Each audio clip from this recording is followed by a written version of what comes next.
We're live. Because we're live anyway. So I'm just gonna have a thing to do right here. I already shared most of it ahead of time.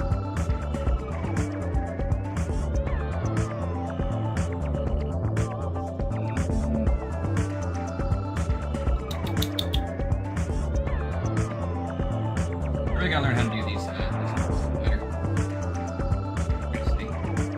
I was in the middle of eating something and stuff, but then I realized, because it took me a bit longer to prepare some food for me, so I just figured, I already said 7:30, I'm not going to push it back and stuff. And then, well, Wraith is on my lap again. He likes to just say hello and take a nap. I guess stream time is nap time for the little baby boy. Yeah, right. Yeah, right. Can't sing it, but trust me, he's here. He'll make his presence known eventually.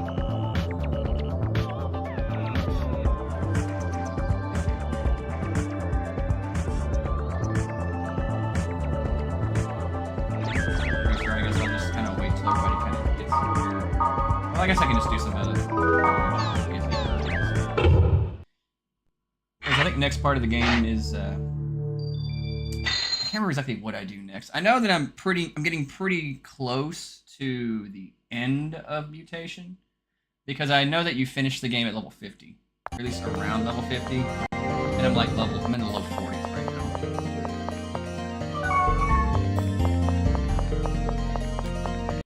And I did do some more busy work while the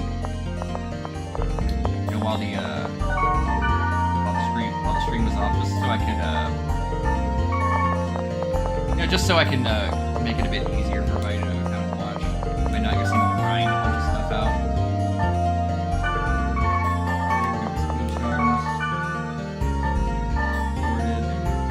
Yeah, we're good on all that.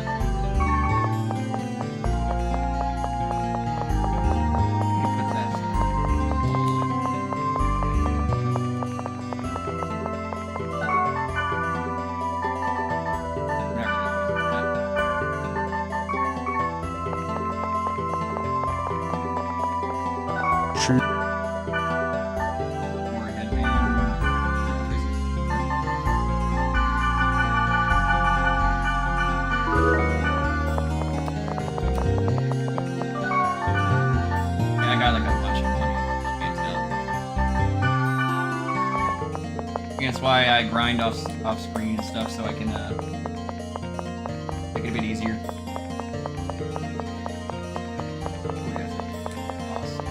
Awesome.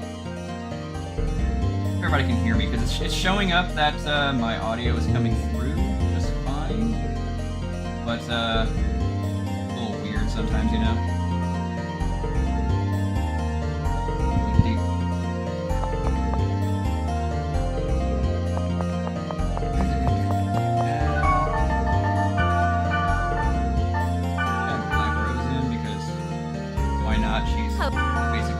She's basically a duotagonist.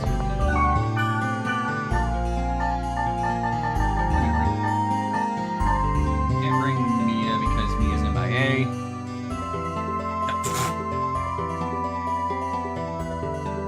I just realized what I just said. I just realized what I just said. Mia is MIA. Brain damage. Puns. They exist.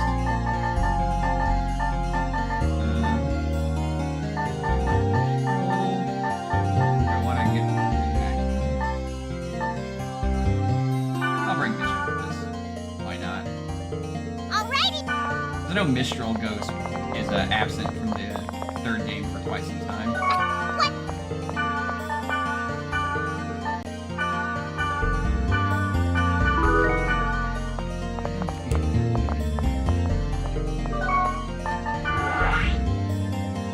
Wise Man, who's... Oh yeah.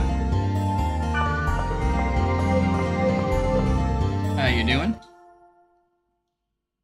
Yeah, Wise Man is actually the next character you can get to join, and he is a Wave Master, so he's basically going to be taking the place of like Mistral and Elk for a bit, because I know they're kind of absent.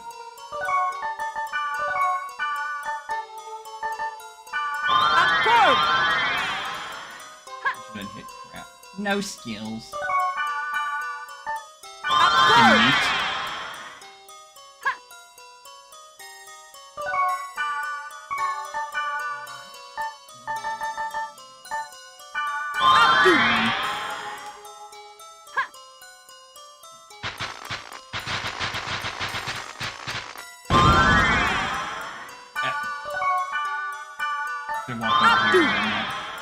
Whatever.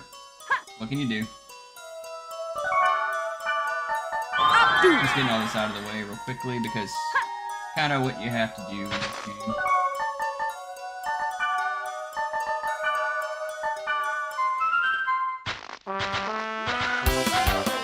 Yeah, I'm kind of like not gonna say over level, more like over here. So I'm just kind of gonna make a good run for dungeon. There's like what's out here on the screen.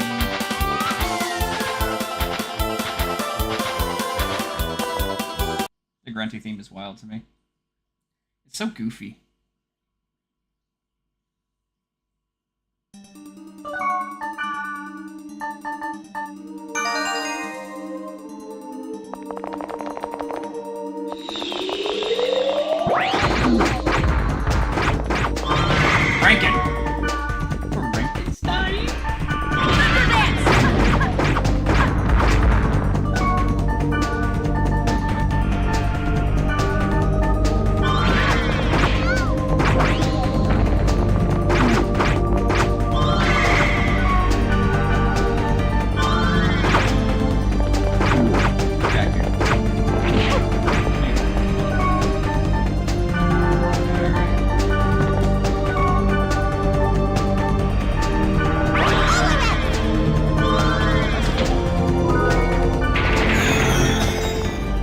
Plan on talking about this. I don't know about talking Pokemon, but I don't mind talking about it. You haven't touched Pokemon since Gen 2, though? That's way back there. I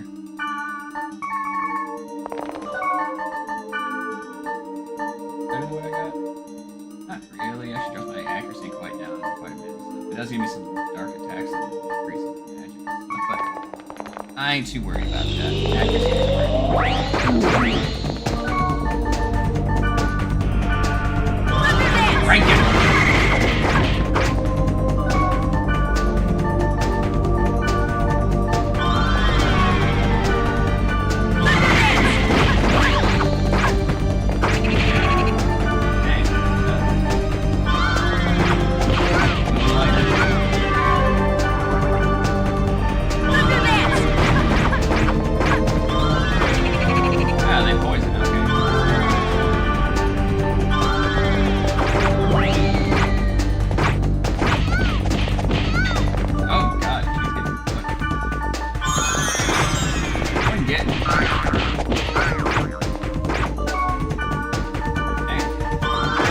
You're the healer. Why are you not healing?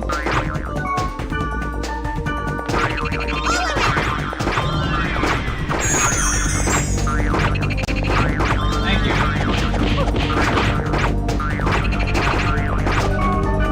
don't know what you got. Give it to me. Well, I know this Pokemon's literally like a much more literally garbage. You just don't know the game. Abandonware Pokemon.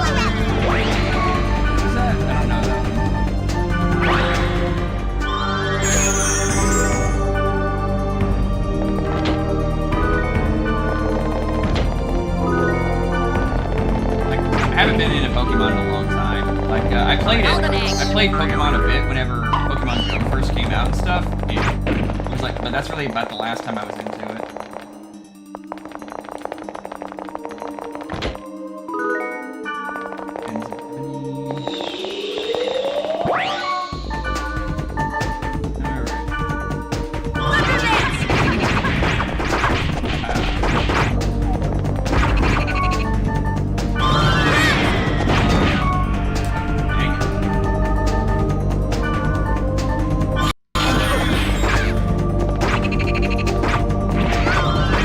Get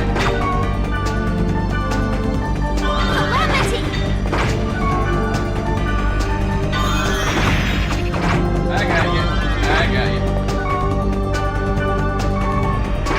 Sorry, cure me.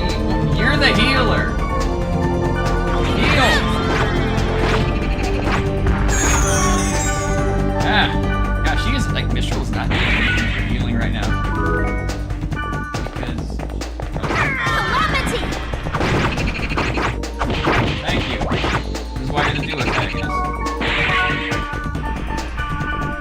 her up.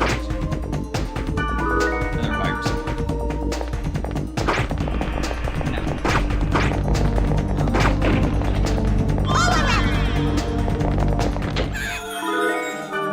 We're gonna need those. Make sure just keeps putting herself in the middle of crap.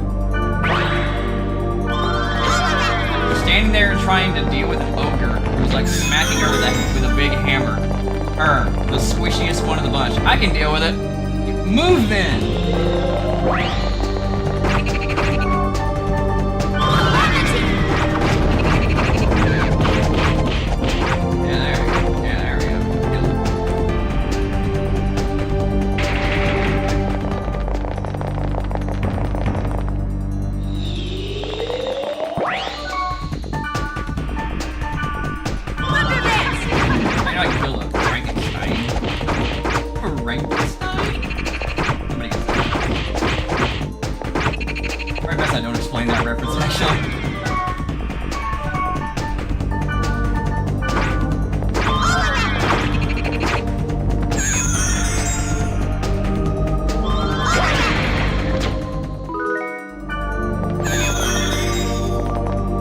I just said to talk about muscle mommies today, so I'm gonna go ahead and talk about muscle mommies, okay? I am beyond sick and tired of hearing about muscle mommies. Like, I am saying this because I simply cannot deal with it any longer.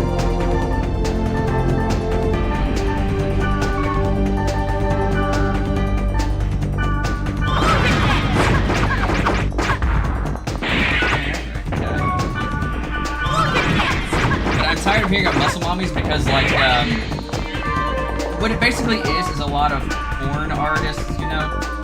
What they're doing is, for some insane reason now, running around online, telling people this is how women should look if they're athletic in any capacity. And I absolutely, positively despise that. Because it actually is really, really sexist. It's literally saying, hey woman, do you look like this? Like, if you don't look exactly like this, then you're not a real woman. This is what real women look like if they have muscle. Or if they are athletic. It's ridiculous. And like, I understand, you know, if you like that aesthetic, nothing inherently wrong with it. I'm just saying I can't stand it because it's like, I'm just so tired of hearing it. Like, it has been ruined for me by these weird porn-addicted people on the internet, you know? And that actually is porn addiction because it's like, they're running around here, like, doing these super uber muscular builds and mods of, like, characters like Tifa Lockhart and stuff. And it's like, and they're saying, this is what she's supposed to look like. No, she is not supposed to look like that. That is absolutely ridiculous. I cannot believe somebody would actually, like, genuinely say that, you know? Like, it is embarrassing that they would say that. Because Tifa has had a design for years, you know? Like 20 plus years of Tifa Lockhart's design has never really changed all that much. With the addition of maybe, you know, some thigh highs and stuff, right? And get her! Stop letting these things mollywop the freaking healer.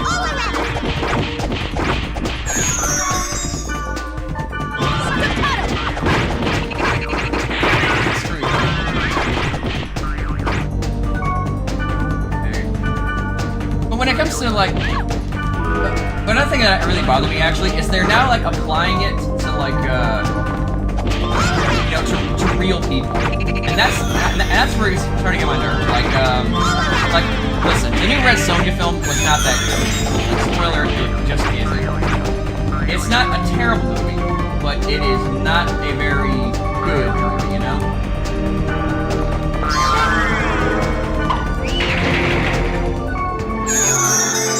And it's like,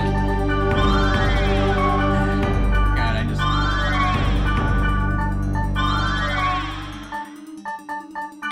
whatever, I don't want to get sidetracked on that. But what happened is, the actress, Matilda Lutz, was, body-shamed by dozens, if not hundreds of people because she doesn't look like a big heckin' strong muscle mommy. You know, she should be built like an Amazon because Red Sonja's an Amazon. For spoiler, Red Sonja is not an Amazon. Sorry to scare you, Wraith. And in fact, if you actually look at how Red Sonja is portrayed in like 90% of every piece of media that she's been portrayed in, she's actually very lithe, you know? She is not particularly buff, she's not particularly skinny, but she is lithe, you know? There are numerous paintings, comic books, illustrations of her, dating all the way back to like, you know, the 70s and stuff, that show what she's supposed to look like. And I have literally been in exchanges with people on the internet. This is on me, I shouldn't be doing this. I don't feel bad for having a character who is muscular. There's nothing wrong with it. It's just I'm saying it is actually like it is making people like actually be really hard to women who are athletic and they're not built like that. So again, there's nothing wrong with the archetype itself. Nothing wrong with having a character who's built, say who's built muscular and happens to be a woman. But what these porn addicts have done is they've started like imposing this as a standard onto real actors and actresses and stuff, you know? And with the stick to Matilda Lutz is patently absurd. I got into it with dozens of people over this. And again, this is my fault for doing this. I should not have engaged online in doing this. But there were people who were actively saying that Red Sonja is an Amazonian muscle mommy when she's not even an Amazon. There is no Amazon in Hyboria. And while we're at it, hey, Critical Drinker, I know you don't watch me, but I'm gonna throw some shade for this, okay? Your review for Red Sonja was pretty bad, alright? The movie's not great, but you can't say it's Eastern Europe, and then you get shown a map of Hyrcania. Hyrcania does not exist in Eastern Europe. Hyrcania is a fictional continent. Sidetrack. Anyway, so, when it comes, so anyway, so with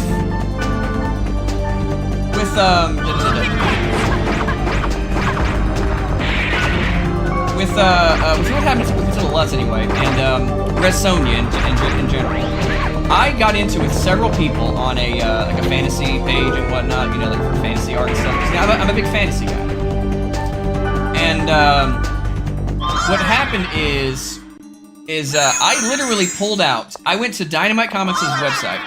I picked out like 10 to 12 different Red Sonja comic book covers that all show her as being muscular. I mean, not muscular, but very lithe. You know how she's supposed to be depicted. I had one guy who posted a version of her where she looks pretty muscular and says, well, what about this one? This midwittery was driving me up the wall on that. People were like, yeah, he's right, bro. Look, he pulled one comic cover versus the dozens that I pulled out. And by the way, that one comic cover I couldn't even find. It had to be a variant cover of some capacity because I looked for it again to try and see if I can find an example of it. It exists. It is a real comic cover, but I don't know where it's at. I'm convinced it has to be a variant, you know? So, and I actually linked to Dynamite Comics' website, going, don't believe me, use your eyes. Actually go and look at all these different comic book covers for the past like 20 or so years. You are going to see the vast majority of Red Sonja's appearances. She is not very muscular. She's fit, yes, but she's not like some big heckin' wholesome ooh crush me with your thighs muscle mommy, you know, woman's head on a man's body kind of thing. And by the way, it's another thing I'll get into in a second. But that's never been what Red Sonja has looked like. I literally went and pulled up her first physical appearance by her original artist, all the way back in Conan the Barbarian.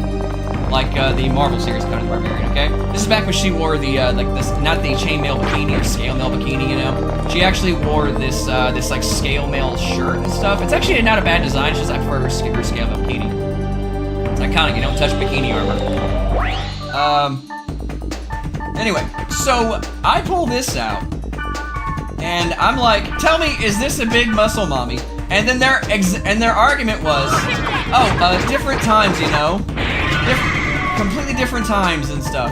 I'm like, okay, but you can't say you want to be lore accurate and then say it was a different time and a different beauty standard. You can't do that. You can't have your cake and eat it too. Either do lore accurate and you make Red Sonja life like she's supposed to be, or you make her this giant Amazonian muscle mommy that she never was and completely contradict the lore. You can't do both of them at the same time. It is absolutely absurd that this was even a conversation that was happening. And I actually saw, I'm not making this up now, there were people who were actually making suggestions that Matilda Lutz get on anabolic steroids to better look like Red Sonja. I'm not even kidding. I actually saw people advocating that she needs to go on a roid cycle to look like a version of Red Sonja that doesn't exist! God, it was infuriating having to deal with these people. It was so maddening. It's like, I've been a fan of this character for years, you know, and then they're over here saying, yeah, you need to be like, you know, a big, swole She-Hulk type and stuff. Even She-Hulk's not even that muscular when we're talking about it. Like, yeah, she's big, but she's not like, if you actually look at like a female, like, mass monster, kind of like bodybuilder types like that, you'll see a She-Hulk's actually pretty realistically built. She's a lot more muscular, a lot buffer than your average, like, female superhero woman, but in her original period, she's actually not that muscular at all. She's actually relatively light. She's just really tall. Anyway, so the enraging part about all that is when this was going on. Yep. Okay. This is all going on and stuff. Matilda Lutz was just receiving a crap ton of unfair criticisms. And they said that they wanted someone like Rhea Ripley to play, they wanted Rhea Ripley to play like Red Sonja because they thought she would be more, you know, more fitting to the role or something, I don't know.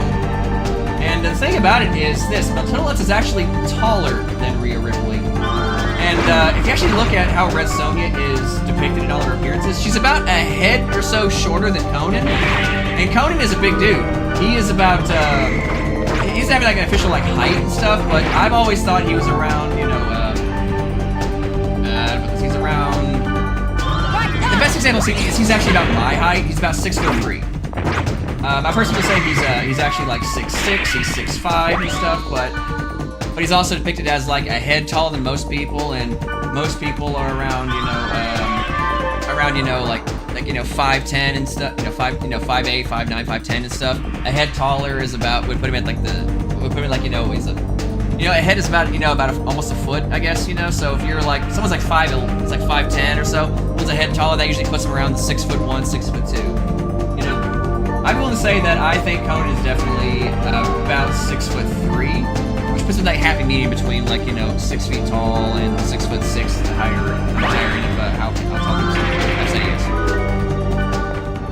No, Sonja is more like she's around 5'11". Again, Conan's supposed to be about a head taller than the average man, so that means Sonja would be about that exact same height, So Sonja's about as tall as your average guy, which makes her taller than the average woman in Chill Wraith. Which makes her, taller than the average woman in Hyboria, but she is otherwise she's not as tall as Conan and stuff, she's about as tall as your average guy. And this is a very important distinction to make when it comes to that, because if you look at just how Red Sonja is depicted, she's tall and lithe, which is actually and she's actually modeled on like beauty models of the time and stuff. And Molly, she's actually a trained model, and she was told she would never be a supermodel because she's too short. Like, I'm dead serious, she has told me that in her modeling classes, she was told she's too short to be a supermodel because they actually want their supermodels to be a bit taller, around the 5'7" to 5'10" range. They have to be like tall and very lean, tall and very light. That's what they wanted. Since Red Sonja was modeled after those types, then that just makes sense, So I do not understand why, if Red Sonja was modeled after these supermodels and whatnot who are around 5'10", which does, you know, again correlate to her height in comparison to Conan, around 5'10". Why on earth people would think she's some Amazonian muscle mommy? The answer is simple. Porn, which depicts her as really muscular, big, heckin' dommy mommy type, you know, and tourists who only know Sonya through the porn. Hey now, you behave, Nightshade. Nightshade's gonna get a bit of a zoom. And like this is what I really dislike about the current like culture amongst the stuff. And Molly was talking to me about it and stuff. It's very infuriating because it's basically saying, oh, if you're not like a big, strong, heckin' muscle mommy, you're not really athletic. You're not really a woman. Even though if you look at athletically built women who aren't on steroids, they're not that muscular. Okay. Oh, Molly's in the chat. Thank you, honey. I love you. People often confuse height and strength. It happens with male characters too, but female characters and women who play them get it worse. Yes, they do get it a lot worse. Like, they get it so much worse. They're like, oh, you're tall? Well, you're not tall enough, you know? It's like...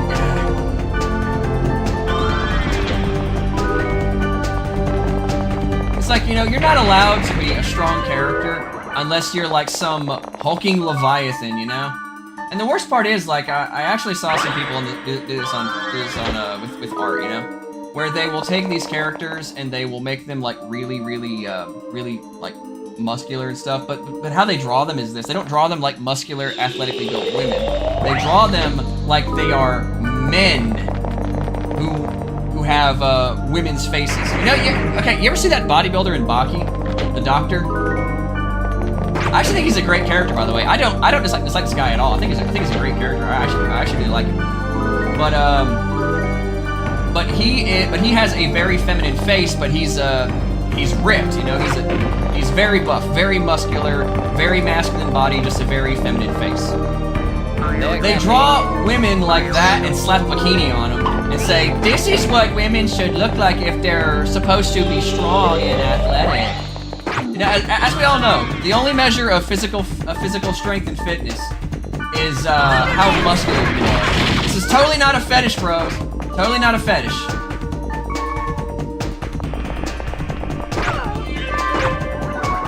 Definitely not a fetish. We swear it's not a fetish.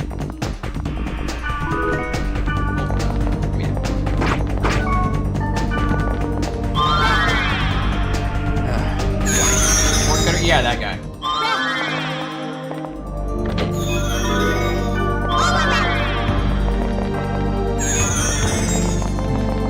It is infuriating to see this stuff because I feel like, you know, this is honestly like a...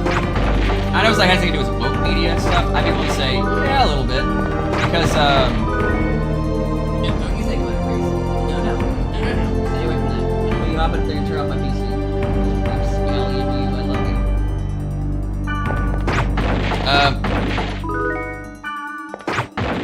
That's a little gay when you put it like that. And then they pull that whole gotcha of, no, you stop. Get off my PC before you turn it off. Stop it. This is what I hate about them putting PCs, off switches on the top of the PC. It's like, hey, some of us have cats that like to jump on stuff, guys. What's wrong with putting it on the front? Cats ain't gonna jump on it, but it's on the top of stuff, the cats are gonna jump on it and be like, oh, what's this button do? Like they're Dee from Dexter's Lab or something. Anyway.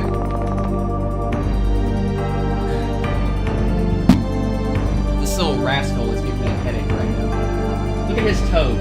Look at his toes. Donate money to see more of Wraith's toes. Did you really just... He doesn't want to show his toes. Oh,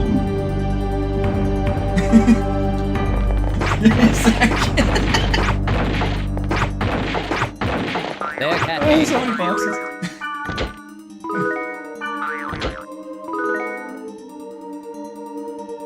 Okay, whatever. whatever. He's gonna hop up there. As long as he doesn't hop from the front, that's where he puts his toes at. Just don't use those little money makers you got called toes. And turn off the PC during the stream. Your little biscuit. Yeah. But okay.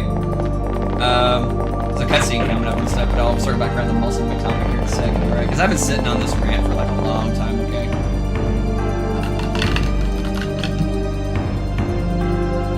Thank you for today. Nice doing business with you.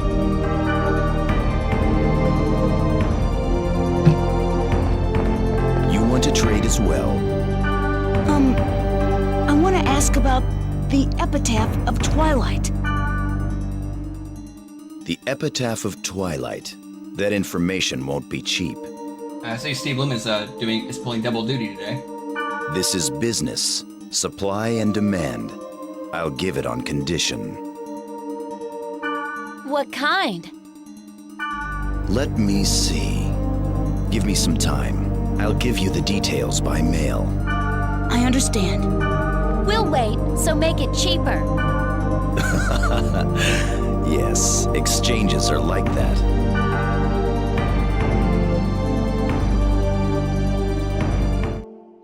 Alright.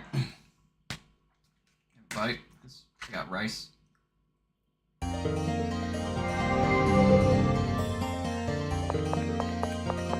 But yeah, like, the vast majority of, like, I got new mail. I got new mail, Jimmy. But no, like, the vast majority of female characters and stuff are just simply not allowed to be athletically built without being, like, some, you know, dommy mommy woo type, you know? And I'm over here going, this is bad. Like, we have pigeonholed, like, female characters and stuff as being these, like, super duper strong, super duper buff, woo types, you know? And I'm just thinking, why? What's the point?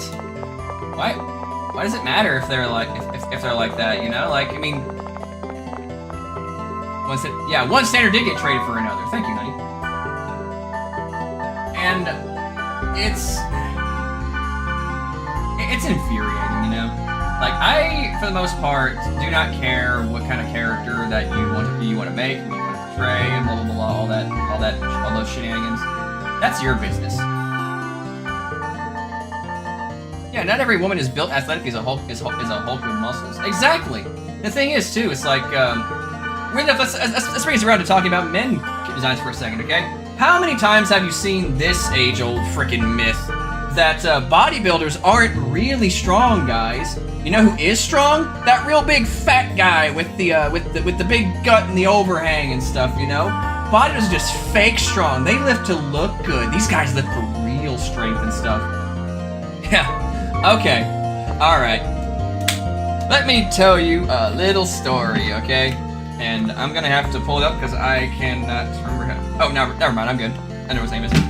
Sorry, his name's slipping mine. Let me tell you a little story about a guy named Mariusz Pudzianowski, okay? If you don't know who he is, he's a strongman competitor.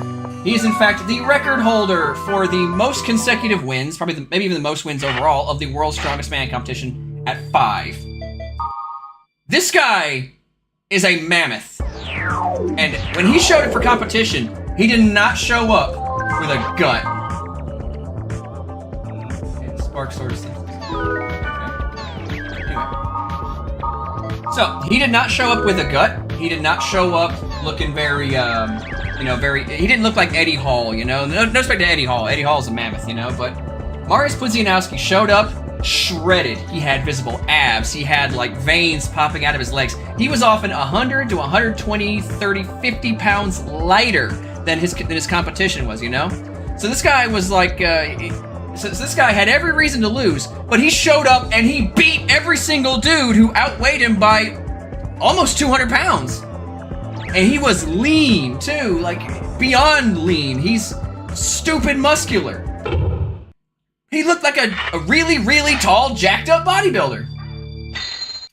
And people want to say that guy is not strong? On top of that, if you look at bodybuilding and stuff, if you don't think for a second that strongman or powerlifting doesn't translate over very well to building muscle and looking good, you're out of your mind. There are dozens, if not hundreds, of bodybuilders who are in Mr. Olympia level competition right now, who do cross training with powerlifting strongman styles incorporated into high hypertrophy style training. You know, a lot of reps and stuff like that, because they recognize that a lot of people happen to have what's known as anatomy lesson here. You have a thing called slow twitch and fast twitch muscle fibers.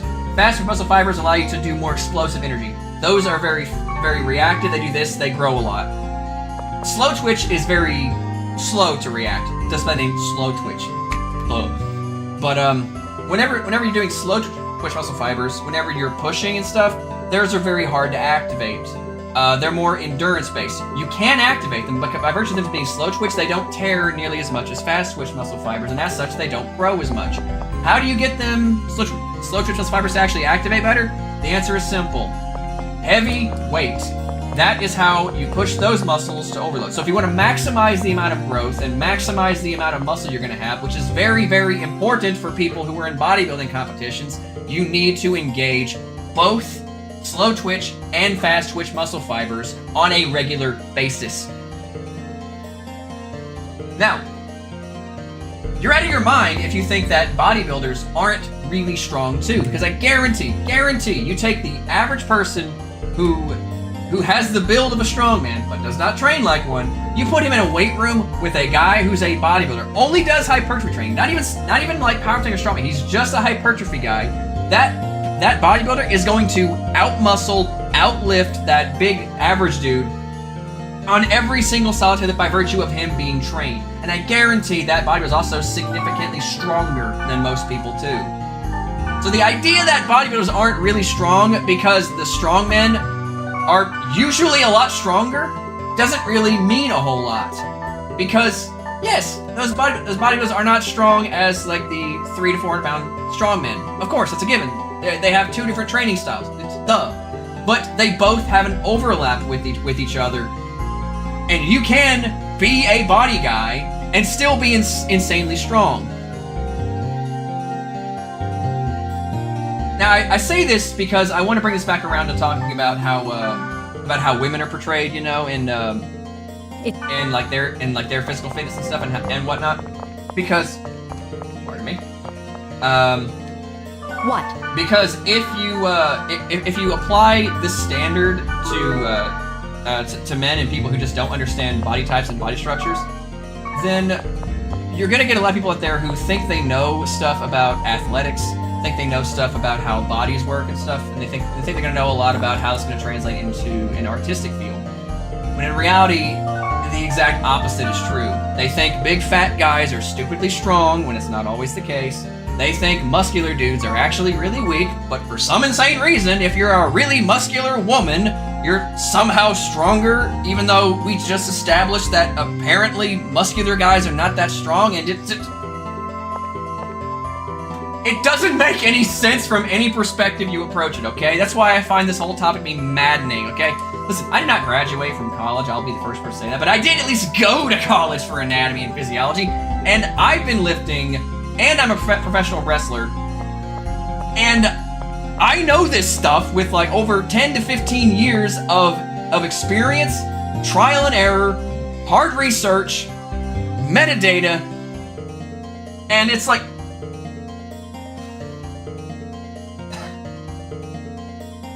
the point is, I'm really tired of hearing people say so much incorrect stuff about how body types actually work. If you're an athletic woman, you do not, nor will you likely ever be, stupidly muscular unless you specifically train to get specifically muscular, okay? 90% of every woman who goes to the gym is not gonna suddenly turn into China because they touched a dumbbell. China didn't get that way because she did cardio all the time. She got that way because she lifted heavy and lifted often. You have to specifically train to get that muscular. And being athletic is not going to always translate to you being stupidly roided up looking that muscular. You have to specifically train to get to that size. There are dozens, if not hundreds. Screw it. There are millions of examples of real athletes that exist right now who are not particularly muscular, but they are in elite categories for athleticism. Look at gymnasts, like female gymnasts in particular. Would you ever say those women are not athletic when they are some of the most flexible, agile, fast, and genuinely strong people, pound for pound, you could possibly meet? They're not built like She-Hulk. They're just really strong and really athletic and really agile. On a side of Professor, what were you going to college for? I actually wanted to do some kind of physical fitness and physical some kind of physical training thing, you know? I was hoping to get into some kind of field where I could help people get more muscular and help people get more athletic, you know? Like, I was thinking maybe of going into becoming a PE teacher or something like that, you know? Because, you ever see, I know we've all seen this, we've all had like a really fat or really scrawny PE teacher growing up and stuff, and you're going, I feel like if we had a guy who was really fit and athletic as a PE teacher, the students would probably be more apt to listen to him, you know? That was like my thought process like 10, 15 years ago. But yeah, I had to learn about anatomy and physiology at that point in time. And for the record, I still have my old textbook and stuff, and I still know quite a bit. I didn't graduate because money was tight, but I still went. In case you're wondering, I have no plans on going back. It's too expensive. I don't have time or money or resources to dedicate to college. That ship has sailed.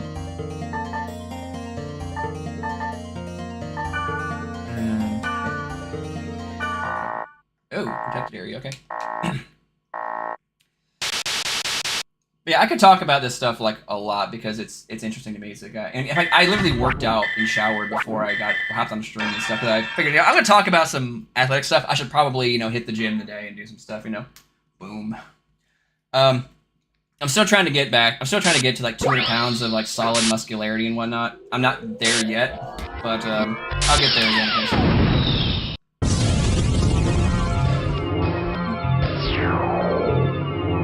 I'm eating rice. You want to get buff, guys? Here's the hack. Chicken and rice. How much chicken and rice? Yes.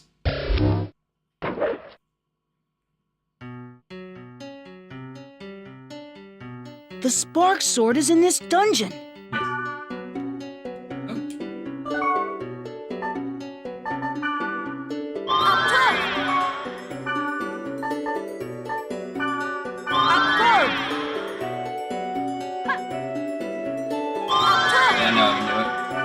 Muscles actually and stuff. It's actually I think I bring up too because I do have a personal stake in it and stuff. Molly, who I love with all my heart, she trains so hard in wrestling and in the gym and stuff. She is dedicated to getting good at this stuff. Trust me.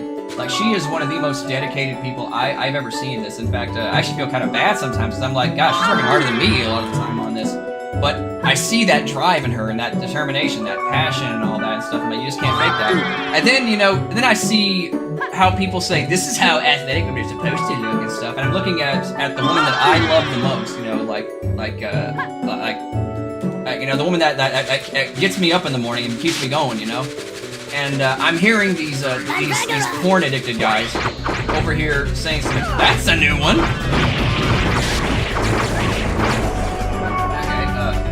I want to do that. I wanted to.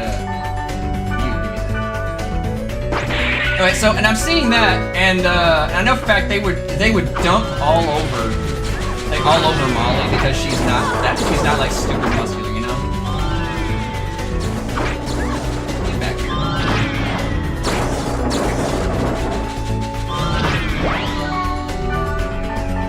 Hey, dark attacks. No, that's okay.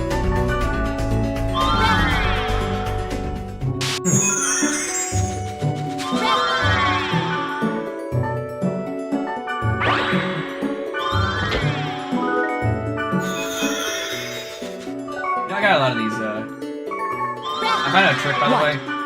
If you trade with Gardenia whenever you log into something, anywhere, she'll give you a health charm. She has infinitely respawning them. But yeah, you have seen Molly train. She trains so hard, and she's such a dedicated person to this stuff. And then And then you see people say this is how women are supposed to look, they're athletic and stuff, when she's, you know, an athletic woman, and she doesn't look like that. It's very insulting, you know? Especially saying, hey, that stuff that you're training really hard for, that stuff that you do for yourself, you don't matter, because you don't look like this. And I'm over here just wanting to flip the biggest of birds to these people, okay? Because how dare you do that?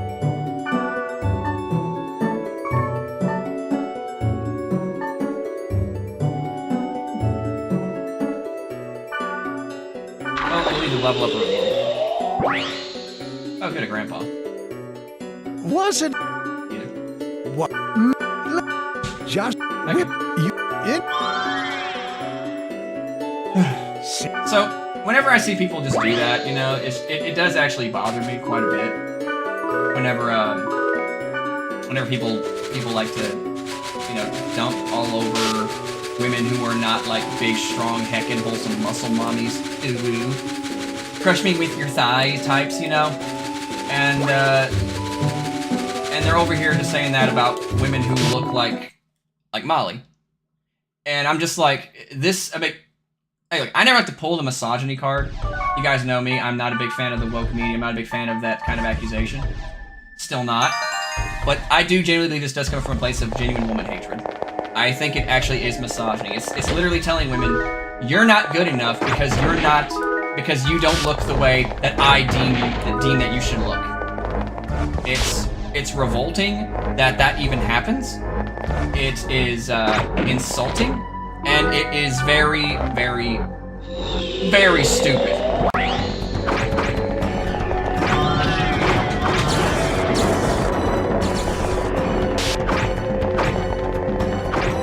why I use the speech arm to get these little... speech. Amateur egg! Brain Guardian was a good call. She's not like super tanky, but she's not like super squishy. She has reach with that pole arm she's got though. Plus, I just like Gardenia a lot. Okay, guys. Oh, that. I don't know what you got, but I want it. 7 stars. Okay. See, not because of the meme itself, because of weirdos trying to find a woman's location over an overrated joke. Yeah, that's a good point, actually. Like, here's the thing about the Hawk Tour thing, you know? I got it. I was like, that's kind of funny, I guess, you know, for like a minute. And then I was like, alright, I get it, you know? It got really old really fast, and I thought it was weird people trying to track her down. And then she did the whole cryptocurrency thing, and listen, I have nothing against cryptocurrency. I just think it's actually a very useful thing, you know? I think I would like to actually invest in it myself again. But it's like I knew stupidity and a scam when I saw it, you know? Because it was like, oh good lord. I was like, if you give money to the Hawk Tua girl, you have made a critical error. That's not an asset that's gonna last. I was like, that's dumb. And guess what? It turned to be a rug pull. Because I saw the writing on the wall. It was a rug pull. Like, you didn't need CoffeeZilla to come in and say that was a rug pull. It was blatantly obvious that it was a rug pull.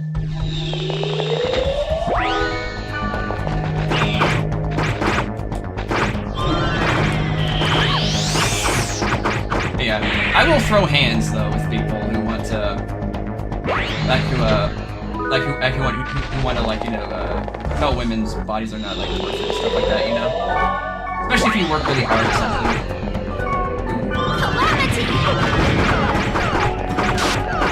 You are definitely.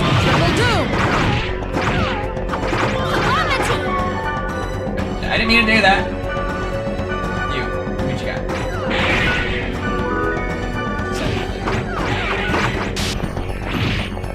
Oh God!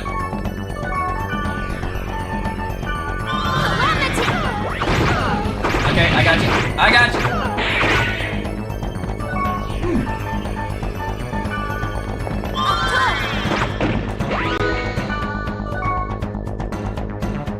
The whole Hawk Tour things kind of show up how stupid the average person was. George Carlin's life, he would have had a field day with that one. Oh, most certainly he would have. He'd been like, hot tub?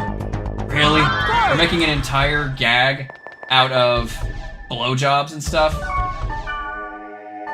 I'm like, look, I don't have anything wrong. I'm not approved by any means and stuff like that. I mean, I follow porn artists and stuff, which, by the way, I wish porn would shut up with their opinions on the internet. Seriously, you draw porn for a living. That's a topic maybe I'll get back to later, but,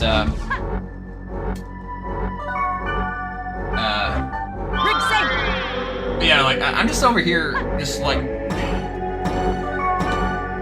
I just did not understand why people actually thought that, that the Hawk Tour thing was going to be a good investment. Yeah, a lot of male guys that work out don't look like Broly. Like, heck, as long as I worked out stuff, I would love it if I worked like Broly, but I've got freaking hormonal issues out the wazoo, okay? Like, I have a thyroid disorder, I have a low testosterone because of my thyroid and stuff like that. I've never taken steroids in my life, by the way. If I did, trust me, I would have copped to it and admitted that I use steroids. Like, I have no qualms with people who use steroids. But I just never use them. A, they're expensive, and B, I don't feel like I can deal with those health defects. No, thank you. Anyway, so for so for the low testosterone thing, you know, that I deal with, I do have to be medicated for it. I do take TRT, which I guess if you want to say I just lied and said I never took anabolic steroids, because TRT is an anabolic steroid, but it's a medicated thing. I actually had a prescription. I actually have a legal prescription for it. It's also just puts me at like that like you know, that average healthy range. I've been elevated once. In like the years that I've been on TRT, I've had elevated testosterone one time, and that was like a couple months back or so. That's how recent it is. And even then, I was only like slightly elevated. I was like the average free is supposed to be like 900 and something like that. I was like 920, 930 or something like that. It was like slightly above. And even the doctor's like, that's not the biggest deal and stuff like that. Just if you're concerned about it, because I was concerned, because you know, if you're not noticed, elevated testosterone can actually have negative effects on your heart, and I also have ADHD medication that can do something to your heart if you're not careful. I'm on thyroid medication that does something that can have negative effects on your heart if you're not careful. So I have concerns about my cardiovascular health and stuff, you know, just because of all the medications I'm on. So I was like, I gotta be careful with that. So, you know, when I approached that, I was like, oh boy, what am I gonna do here? Record, I'm fine. That's a big deal. I don't have a family history of heart disease as far as I'm aware, so I think so I'm okay. I'm just saying I always have a concern, and I never go with what my doctor says. But look, like if you just touched a weight and you looked like Broly, that would be awesome. I'd be like, hey, there's no excuse. Everybody, go to the gym right now. Work out for a week. Come out, Broly power maximum. That would be amazing. Seriously, like I wish that was the case. If they ever make like the wonder drug to do that it has no significant health defects and is like you can like take it and then it's like done. Like, you know, I'm first in line. I want to be swole. I want to be so swole that that my titties enter the room before I do by at least 5 minutes. All right. That's what I'm thinking, dude. But yeah, like well, look, here's the thing too. Even on anabolic steroids, you still have to put the work in, you know, because it's like this. There is a study, and this is provable, that people who take steroids do get more lean muscle mass than people who work out and people who work out and don't take anabolic steroids. But it's only by a small margin. We're talking like just a tiny fraction of it. And it also varies by the dosages, your body's response level to it and stuff. Golden egg. See, I told you I went to college for this stuff, and I also listen to a lot of like bodybuilders and stuff talk about it. Some endocrinologists talk about it too and stuff. Very fascinating stuff if you're interested in all that. I'm not gonna get into a big lecture because there's some things that I just can't quite summarize because I'm not a college graduate. I can't summarize all that for you accurately, so I'm not gonna try. But if you look into how these guys do things and stuff, yeah, and I do mean steroids. I don't mean synthol. If I have anybody in my audience and stuff who wants to get into working out, and I even get a hint of you guys asking about synthol usage, I want you to take your hand and touch your face with it really, really hard. Do not touch synthol. Synthol bad, okay? Synthol is the actual fake muscles, alright? They'll also kill you. And it looks you'll look stupid and you're gonna die, okay? That's what synthol's gonna do. Don't touch synthol. When it comes to, like, you know, analog steroid usage and stuff, like, just because you take it doesn't really mean that you're going to suddenly become a gigantic, like, Hulk, you know? Because you're simply not. That's not how anabolic steroids work. And to get back on what I was saying a second ago, yes, people who do take steroids and do nothing do get more lean muscle mass than your average person who goes to the gym and doesn't use steroids. But again, that also depends on your dosage level, your body's response to it, the type of steroid and stuff, and also how much of the how much of the steroid you were taking too, because like there are some who would take stupidly, ridiculously high levels of this stuff, and they don't respond at all. But a guy will take a really low dose. I'm not gonna name drop any steroid like types that I know of for the record, because that would be irresponsible. But some people can just take this stuff and overload on it, and they barely see any growth. Then you'll have people who will take like a really low dose, like a micro amount of one, you know, and suddenly these guys are like behemoths. You know? Like in a short amount of time, they go from twink to hunk, skipping twunk. Okay. My God, I don't know what that is. That was like a sword. I don't know why. Oh no, it is a twin blade weapon. Okay. What's it do? Dark dance and flame dance. That's better if I need like a fire attack, I guess. You know, I don't right now. What's it look like though? Oh, that's alright, I guess. You know. Plays a bonder better. 5 country mile. But if you're going to, like, if you're gonna look into this stuff, again, when it comes to, like, research and stuff, be careful, because you're gonna see a lot of, like, studies and research that all say, this is what this study says. It's like a very, very, very small, like, sample size, you know, very little, like, very little informations about it, and there was not really any follow-up to it. It's just, let me guess, boss fight? Yeah, boss fight. But, anyway, so, and you're gonna see all these different studies that happen, and, then you look into them, they're like, so there's something missing here. Like, I'll get into one here in a second. I think there's a cutscene coming up and whatnot that I'll go into that I really hate, and, I'm not gonna name the YouTuber, but he did do a video. Okay, there's no boss fight. Alright, so I guess I'll just go ahead and continue it. So, never mind, there is a boss fight. Okay.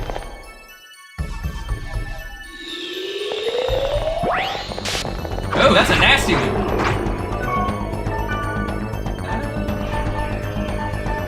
Okay, so I'm gonna need to change my equipment here to, oh yeah, dark dance, that'll work. Okay.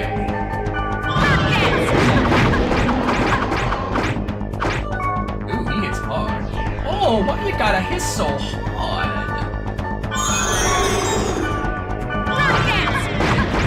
Well, yeah, there's one type of study that I really cannot stand. It's this one study that is about soy, and I've actually seen people like cite it as if it's like legitimate, and it is infuriating. I really should have just rebuffed it. What? This one actually.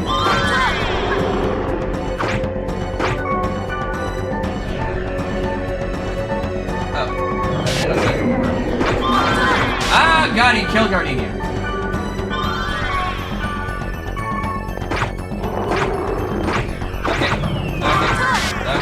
Okay. Alright.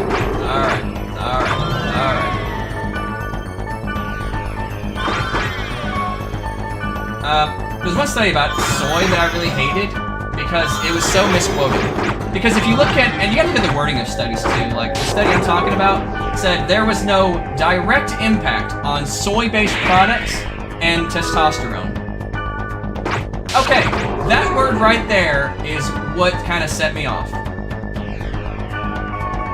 Because it said direct impact. That's the big key there. What about an indirect impact? Because if you don't know this about soy, soy-based products do this. And this is why I have to be very careful. And it's actually what kind of led me down a path of you know, wanting to know more about this stuff. Because soy is exceptionally bad for thyroids.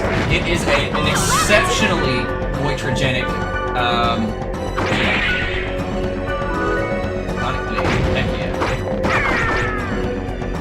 is an exceptionally goitrogenic thing. If you don't know what goitrogens are, it's fine if you don't. I get it. Well, we got the item we were looking for. Let's go meet Wiseman. Wiseman is probably still there. Let's give this to him. I wish I could just, you know, get the last two rooms in here, but whatever. Anyway, so soy. Oh, that's you. Huh? Ball monk? Oh, look who it is. It's the pretty boy with the angel wings. I love his design, actually. Do you understand? Give this to...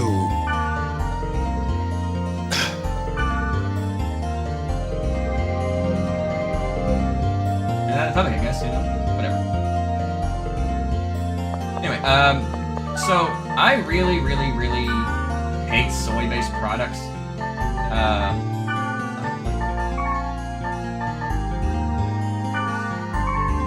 that a key item in the Spark Store? Oh, yeah, it is. Okay, so soy-based products and stuff, they are very goitrogenic. There are a lot of things that are goitrogenic, but soy is probably the most goitrogenic thing out there, at least to my understanding.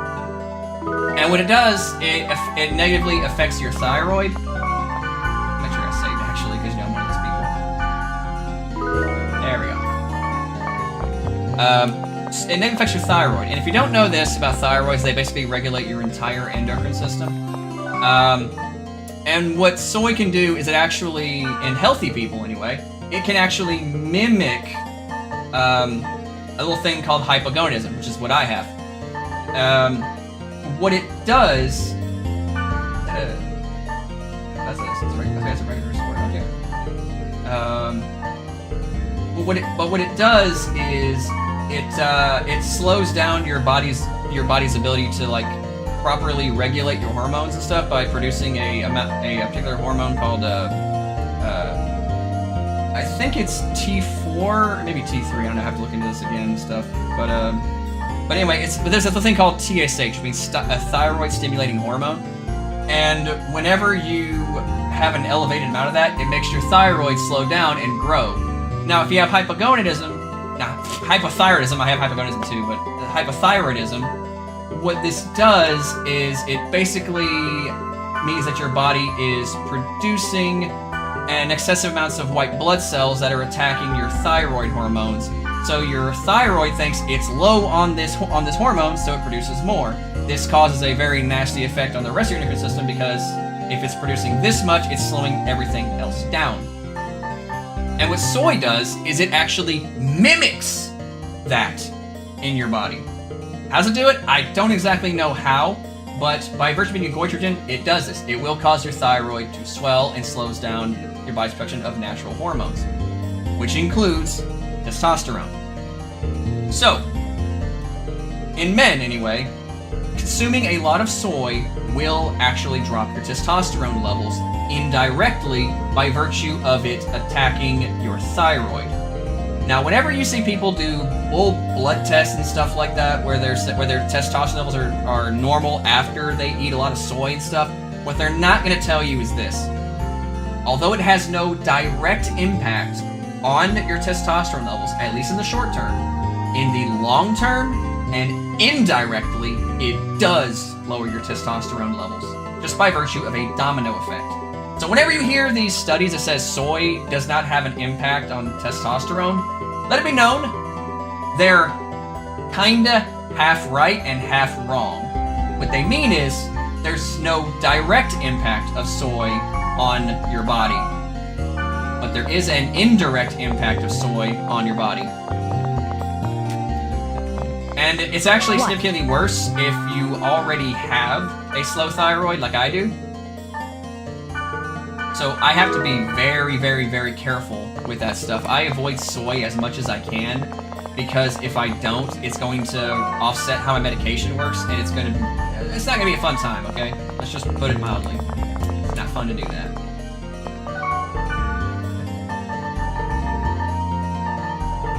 Okay, good on that. Yeah, good news.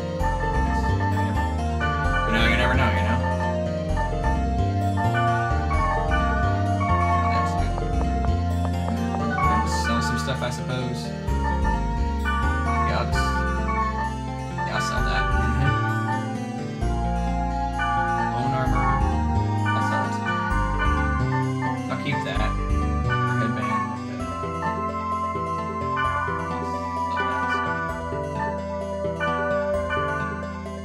Liquid aminos. Possibly, yeah, those would be fine. But, let's do, why not? I'll keep the guy screen.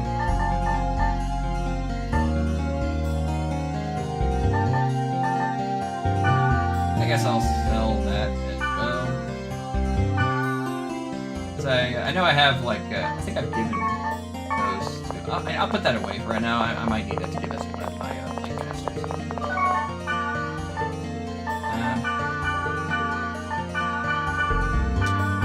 But anyway, when it comes to how, like, you know, the human body, like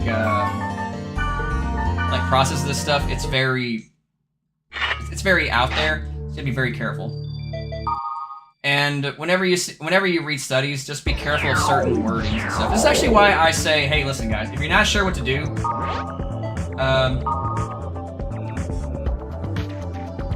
somewhere else. News in. Smoking regulation law, yeah.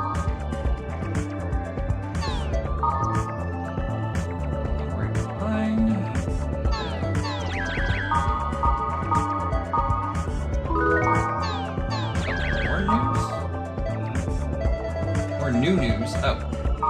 Garbled text t-shirts. Garbled text is text t-shirts and stuff like that. I wonder who this guy is. A soy alternative and stuff. Well, there are several soy alternatives, you know? Like, it's just... like, in fact, I actually recommend, if you're worried about your thyroid health and stuff, don't use soybean oil to cook. And when I mean soybean oil and stuff, check on the back of your cooking oils and stuff. That's actually where most people get their soy from anyway. Because when they say vegetable oil... that ain't vegetable oil, that's soybean oil. Like, really, just really go and actually, like, you can go to any store, buy any generic brand of what's called vegetable oil. The one ingredient, soybean oil. I'm like, ag. You get me? Or do you need to get it back over here? What? What? Don't argue with me. I'm trading. What? What? Yeah, I always get the health charm from Gardenia because those are useful. Yeah?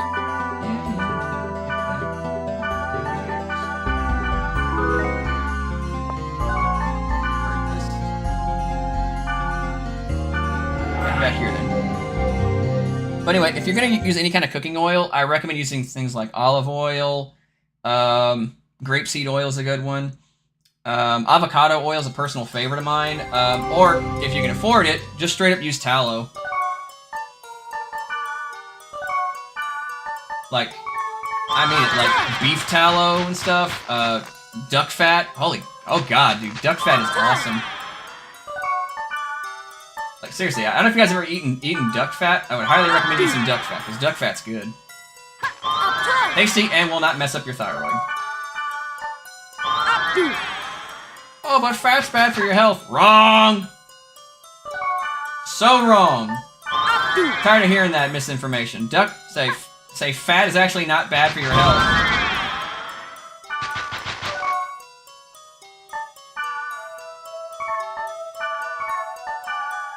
Oh yeah, duck fat's very nice.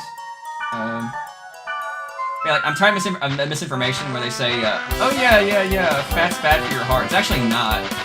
What is bad for your heart actually is like sugars, like carbohydrates and stuff like that. That's actually what builds up in your body. Fat is actually really easy for your body to process. In fact, your body will make fat if you have an excess amount of carbohydrates.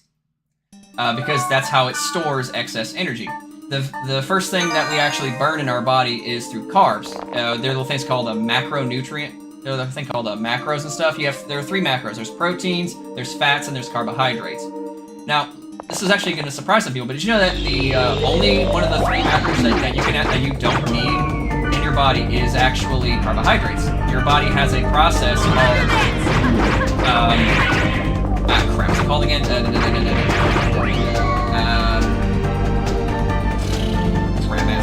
I know it's called.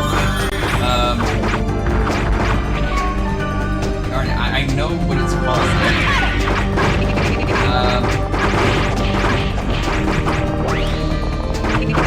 Swear to God, I know what it is. It's like where your body produces energy without the need for carbs because it digs into your body's fat reserves. It's actually what the Atkins diet was based on. You know, low carb, high protein, high fat. Whatever. I know the name. I don't know the name off the top of my head, but it is a thing. I swear.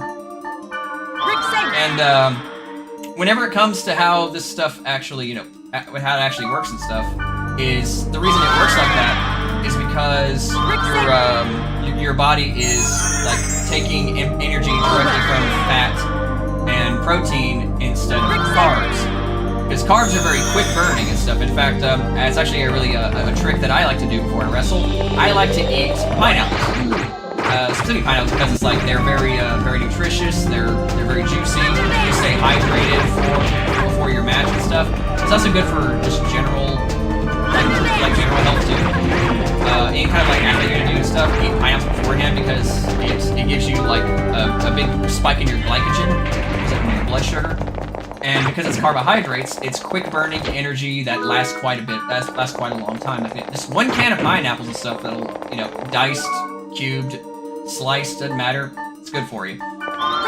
Take with some salt too, actually. Don't like put salt on the pineapples, just like a little salt packet, like a tablespoon of salt, and just like because the salt will actually help your muscles store water, and it will actually give more energy for the long run. That's a little trick that I picked up. But anyway, if you're going to look at what causes the most amount of fat, it's naturally carbohydrates, because if your body has excess amounts of energy, well, what's it going to do? It's going to store the excess energy as body fat, so that way it can dig into it later, right? Why would it store body fat if the quickest burning one is carbohydrates? Right? So carbs are the ones that make you fat, not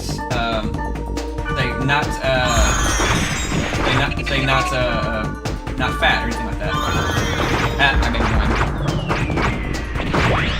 But yes, that is the inherent truth of the whole thing. Carbs do make you fat. You ever watch Scott Pilgrim? I hope you watch Scott Pilgrim anyway.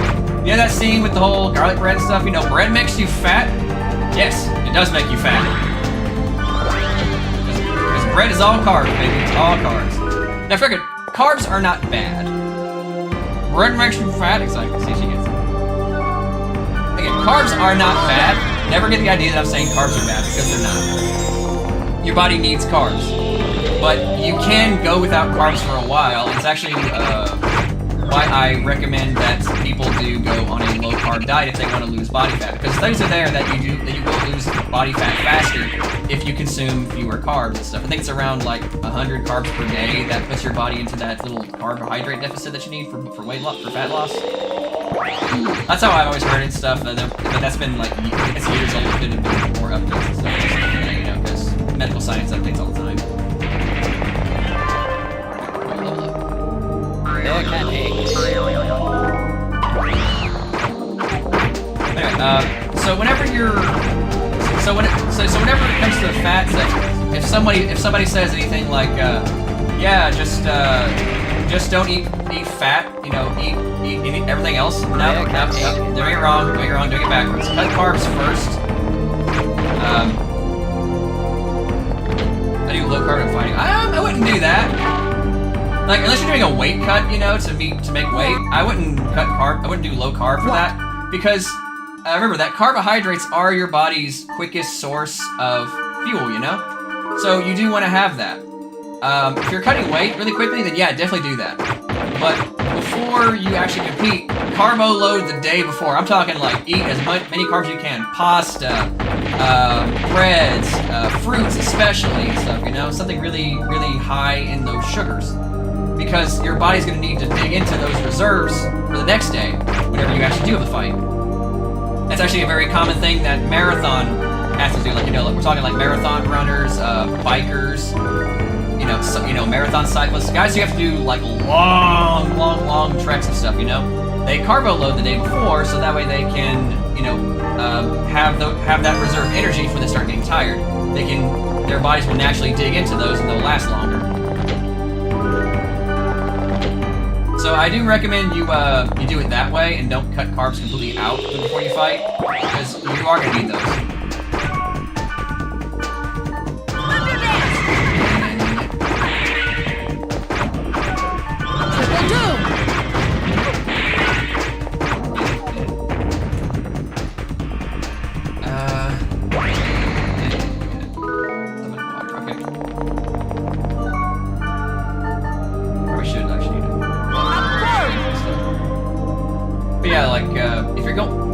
Whenever it comes to just, you know, some health stuff, you know, carbs are not bad,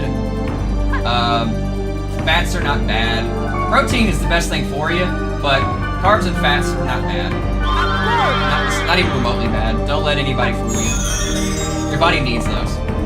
They're kind of egg.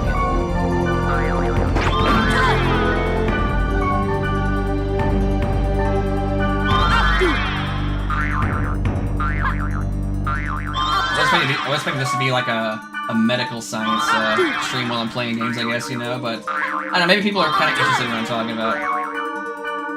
They're like, oh, dang, I didn't know Cobalt actually knew this stuff. I'm like, yeah, I did study it for a bit, you know, and I have looked into stuff. I like being up to date on science. Oh, no, you don't.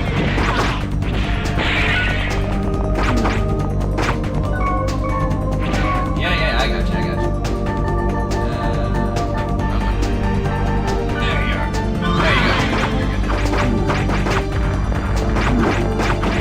Man. All right.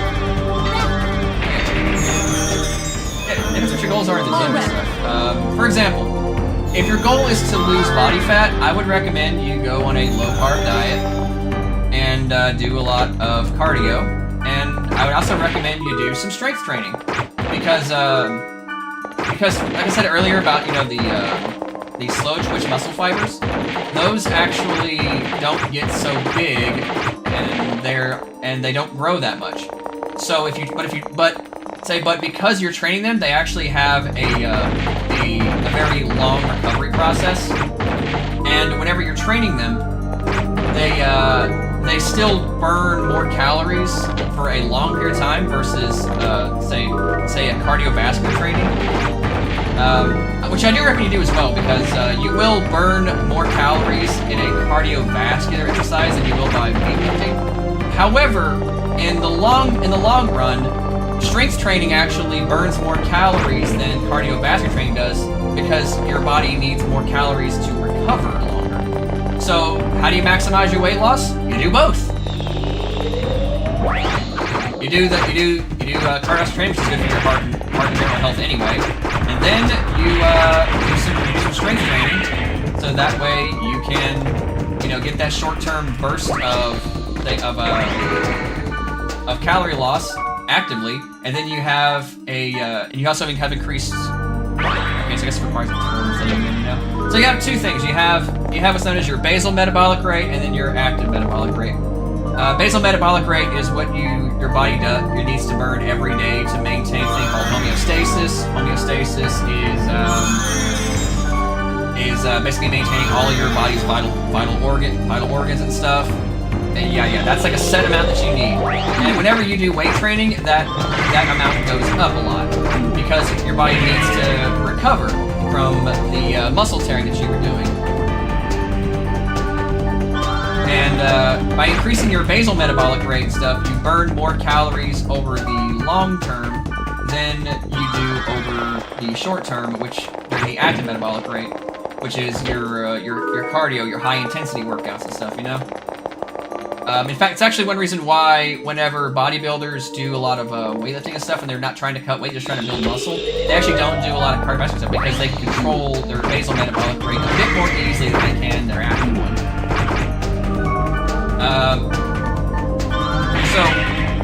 So your basal metabolic rate goes up whenever you do strength training because your body has to spend energy recovering the muscles that are sore and were torn during the weightlifting process. Now, I don't mean torn, that sounds bad, but it's actually not. Torn muscle fibers is normal. That's actually how muscles grow. Because they make little micro tears into your muscle fibers, and whenever they're healed with protein, they get bigger. It's almost like they're being stretched, and then... okay, that's like I said. They get stretched, those little tears form, and then they get bigger. Bearcat egg. You know? That's how that whole process works. And the basal metabolic rate, well, just look at it like this. You can control that a lot more easily than you can control what you're burning whenever you're going on a run. Because you just simply need to know, hey, I know what my caloric intake is going to be. I don't need to compromise that by adding in a very high intensity cardio workout, which is a lot harder to track because unless you know exactly how many calories you're burning, and nobody knows, to be honest with you. It's different from every single solitary person due to body mass, due to weight, both adipose tissue, fat, muscle, your bone structure, your height. Yeah? There's a lot of things that go into basal metabolic rates. That's why it's different for everybody. What? Let's say something important. But that's easier to control than doing a high-intensity cardiovascular workout because since it's so difficult to actually figure out what that is, you can hop on a treadmill and it'll say that you burned like 300 calories in this one little like 1 hour you did that, but you probably didn't actually burn that many. It's a good guess, but most treadmills don't factor in your height or your weight, and if they do have that, it is still a guess because it doesn't also know how many calories you ate that day, whether or not the body mass you have is muscle or fat, because more muscle actually burns more calories to maintain than body fat does. So it's not really, it's a very, very rough estimate. But what you can control is your basal metabolic rate, which is a lot easier. You don't, it's still guesswork, but it's a much easier guesswork to do. Hey, I lifted heavy. So I'm not going to do a lot of cardio because I want to gain mass. The more cardio I do, the less mass I'm going to get. So I'm going to lift a lot, do a lot of hypertrophy training, eat a lot of calories, and reduce what I use to expend calories per day. And then I'm going to become muscular. Which is exactly how all of that works.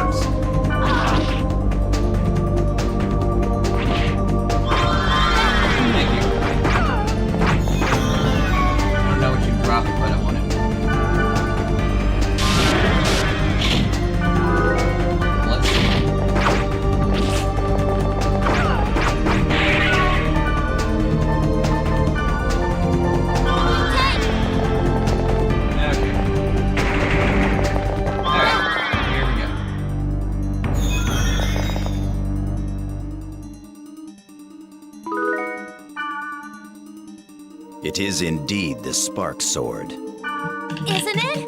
Okay, now give us the information like you promised. I must ask you first. Who are you? Your mama. What do you mean by that? We gave you the item, and now you're complaining? I will honor my promise. It's just, it was a protected area. I'm intrigued. Ugh! You deliberately chose a protected area to test us! That is so not cool! So not cool. Well, I guess it seems that way. If it's all right, will you tell me? I like how they do that. They'll really You rewrite the see, story, you know? this world is indeed. This is all very interesting. See, a modern writer would be like, well, that just happened.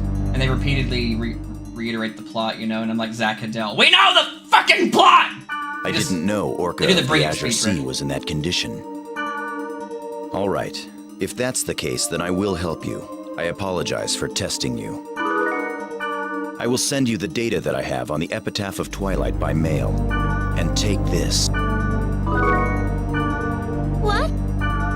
Your tale was much more interesting than the item. I don't know what we do with the spark sword. We'll figure it out later, I guess. Whew. But yes, so. Anybody got any questions about things like gym-related or game-related and stuff, you know? Ask me anything, seriously. That's why I posted that thing. I don't know if anybody saw that. Disney ruined modern storytelling. Tell me about it. What?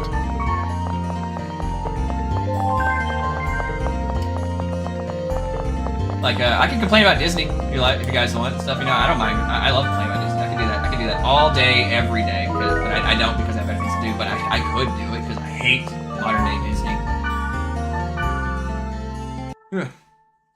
Anyway, so yeah. Oh, new board stuff. Okay, what do we got here? Ultimates.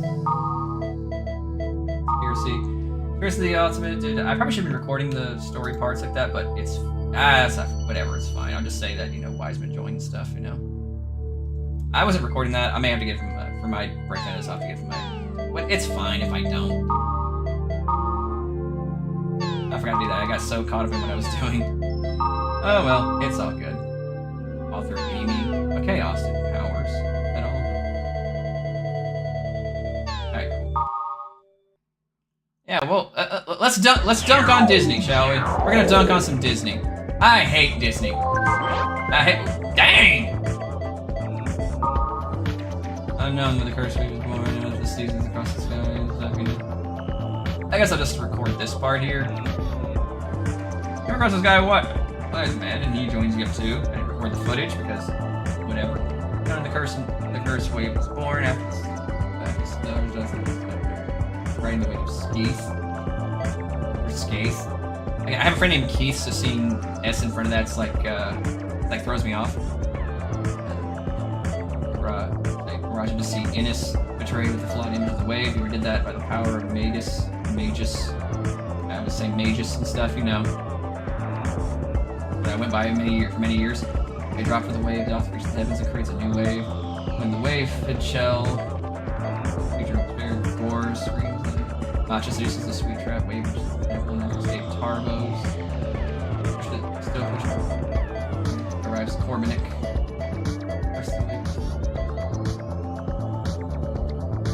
Escape Innis, however, no more assumption can be made. Contacting the legendary hacker help. She's based in that slum. East, north, south, west, base here. Spell versus slum makers. Okay. No, you gotta call me. You need to call me every time you log in. Say, I'm logged in just in case. You're in the world. I'm logged in just in case you call me. Aw, she cares. You're busy playing this thing, but you have to fall in love as well. Love. So long ago, Sai. You're married! I think our team has improved a great deal. I believe we are brothers. Seems you're helping me out, more than I thought playing you can. We're sometimes out of it, but you seem to be a good person. I do not dislike you. Am I useful? I feel like I'm just in the way things. I'm just gonna try a lot harder. Please call me again. Glad to work with you. Yeah, Moonstone. Buy me a drink sometime for all the time you drag me around. Just kidding, I hate other people buying me drinks. You are my business partner. Let's make big bucks. So just throwing gags. Yeah, I got everybody's like thing maxed out and stuff, you know, earlier. And I guess it said, oh yeah, better send him. I've got a shirt that says Mickey Mouse dead and bleeding in a mousetrap. I swear on occasion, because of defense, I usually get sour looks when I wear it, which is always a plus. Ooh, tight. That sounds fun.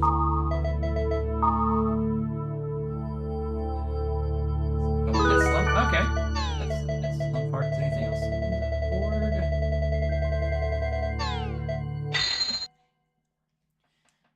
When it comes to Disney, though, like I do feel like they have ruined a lot of modern storytelling, because unfortunately it's like this. And Disney is the biggest entertainment company in the world. I hate it too, I know. We have to kind of deal with it.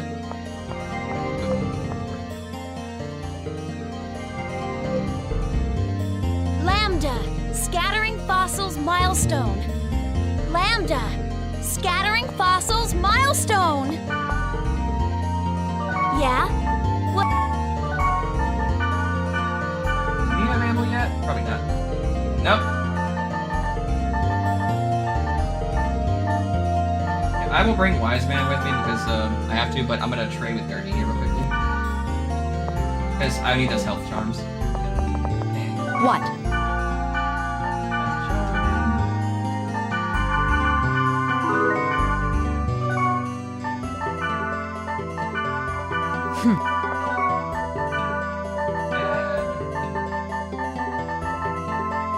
We always add Black Rose first because she's best girl.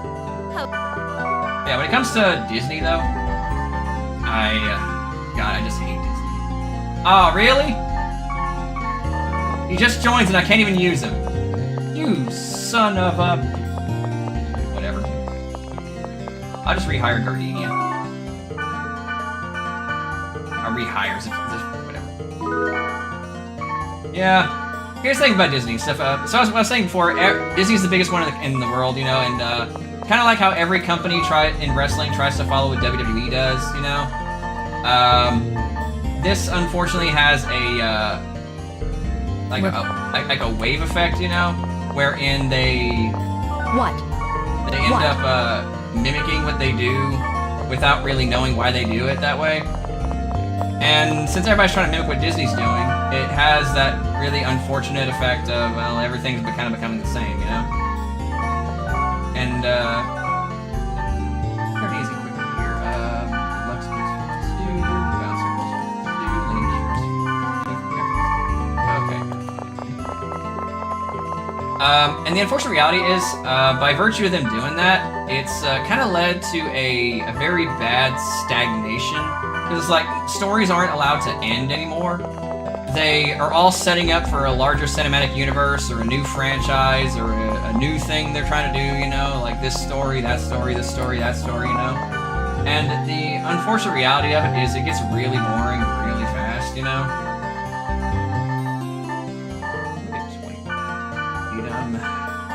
I'm good on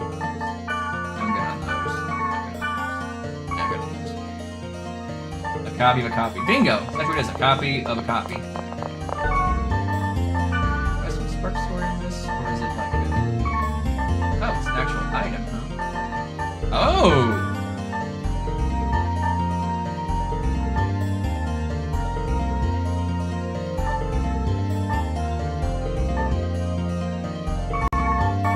Dang, that made Memory Sword kind of worthless. Come here, Black Rose. Yeah?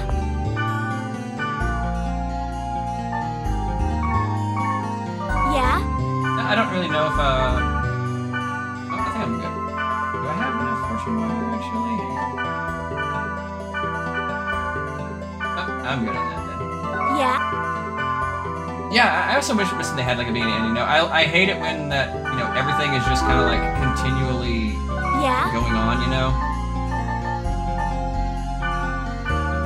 You sure? Heck, that's a cool looking sword, you know? It's much the same model, but it looks good. Actually, you know, like I said before, I actually am working on like an actual like music album, you know? I use AI, of course, you know? Like, you know, I know people don't like it, that's why I'm trying to like release it through DistroKid, so it's not gonna like, I'm not gonna like shovel it all into everybody's face and stuff. And I am gonna do like these breakdown videos of what each individual song. I can see Gardenia's face through the back of her head.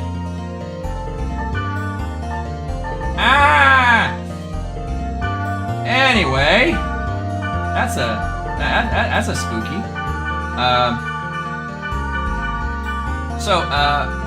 When I'm doing this anyway, I have a song about that. It's called Sequel Syndrome. It's actually one of my favorite ones on the album that I've been working on. It's basically about how they never let stories end. You know, they just keep going and going and going. It's like, and they only do it just because it makes money. You know. Like, there's no artistic integrity there. It's just, they keep making it because it makes money. That's actually why I really respect Zach Caddell and Michael Cusack for calling it a day with Smiling Friends. Look, I love Smiling Friends. In fact, during season 2 and stuff, when it was over, me and Molly were over here going, I want more Smiling Friends, and they know there's a huge demand for Smiling Friends, and they still know that people want more, and they know that people are sad that they're just kind of calling it a day after the next season that comes out. Was it next month or something like that, I think? You know, and they're just hanging it up and being done with it. I'm like, I don't blame them. They're like, hey, we've been grinding and stuff. We've been grinding forever, and yeah, it's like what Molly's saying. You know, I would hate for Smiling Friends to keep going and become stale. Same, because I don't want something that's brought us so much joy to suddenly just become sad. It's like, hey, remember when this was really, really good? Yeah, I do. Why is it still on? It's like, it's the Simpsons Family Guy thing, you know? You just keep asking, they're still doing that? Why? Who's asking for it? Don't know. It's better to burn out than to fade away. Yeah. Kurgan was right with that.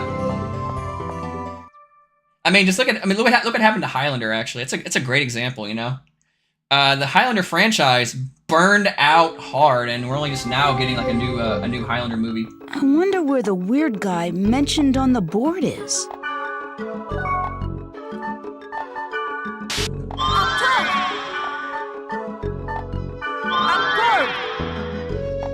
Yeah, like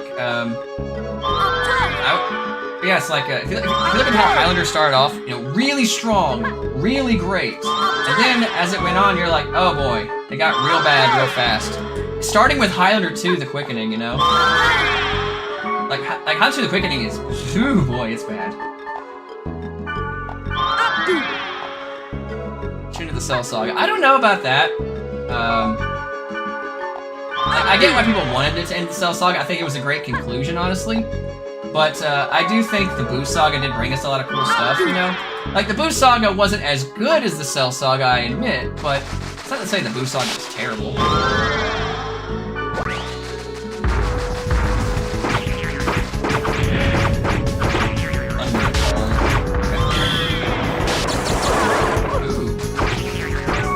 I don't know what you dropped, but I want it anyway. Cursed Hands.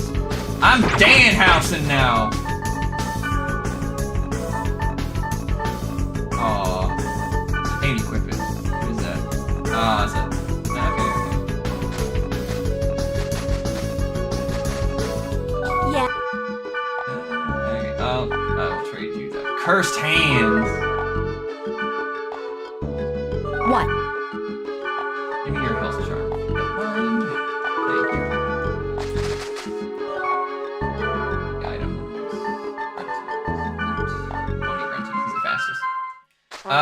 But I do see why. I have heard people say they wanted Dragon Ball to end at the Cell Saga, and I actually really do get why.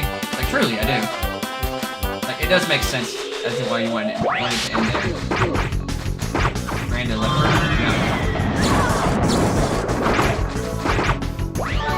Yeah. Oh, a Dark Horse? Hey, Katy Perry, get back here!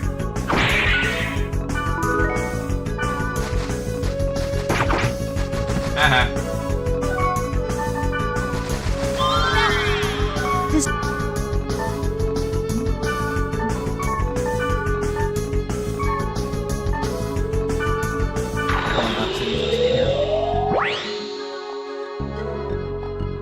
Was it Yeah, I admit. just with a... You'll have it. It's like Cell Saga was undone. See We you kind of later, go through life kind of ruins it. alligator. Yeah, I get that stuff. I do. All rep. But at the same time, I'm a sucker for happy endings, and I think Goku dying at the end of Z is actually kind of like, I don't know, kind of sad, you know? It's like, it ends on a bittersweet note, you know? And that's like my biggest issue with it. It's like, I always felt like if you're going to end a story like Dragon Ball Z, it has to end on a really, really high note, you know? Like, it's why I groan whenever I hear people say they want Berserk to have a really bad ending, you know, like a really sad ending, you know, like a bittersweet one or something like that. Like, no. You give Guts the ending that he deserves, okay? The ending he deserves is him and Casca get married, and they have a beautiful family, and they live happily ever after. You cannot make me suffer through the horrors of what they go through and not give me that happy ending. Okay? You can't do that. You will not taint this for me by making me go, God, that ending. I get why people want it that way, but I have the reasonable opinion of you do not make your baby suffer without a good payoff.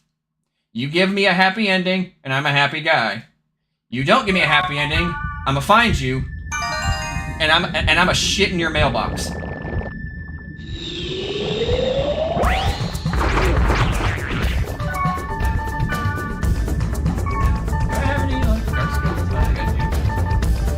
I do not. So I'm gonna switch to dark.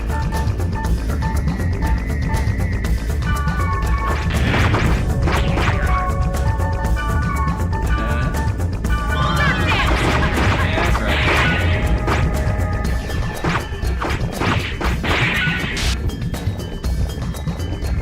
I don't say Berserk should have a happy ending only because Miura himself said he wanted one.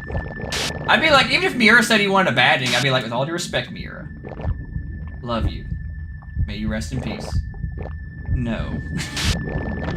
But yeah, but now I always felt that Miura would be giving Guts a happy ending and stuff. And again, I maintain it better end with Guts and Casca having a beautiful, happy little wholesome family where they where they're off living happily ever after. That nobody bothers with them. The demons are fucking scared of Guts. They don't go mess with them, and everything is all good. Okay, that's the ending that Berserk fans deserve. Guessing that Guts and Casca deserve, and Griffith can die. I'm in the camp of Griffith didn't. Say Griffith didn't do anything wrong? No, Griffith did everything wrong. Whoa, you're spooky looking.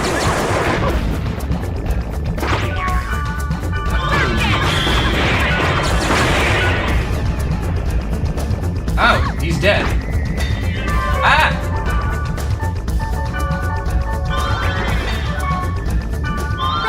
All rep.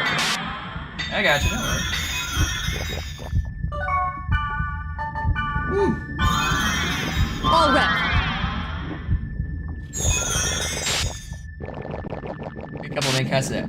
I mean, I think there should be some, consequences, obviously. Like, I think some characters should die to build up to it. Like, I don't think everybody should get what they want, but I mean, like, for the leads, Guts and Casca, I think they should get their happy ending, their happily ever after and stuff, Like, really fairy tale ending for them, I don't mean fairy tale ending, I mean, like, storybook is fairy tale ending for them and stuff. Because that's the kind of ending that you want, It's the one that they've earned, right? And that's I'm a very big believer in that stuff. Like spoiler, I'm actually working on like a couple things and stuff, like a couple stories that I plan on making with AI. Like I'm writing them, and I'm trying to learn how to like animate and do like video and stuff like that for it. And I'm not gonna lie, I get a little dark in some places. I am not shy about getting dark in places. Ooh, you are a Triple doom. You are annoying.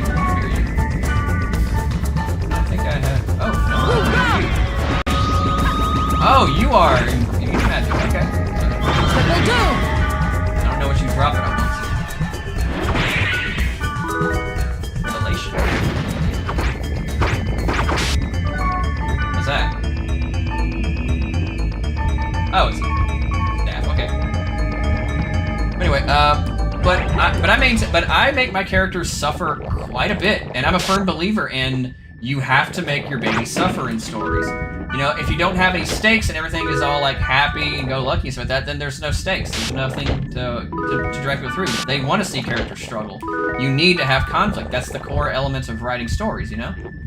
But, but that's the reason why I hate the Mary Susan what Disney do, because they want to have conflict, but they don't have enough conflict and stuff because they want to. For a while, all they did was like girl bossify everything. When they girl bossify everything, it means there were no stakes. You know, it completely ruined it because they weren't gonna make a female character look bad. They weren't gonna do that. They were gonna make her, you know, super awesome, Miss Heckin' Wholesome, they're gonna make never wrong. You know, they called her I am never wrong, and everybody would have been like, yeah, that's right, she's never wrong.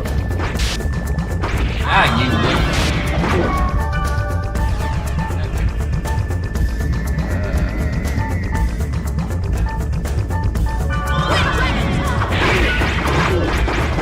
Yeah, there you go. Uh-oh.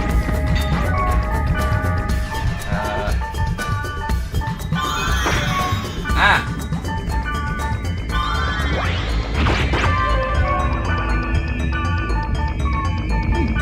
It hurt. What do you drop again? I forgot. That sounds like a twin blade, though. I don't know why. I was right.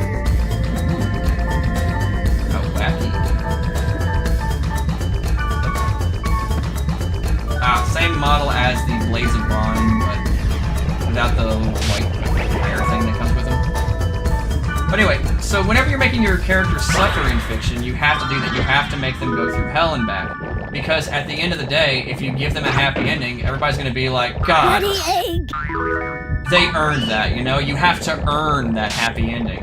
And that's why I'm not a firm, I'm a very firm, like, sort of like anti-Disney person, because they don't let their characters suffer enough. They don't. Oh God!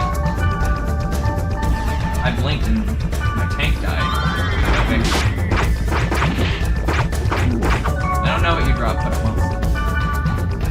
Okay, virus core. Yep, virus core. So try again.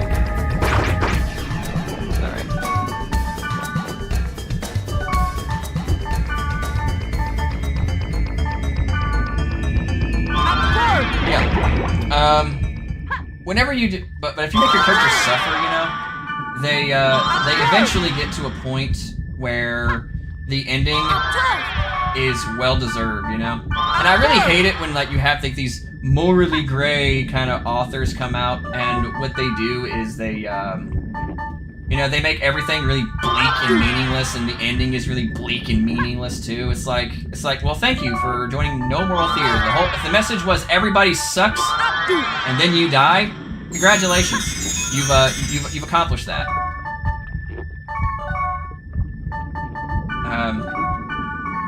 And it's like I just don't like really bleak endings, you know. Like if you're gonna make me suffer along with your characters and stuff, then give me a happy ending. Like, and I mean this. Give me a happy ending if you're gonna make your character suffer. Because otherwise, what's the point? I watched misery porn, and then your character, and then it never gets any better. Lovely, very very lovely and stuff. And I know some people say, well, isn't that like creative limiting and stuff like that? What if the whole point is a bad ending and stuff? Like, well, yeah, I get you, I do, but what I'm saying is, if you're trying to make a story that has, you know, meaning and whatnot, you really, Jesus Christ,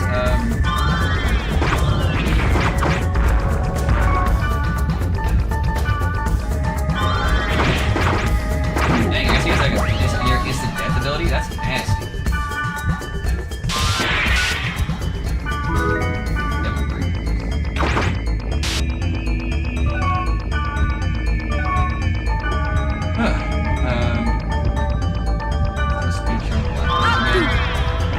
But, and again, I do get it if the whole point is you want to have like a very bleak ending because, you know, the whole story is supposed to be bleak and whatnot. I'm not saying there's not any merit to that. I'm saying it doesn't appeal to me if your ending is bleak and everything sucks. Because ultimately it basically just tells me, the viewer, is you're a pessimist. And I just, you can do that.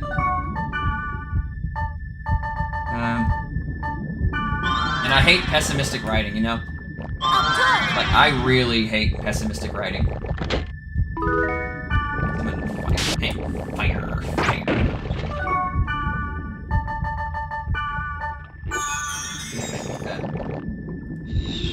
Does anybody else like that, you know, kind of like, that kind of like storytelling, that kind of writing? My wife! My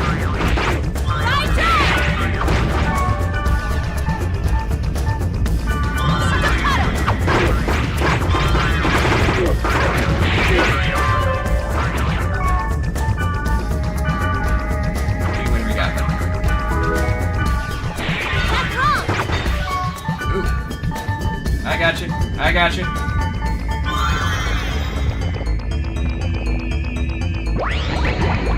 I'm glad I'm not using the health charms here because it's like, if I did, I feel like I would have died several times because it's like a waste of a bunch of them.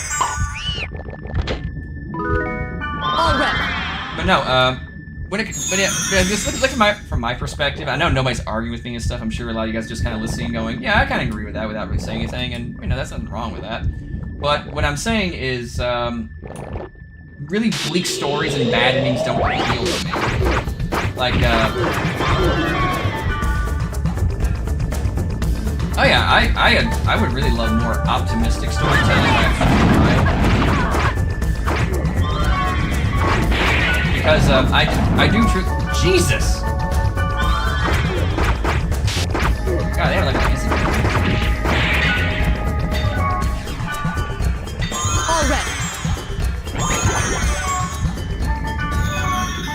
All right. All right. We'll buff you again, cause God, they are just beating up her really bad today. Anyway, I'm gonna level with you guys, okay? Like, whenever my book is finished, I'm still working on it, by the way. But you're gonna see some really dark and bleak topics if you actually read it. And I'm hoping people will read it. Again, I'm not gonna like shill it out and be like, hey, you gotta read my book. It's the greatest book of all time and stuff. I'm trying to be like very modest with all my stuff, you know? Because as far as I do use a lot of AI and stuff. AI is not writing my book for me. I have it like do grammar checking and stuff like that, and I may have it touch up some prose and whatnot. But for the most part, but like 99% of that book is written by me. I have AI acting as an editor. That's it. I may pitch story ideas to it and bounce some ideas back and forth with it and whatnot, but I am the writer. And I'm gonna do some real dark stuff with it. And I'm not gonna pull my punches. There's gonna be some really, not too friendly things happening in this story. And I make no apologies. But it's all with a purpose. Because at some point, there's gonna be a payoff. Yeah. And the payoff is, of course, naturally, the payoff is naturally, you know, good endings all around. Is it pessimistic or just realistic? I mean, life is no fairy tale. It's trying to diminish your point, just trying to offer a counterpoint. So, I view realism versus pessimism as a dichotomy. A realistic perspective has nuance. It has like good and bad. Because a pessimist will color their bleak storytelling, their bleak ideas, into, I'm just being realistic because, you know, life is pain and stuff, you know? They don't seem to realize that, yes, life can be pretty hard, but there are a lot of little things in life that keep you going. Sometimes those big things in life that keep you going, you may not even realize it. Life is not all pain, suffering, and misery. Most life, in fact, isn't pain, suffering, and misery. Most people are not pain, suffering, misery. We all have our own problems, yes, but we all find ways to get up in the morning, don't we? A little bit of optimism is needed for pessimism to balance it out, and that's what goes to realism. And I know the difference whenever an author says, I'm just being realistic, when in reality they're just being a pessimistic or nihilistic sort of sort of jerk bag. Because because they always dress up their pessimism with like flowery language, weird enough. Like, oh yeah, this is like so really deep, you know. It's like it's representative of this. Like I saw a post, you know, like if it sounds like it belongs on r/I'm 14 and this is deep, it's probably not very realistic. It's probably pessimistic. But I saw this one guy. He made one of the most egregious examples of this spec mindset. He goes, I don't like bright, colorful things. I like anti-heroes. I like bleak storytelling, mature themes and stuff like that. You know, real pretentious stuff that you'd expect. This like, you know, where they think heroes who are just as bad as villains. So there are no morals in your story. Like, if the villain is just like the hero, then why am I following the hero? What makes the hero any different than the villain if that's the case? And I don't mind it when they explore that and things like, you know, a villain is just a diminished hero. But I also know the difference between whenever someone is writing that and that's the point, versus writing that because everything has to be bleak and meaningless, you know. To put a finer point on it when it comes to pessimism and realism and the overall difference. With pessimism, the point is the bleakness. They don't see the silver lining. They don't see the rays of sunshine that eke in through the gray clouds. They only see the clouds and say, this is it. This is all that's ever going to matter. Everything else doesn't matter. Just the bleakness and the hopelessness and the end. Like, suffering. That's the point. But a realist will take those bleak elements and they'll take something out of it, and then they'll say, yeah, this is real. However, there's another side to it. You know, you can't have your shadows without your light. And to quote one of my favorite songs ever from 1,000 Foot Crutch, light shines brightest in the dark. So to me, that is the difference between a realistic take and a pessimistic take. What? The realist examines the good with the bad. The pessimist only sees the bad and says, that's it. There's nothing more. Quote the Raven.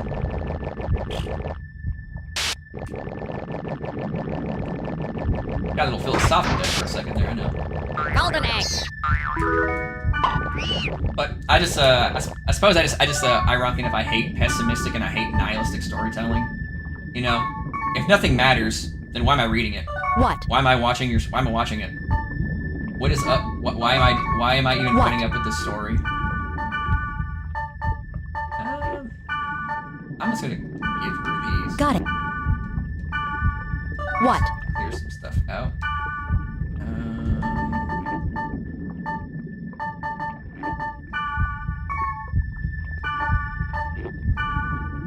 I have, and honestly, I don't really feel like talking about Alex's storyline, because it's like, oh god, that was dumb. Like, I thought it had to be like a mistranslation.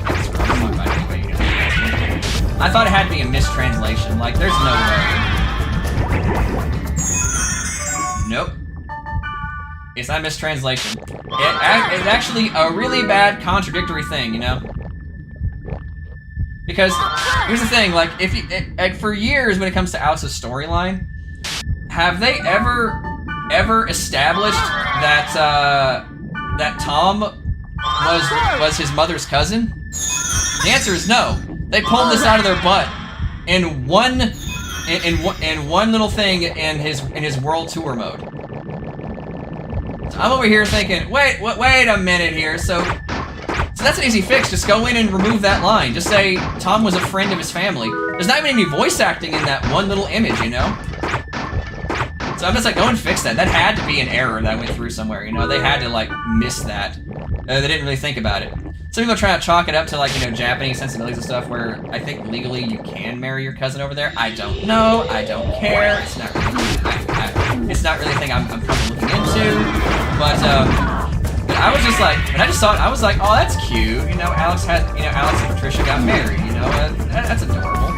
And then it's like, oh, they're cousins and stuff by something. I don't know, by by being like, I don't know, like here's the thing, it's like the weird part is I said that Tom is like his mother's cousin, not first cousin, not second cousin, not third cousin, just their cousins, and somehow that got twisted into everybody into everybody being like into the whole thing being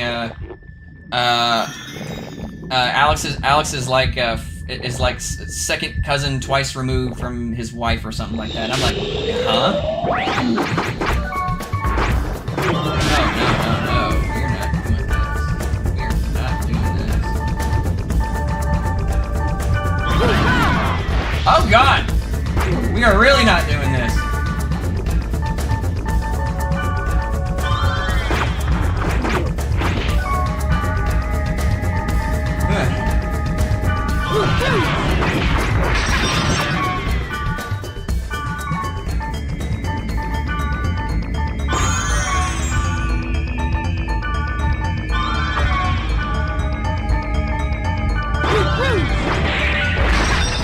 Dang it, I keep missing it. Die. I don't know what you drop, but give it to me.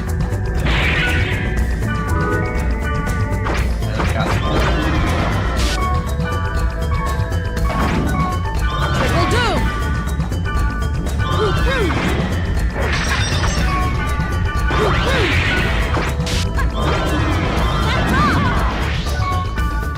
Yeah, boy. My way! I got it. There we go. God, that was pain. I do not know if there's a boss fight up ahead, and I don't want to risk it. So I'm going to... Probably isn't, because it just says it's like blank right there, but on the off chance there is,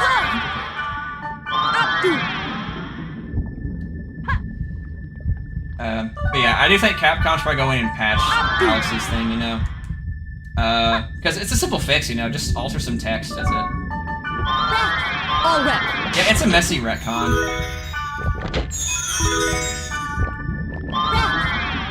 All rep. What?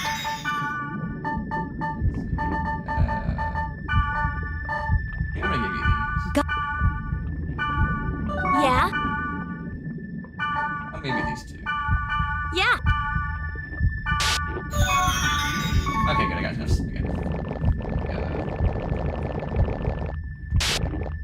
This part right here. Cool. Ice string, ivory beret, and alright. It's a very messy retcon. I do think they need to fix that because it's it actually takes away stuff from Alex more than anything else, you know? Oh boy. Do you know? I'm looking for something. Do you know where it is? What are you looking for? I don't know. That's why I'm looking. I don't know. What is I don't know? You have a girl's voice and you have a male model and there are pieces of you missing. I think you're looking for the pieces that are missing from you. Huh? Hey, you're coming on to us, aren't you? Coming? Not coming? Come or not to come, rendezvous?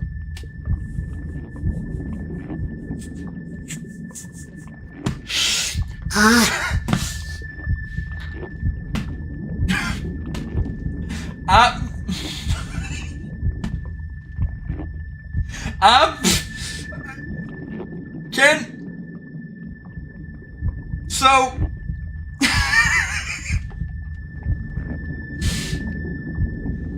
Okay,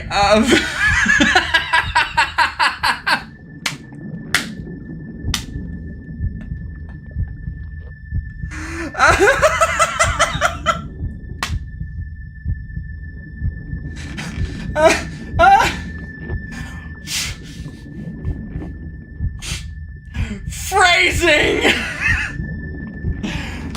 Oh my god.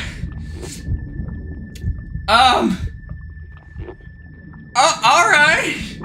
Rendezvous at Nat Slum. Rendezvous at Lambda Pulsating Worst Core. You can't talk about coming and not coming, and then one of the things you bring up is pulsating. Somebody had to know! Somebody knew 20 years ago what they were doing! Rendezvous at no time. Rendezvous if we can meet. Rendezvous, I'm sure we can. I don't know. What's rendezvous? What's search? What's what? What's come? I don't know. What's I don't know? We're the ones that don't know. I'm the one that doesn't know. What the heck are you talking about?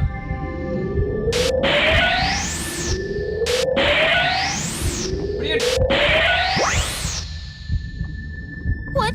What? Molly, you're right. Coming, not coming, and then look behind Black Rose. It looks like, they knew what they were doing. What?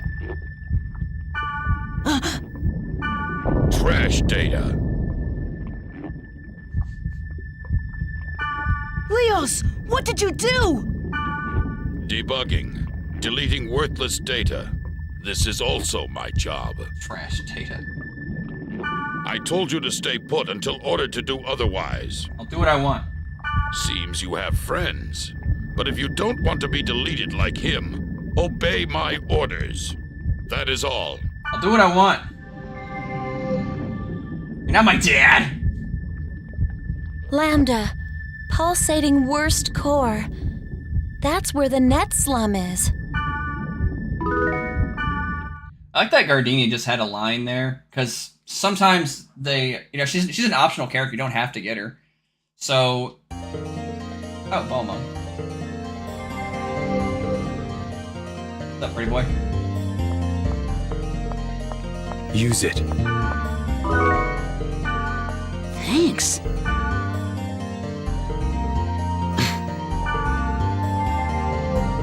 It's amazing that I wonder what changed his mind.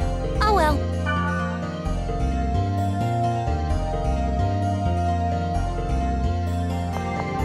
I think it's amazing that, hey, get back here. What? I want your health charm. Thank you.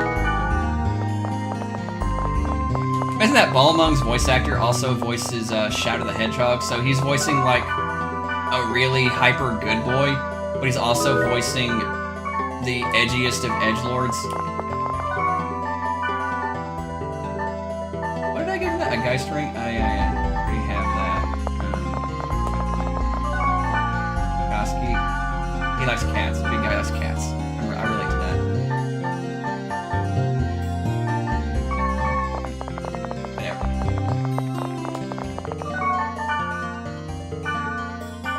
I'm glad I recorded that coming thing though. That was funny.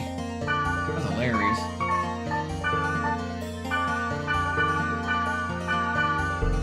It stunned me. I did not expect to be stunned. Yet there I was. Stunned. I'm glad you did, because I was going to do that myself if you didn't.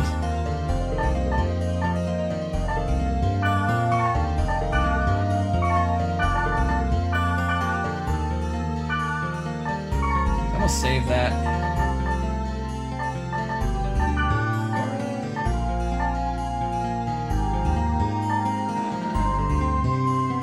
Oh, this is actually not too bad.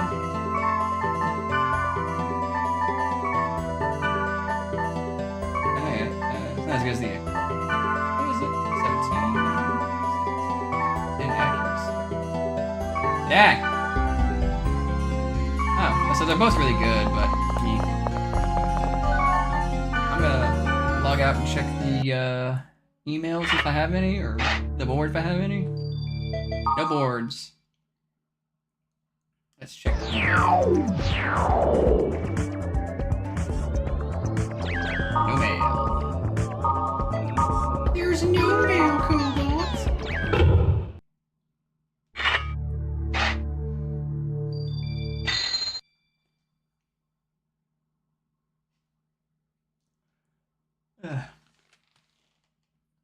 Hi, Wraith. He's giving me little love blinks.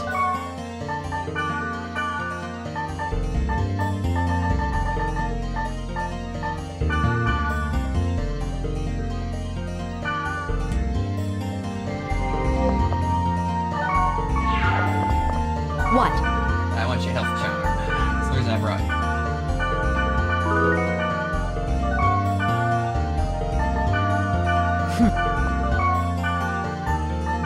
Alright. Black Rose is a half of the course.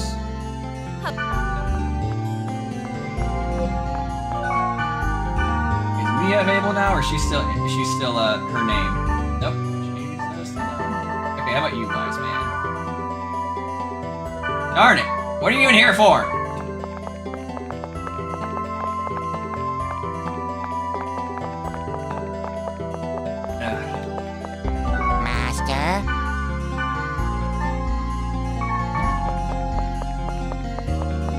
If I need to buy anything, I need to unload some stuff, that's for sure. I like so much stuff.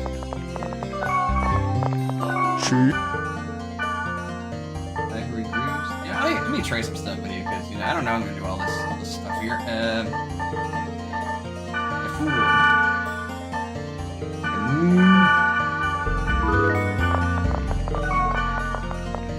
Oh yeah, I can't try anything with Terry anymore. Yucky.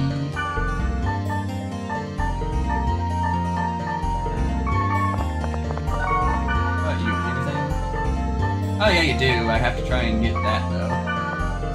How much holy sap do I have actually? I'm gonna trade some stuff for you. I can't get super buffet because that requires a thing.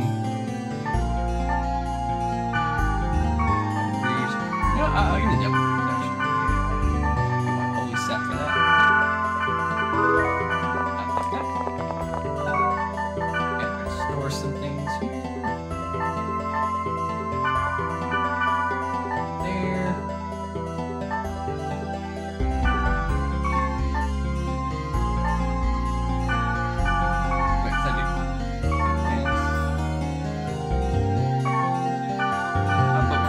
I'll go ahead and that.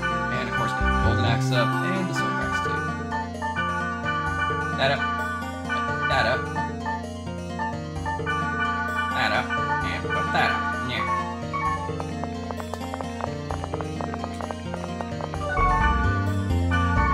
Okay.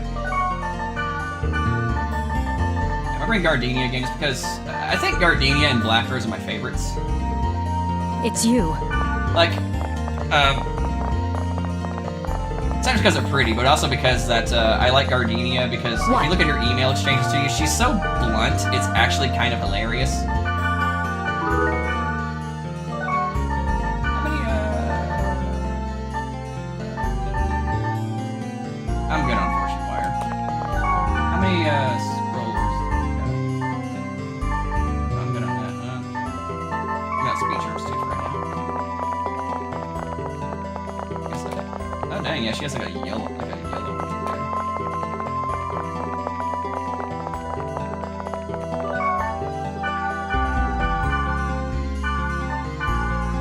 If I don't know if I'll beat this game today, because again, I know I'm really close to the end of it.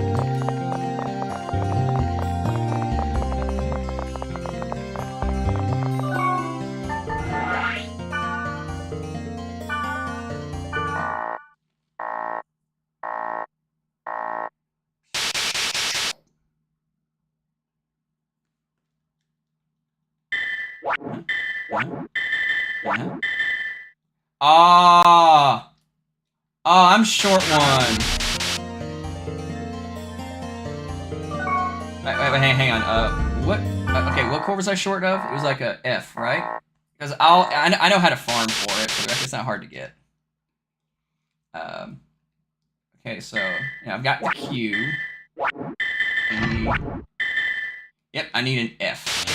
F core. So how am I gonna get an F core? Through the interwebs.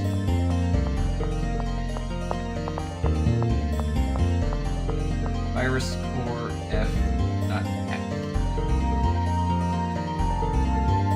Okay. Large size monsters. Okay.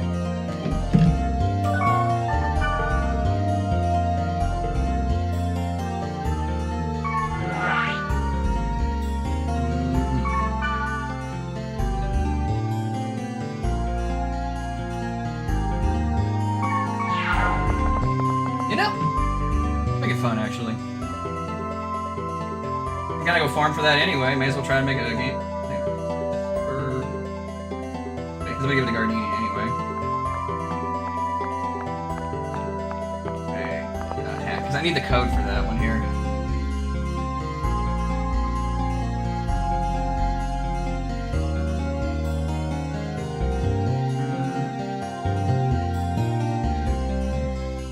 Hack.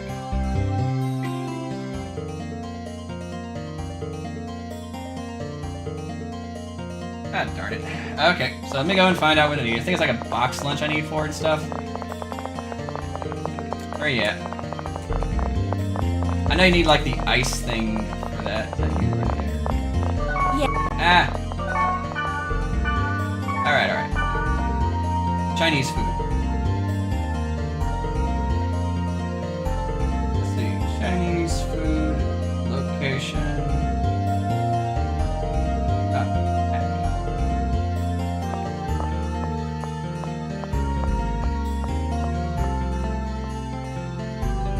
Alright.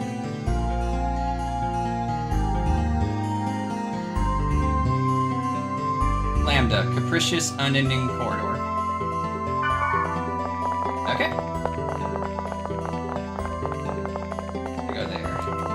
I'm not sure if we're gonna top the coming part, but you know, I guess we're all coming. So it's capricious, unending corridor. Okay.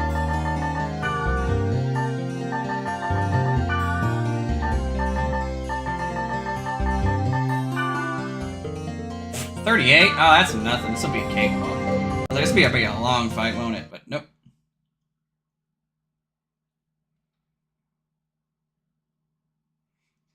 Hey, I said this is an infection. No, it ain't.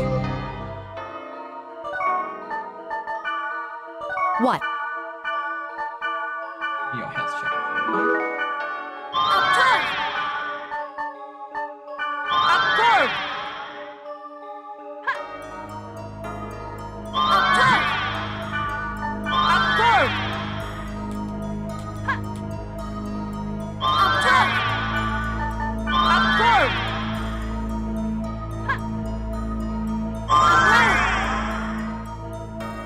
She's done with that. Alright.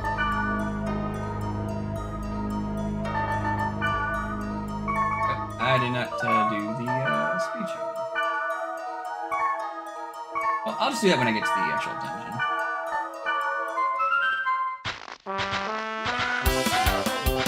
I can go right through this. You can't touch me. You can't stop me.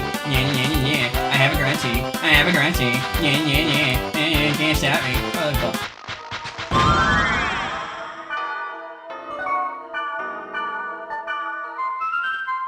I have a grunty. You can't stop me. Yeah, you can't get me. You can't get me. I have a grunty. You can only grunt once I get away from you. Yeah. I don't know why I did that.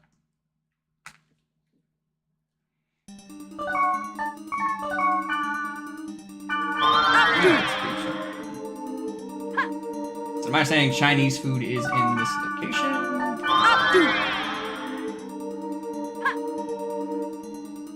I'm doing this just for Gardenia. Because I like her a lot.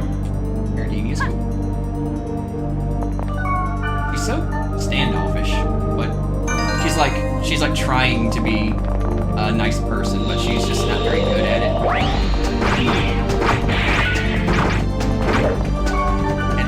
I bet you got a virus for me now.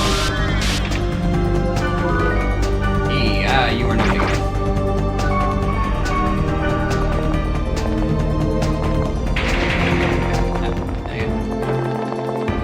I'll find bigger enemies.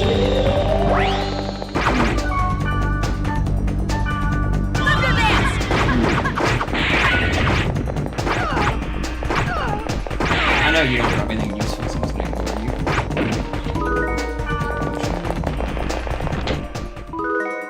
Yes.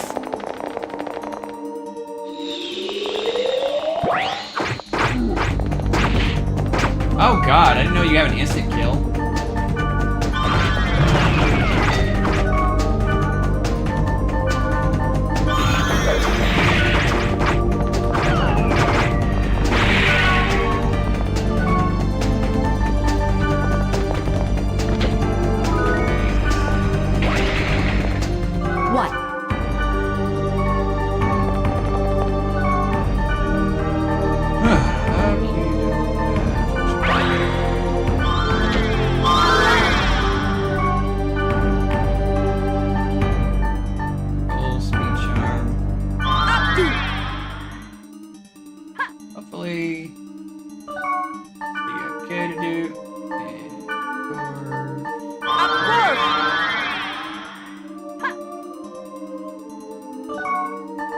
first aid then. All rep.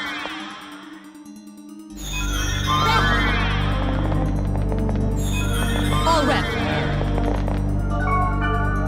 All rep.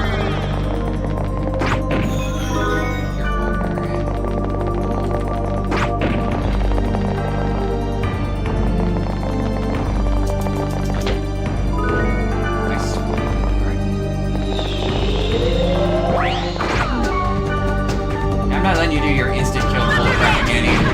Screw you.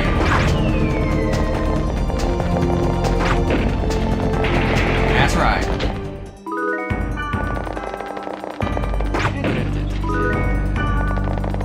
There, cat egg. I am still working on the breakdown videos with that, but I do wonder if you're gonna need to kind of have all the stuff like back. Did the fish drop?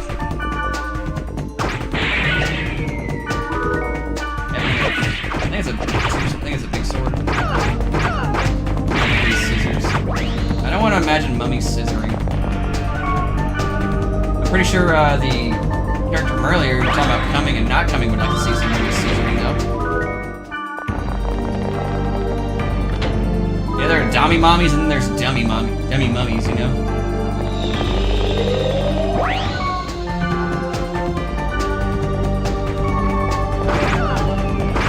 Get back here. I don't even know what you dropped, but let's find out. Useless. I got like a billion of these. Darn, they're always dropping chests.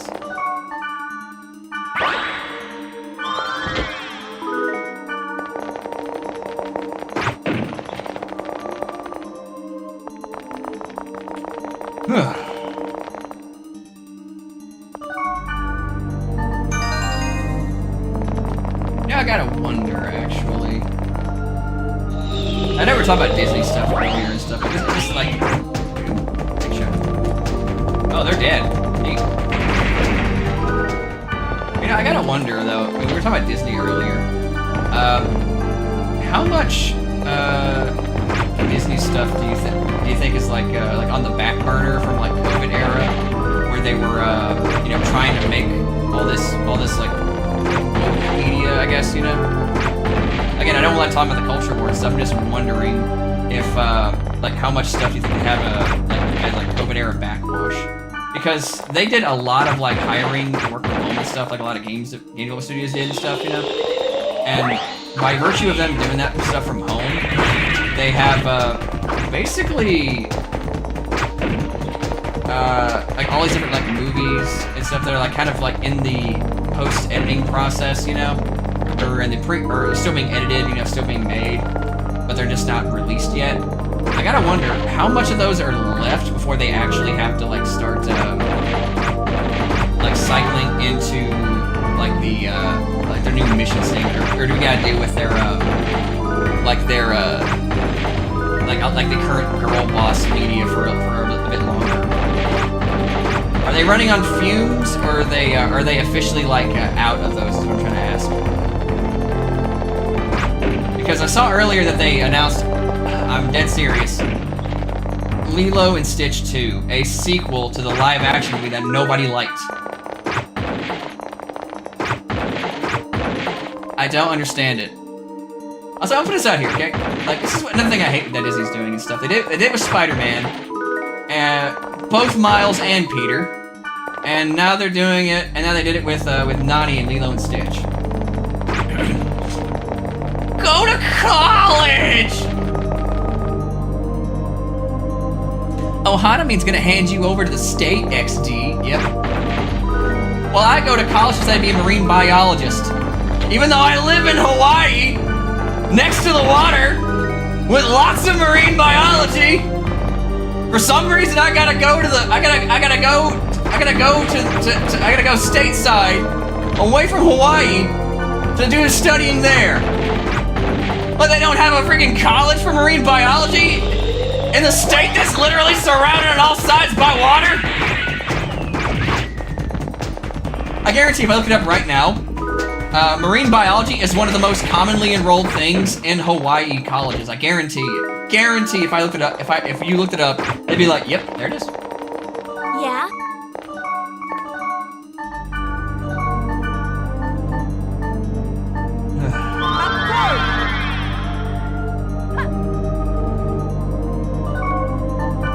means family. No one gets left behind. Until I gotta give you up the state so I can go to college, you know.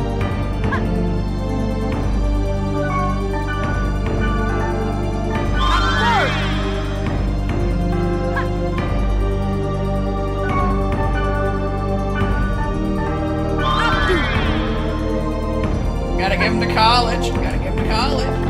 Gotta go to college.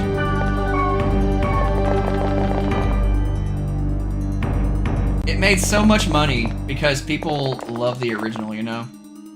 Like, this is what I really hate about, like, about Disney too and stuff.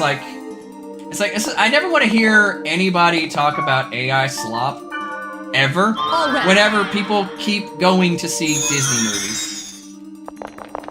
There is nothing more worthless in any media ever. Oh, no, we ain't doing this crap.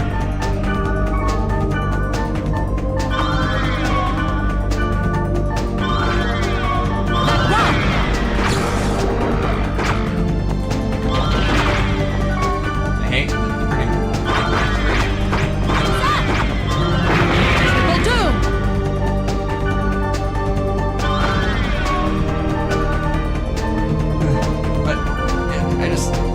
Okay, so they, you know, like, there's nothing more slop than Disney movies nowadays. Like, they're literally just like, they're digging in so deep to their crappy franchises that people are nostalgic for in a desperate plea to try and get, you know, more revenue out of it. Do we need to see another version of Lilo and Stitch?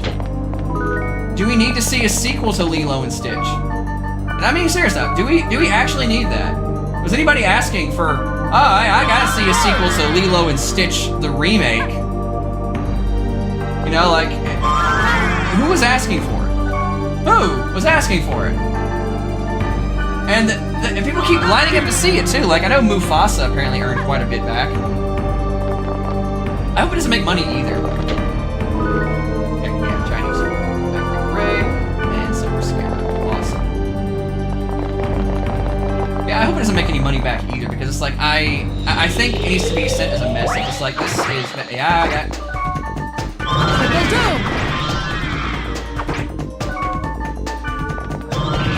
Lip sync.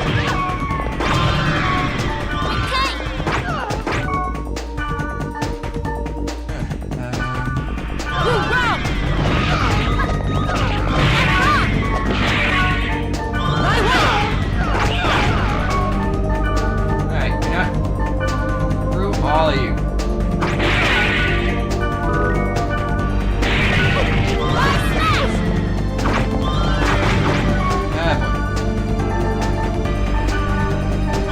It's like, this thing too, like, you know, Disney's gonna be using AI too. They're gonna make this worse. You know, they're gonna make more of this crap that nobody wants.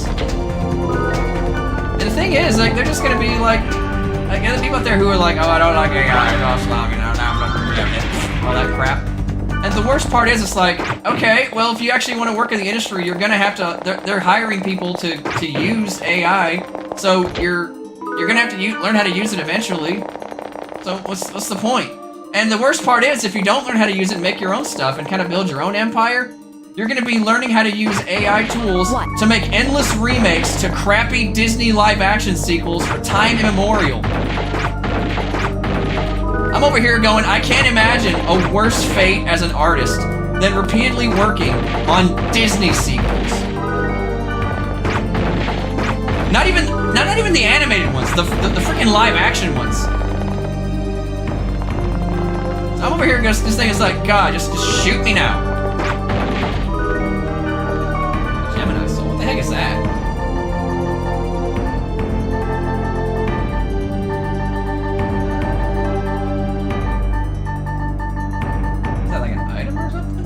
Oh, it's a...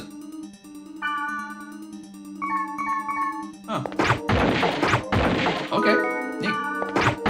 Yeah, I do hope that the next Lilo Stitch movie they announced doesn't make any money. I actually really hope that... I'm not gonna lie, I actually hope that, let's do a look back, actually, I'm curious. Oh, they look kind of neat, but... God, they have crap attack. What do they do?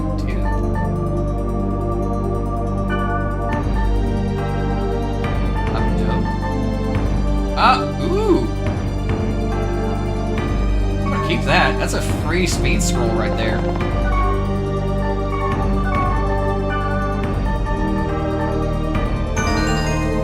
I did that.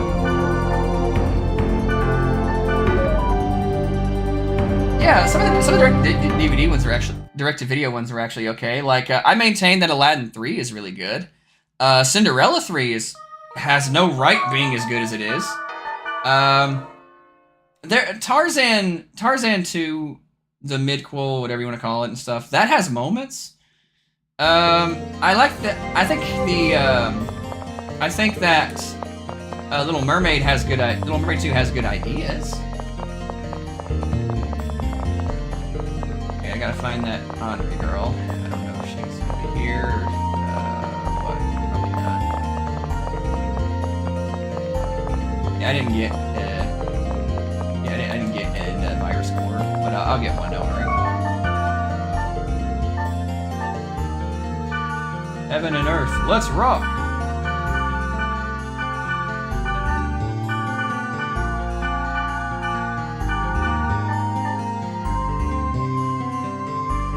Psychometric or negative. Again, Opto.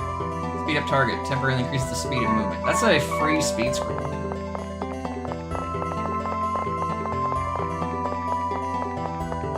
I just equip that and then unequip it and stuff. There we go.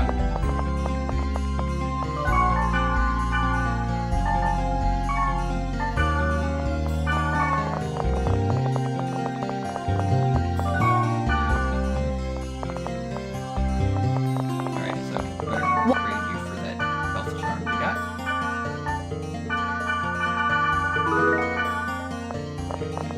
Okay, I'm gonna find that Henri girl, you know, the one who's trading for the super buffet. How to do it? Just watch this. Switch servers. You gotta switch servers with that. Some of the NPCs are like refreshed and stuff, you know, and you can find them that way. But I'm gonna be doing this too. Also, the Gardania. And look at that, a new spawn health charm. So useful. It's like the yellow caster.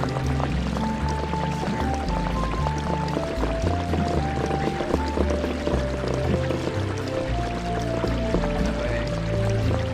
That way. That way. Not you. Yeah, here's the thing. I do feel like, at the very least, bare minimum, the original, like, straight-to-video movies, you know?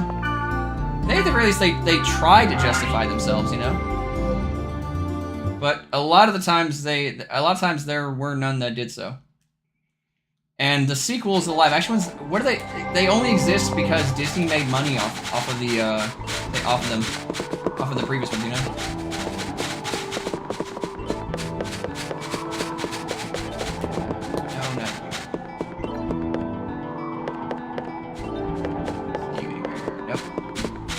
I'll find you. Why is this guy here always?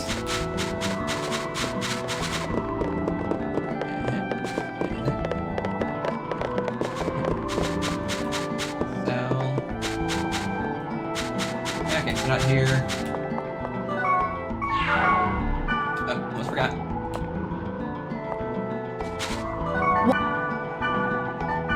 Give me your health charm.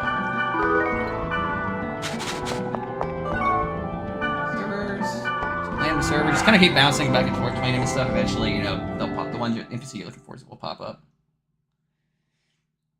But at least some effort was put into the animated sequels. Yeah, yeah. Some of them were. There was some effort, you know. Some people were like, "Eh, I should try to do some stuff." I know a lot of times they were like basically animated pilots, you know, to like cartoons and whatnot. God, why are you always here?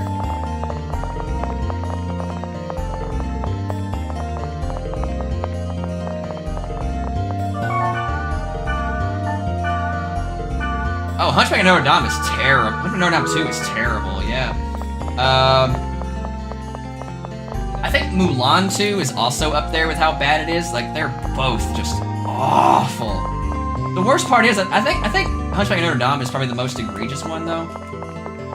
Because it like literally hits you over the head with this message. Beauty's on the inside. Ugh!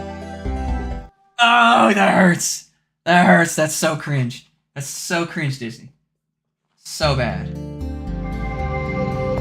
Gem encrusted bell. Why would you? Okay, so my question is this: why would you ever do that? Make a bell gem encrusted and put it on the inside where that big friggin' brass like ball thing is swinging and making the bell ring, and wouldn't that like alter the like how like the noise of the bell itself? Number one. Number two, would it also possibly smash some of those gemstones? Like it destroys its that's a good idea. The bell is beautiful on the inside. It's the message, guys. Look, the bell is beautiful on the inside. You know, barring the fact that Quasimodo's love interest, you know, the blonde girl and stuff, she's very, very beautiful. You know, ignore that. Ignore that completely. But then it's like they just destroyed the whole thing with the bell. You know, like they could. Why'd it have to be gem encrusted at least? You know, you could have had like some verses and stuff like that. You know, on it, some Bible verses. You know, it is a Catholic bell. Wouldn't it make a lot more sense if we did it that way? No. Let's put gemstones on it. You know, let's do that instead. Ah, groan, cringe, agony, pain.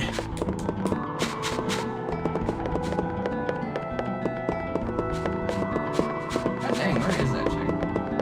Where are you at?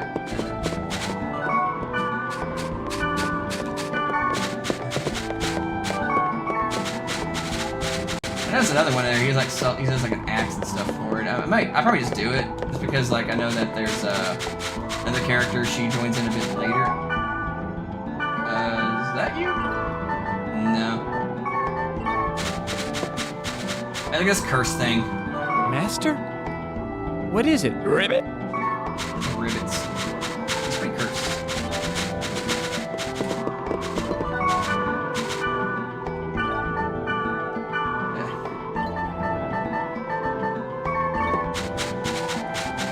I will find her. She's around here somewhere.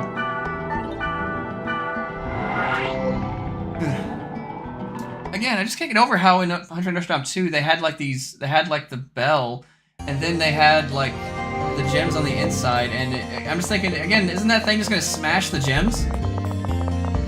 It won't work. It won't work. You're just gonna break the really expensive parts, you idiots.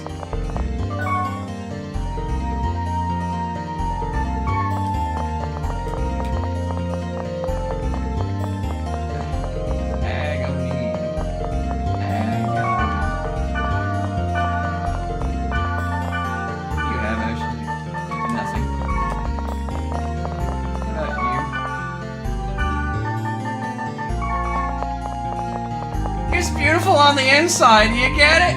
Do you get it? It's literally beauty on the inside. Do you get it? Do you get it? Do you get it?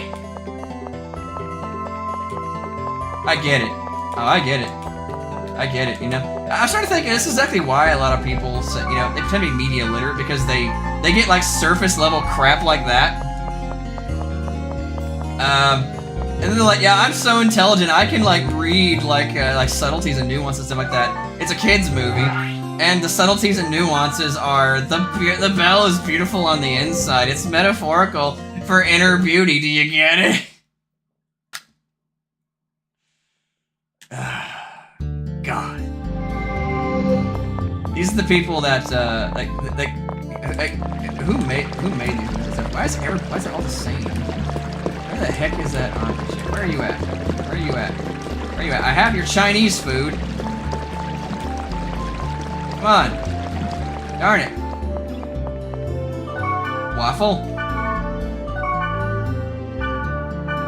Yeah. Shut up!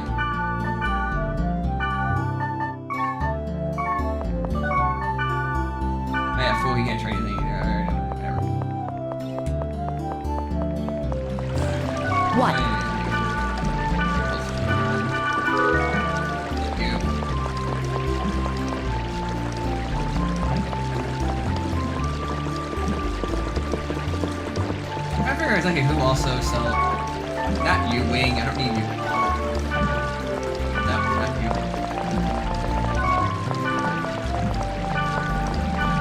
Okay.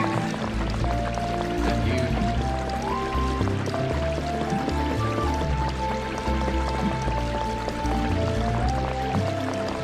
Not Nova. I don't understand. I will find her. I will find her. And I will get that super buffet. It's important I get it.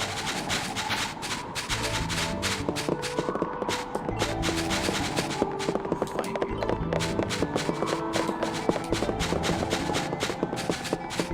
Oh, there you are. God, you took forever to spawn in.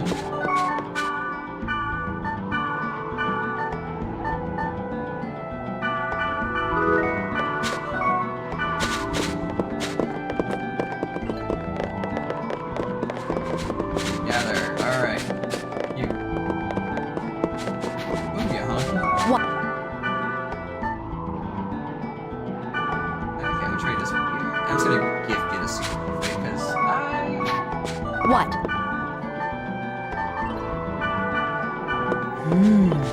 A marvelous item.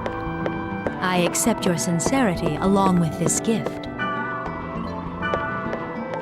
Oh, it looks neat actually. Look at that. That's neat. Oh, it glows red. Heck yeah. Oh, I think it's this guy actually. Panta. There you go. Yeah, key X. One demon scaff for clear water, and he needs the ice bar.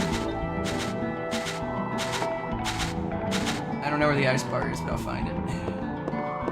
Ice bar. Location. Dot.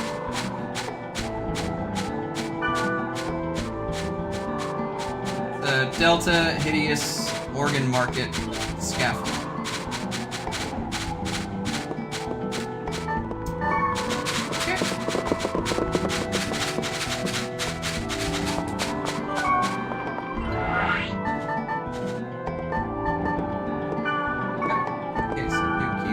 So it's Delta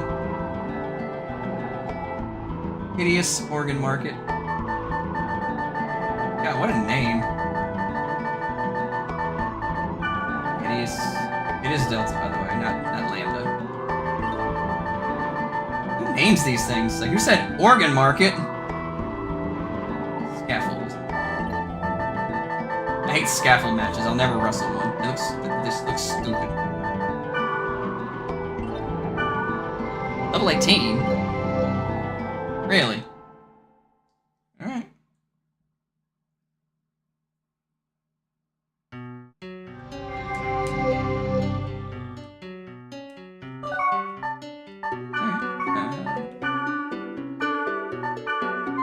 There's a thing over here. I'm looking over here.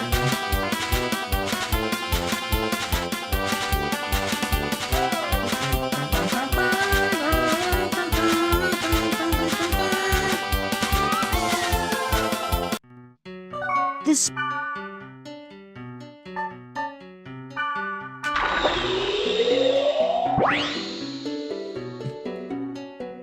Did you just would go in Ice cream scene from the Tom and Jerry movie? Oh, yeah. The guy who looks like he was gonna like do something very suspicious with an ice cream machine or an ice cream bike.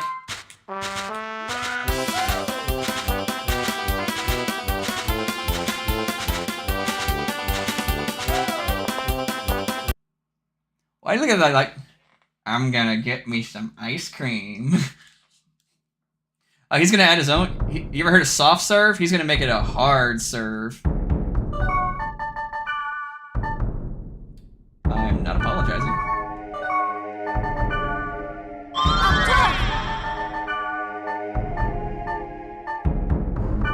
Horrific.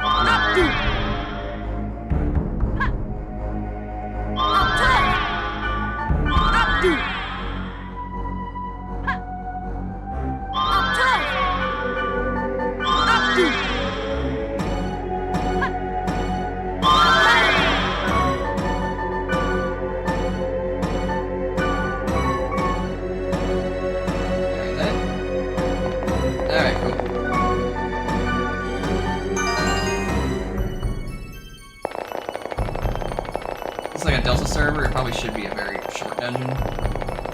But it's a Delta, so I'm assuming.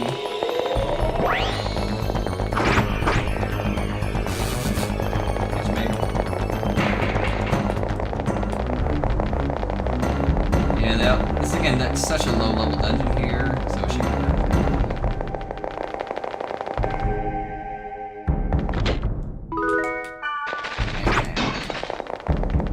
The Hanged Man Adam Page.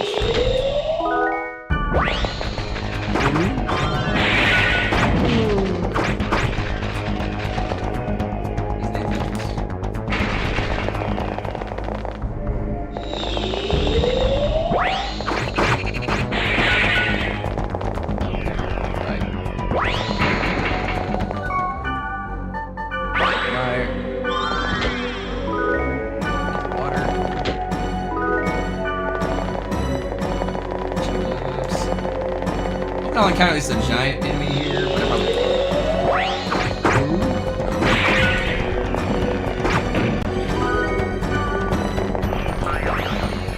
Alright, stop spawning treasure. I don't need any more.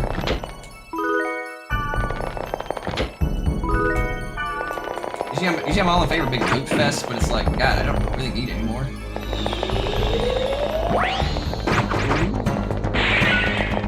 Why did that guy look like? Why did they animate that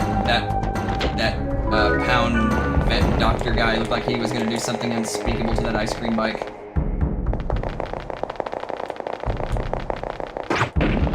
It bothers me now. Yeah, I just realized I don't even really know what that fire and fire. Oh, okay, it's fire.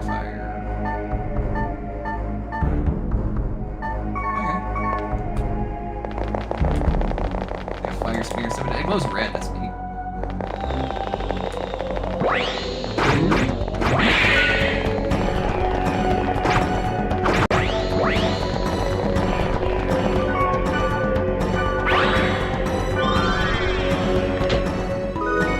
Oh, to have on me.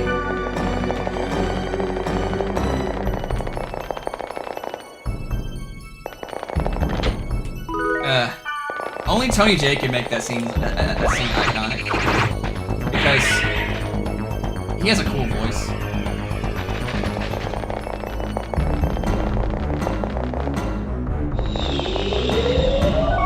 What?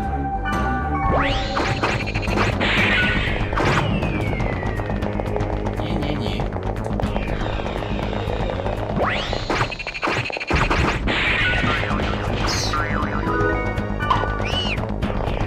Ouch. He hit you like once. Fine.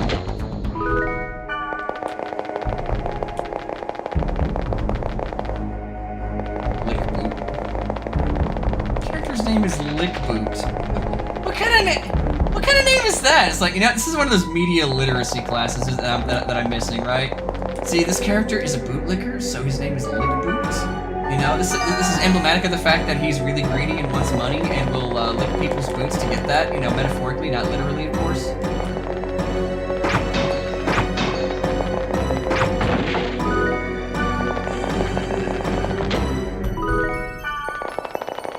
I'm not even about to clearing all the enemies out of this game, out of this level. This thing. I'm just gonna plow through them all.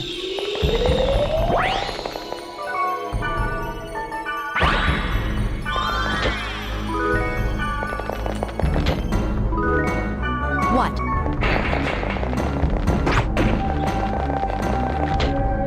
Like get in, get out, and then get back to trying to get a virus core.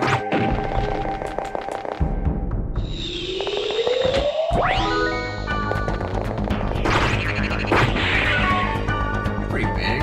UCAS a big one here?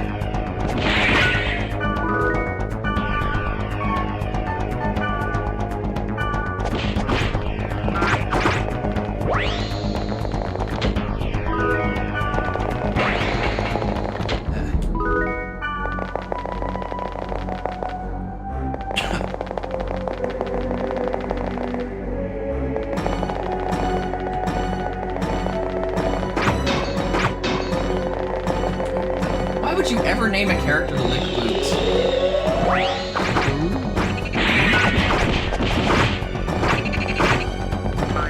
crazy for thinking that, you know, like... Yeah, I'm gonna say, maybe, like, this kind of writing is what inspired a lot of, yeah, Dr. Ackercheeks.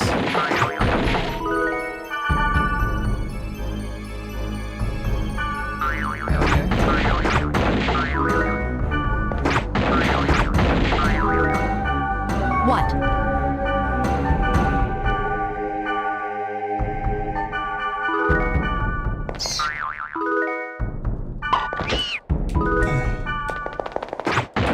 Like, who names these characters? What?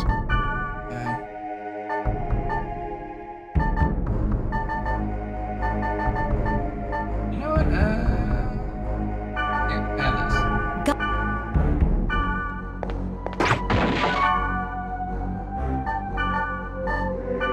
Yeah.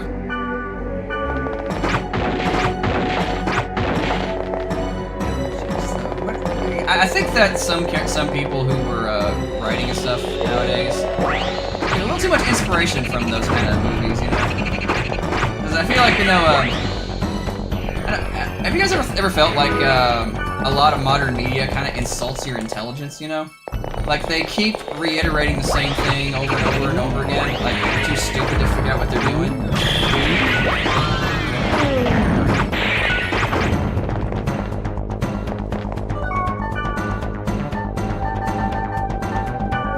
That's what it feels like to me, you know?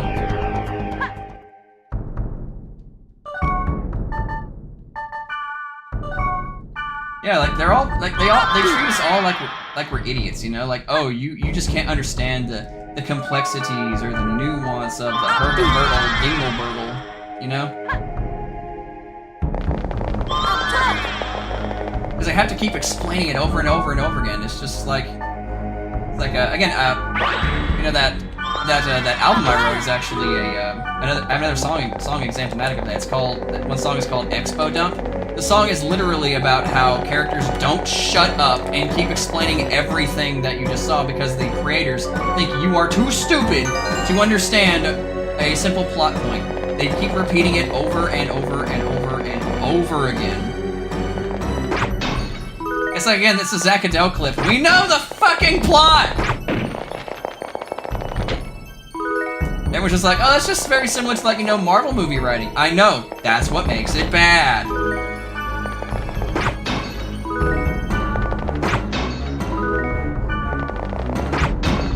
Yeah? Yeah?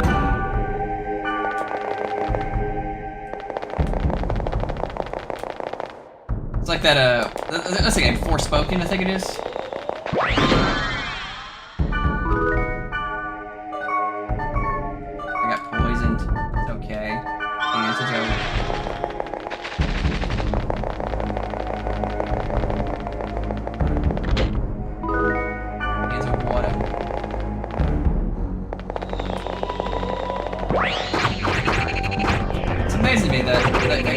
That game is emblematic. It's a poster child for a game that never shuts up and allows you, the viewer, to like figure things out on your own. It has to keep repeating everything back to you because it believes you are too stupid to understand what's going on.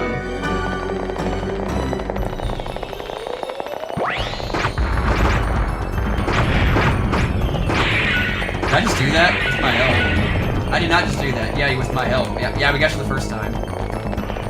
I'm also like, I'm also reminded of the, I think that's what they call it, like postmodern writing. There's like this 4chan post that really illustrates this. And again, I don't go to 4chan, but I've seen this post several times. It's like going over Borderlands style writing, wherein every single solitary character speaks with like some irony poison bullshit. You know, it's like they just can't let a simple scene be serious, you know? They have to say something really stupid. That happened.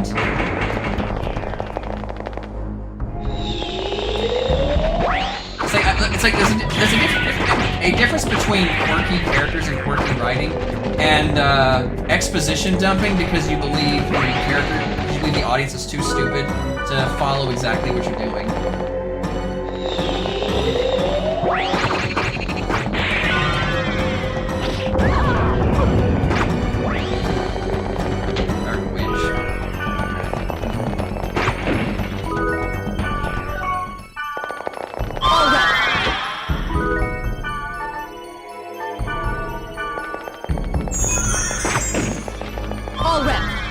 Yeah?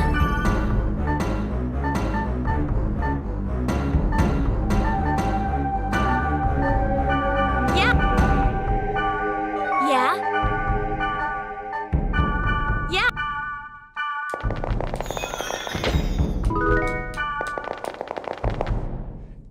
That happened. So that happened. Actually, yeah, I hate that writing. I hate it. And I hate irony poisoning. Alright, I actually have another song about irony poisoning. And it's actually just called, you know, no subtlety. It's actually just called Irony Poison.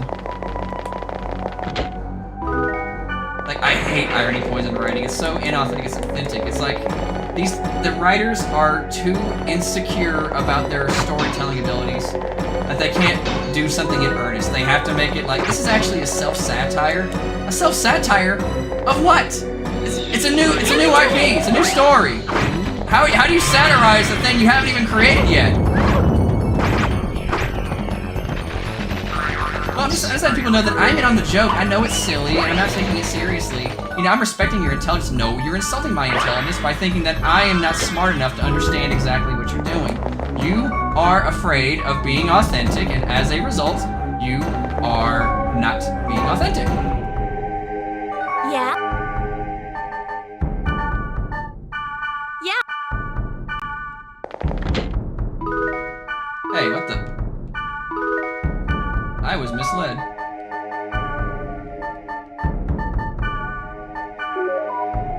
It said Delta, right? Yeah. Level 38, Yeah?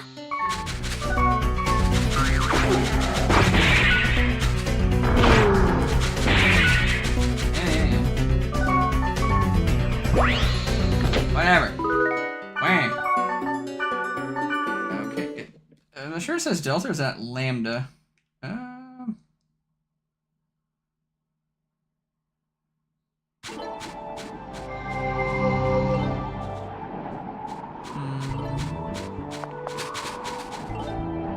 Are we sure?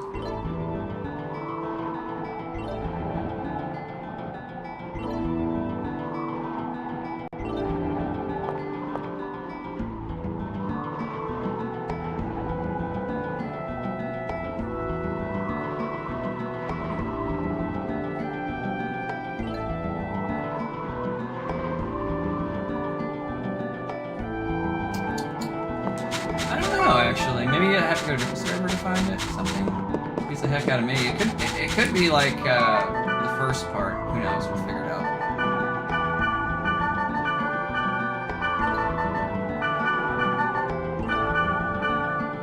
That happened.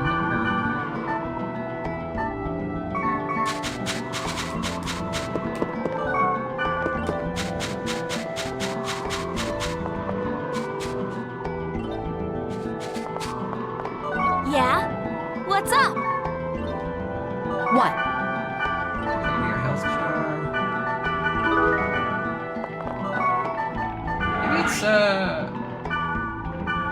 Maybe it's the server? I don't know. I feel like it probably would be. It's the heck out of me. What?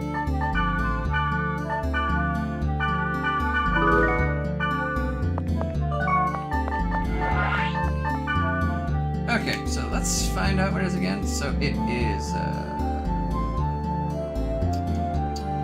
no.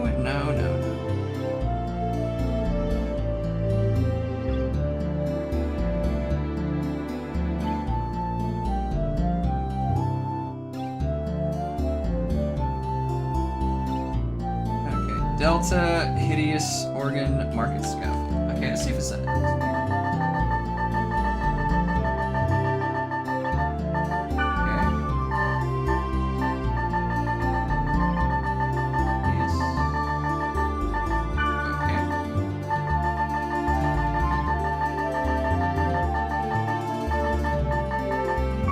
So it isn't this one. Alright. So we'll give that one a shot. Let me just save and drop some stuff off. So I can get my inventories. I'm not gonna do the constant thing. You know that dumb BS.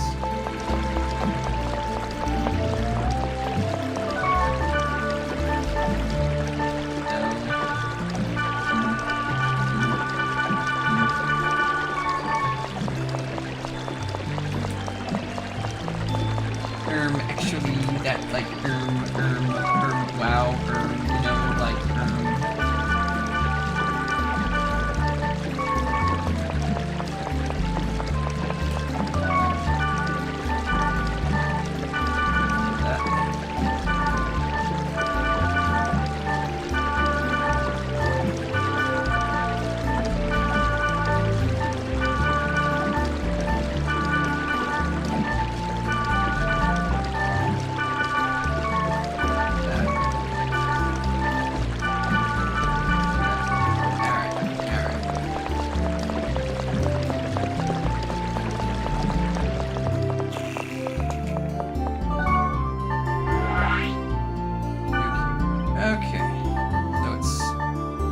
hideous organ market scaffold.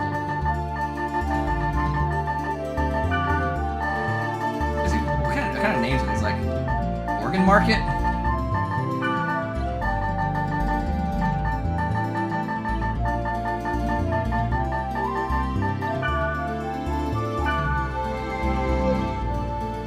This could be Delta.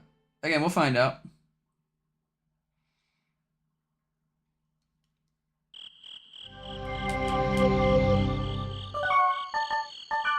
The low level area.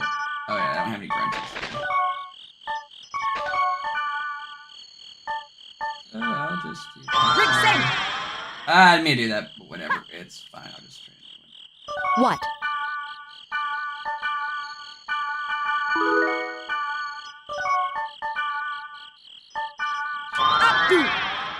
I'll just run over to it and just get out of the way just so I can get it off the thing here. Because doing this actually does unlock stuff for later. It like counts for like a thing, you know? This...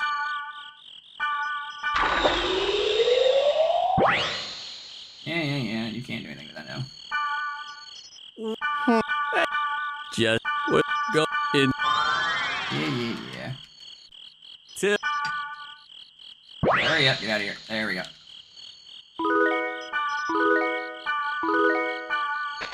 The golden axe and the silver axe thing, that's just used for trading and stuff, you know? Not really needed, but it's nice to have. Oh, wait. Where are you?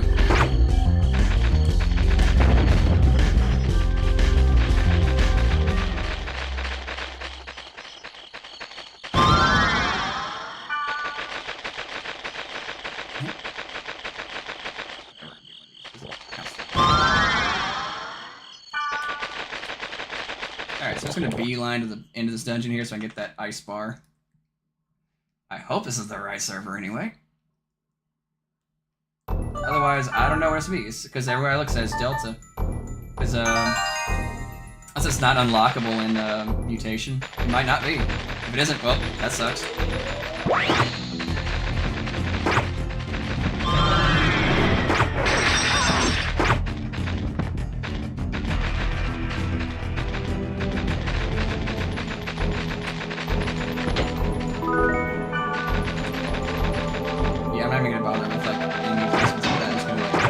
I guess I'll get the treasures and stuff that I pass. I'm not gonna like ultimately seek it out so I can beeline for this dungeon.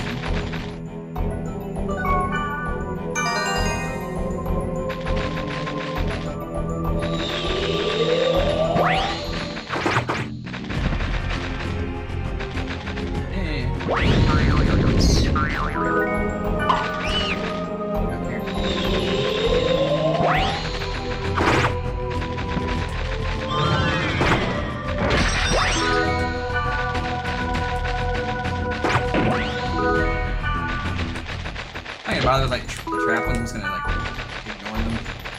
Again, just so I can get it in, out, and get home.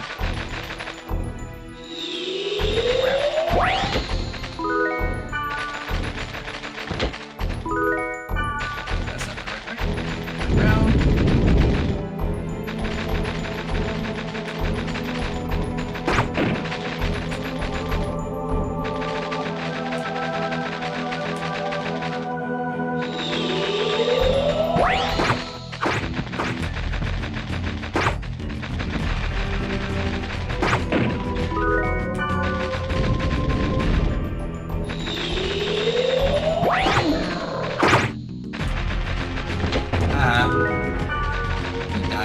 last. The hangman. The hangman.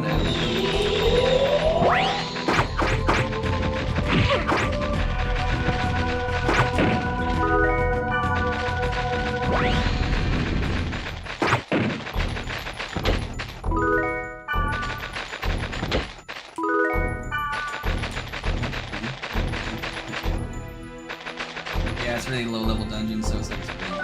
Again, I'm just hoping this is the right location, and I'm not wasting my time. I was reading that you can get it in infection, but you can't, like, you don't use it until mutation. In which case, I'm hoping that doesn't mean, like, you can only get it in infection. I'm hoping it means that you can get it in mutation if you hadn't got it in infection. Because a lot of times they don't change the dungeons, you know, from mutation to infection. I mean, look, I got super buffet, no problem, didn't I? Did she just walk in here and meow? Invisible egg. Oh, there she is. Hey, what, honey? What?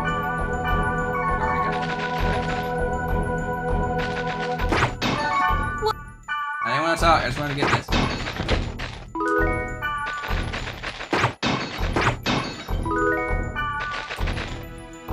Alright, easy enough. Yes! Alright, cool, cool. Heck yeah. Alright, so I got the ice bar now. And now, I can get that axe. I don't know if I'm gonna give it to Pyros or I'm gonna give it to, I forget her name, but she's like, the other axe man you can get. I know it's a very powerful weapon. Like, think about it. Like, the weapons that I have are like level, like, well, let's see here. I'll show you. It's level 19, right? The same character. I don't remember exactly which one it is. I think it's Panta, his name is? Yeah, it's like a little wizard dude. I'll find him. But yeah, there's another character you can get. I think she comes in an outbreak. She's like this. She has like this angel-like aesthetic and stuff like that. I really like her actually. She's very pretty, and she's like a heavy axeman too.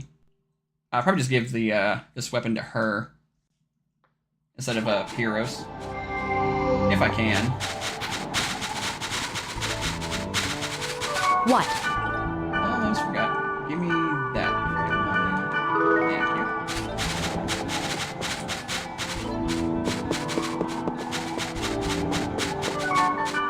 Sell. Sell. Rainbow card. Keep the ice bar. It would suck if you actually sold that, you know? Is that you? No, that's a blue. I don't know, I'm gonna see him. Where you at, Panta? Cielo, miedo.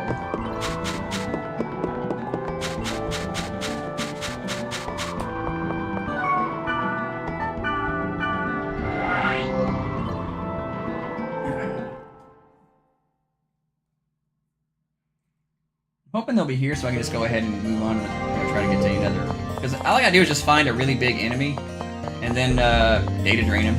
Won't take but a minute.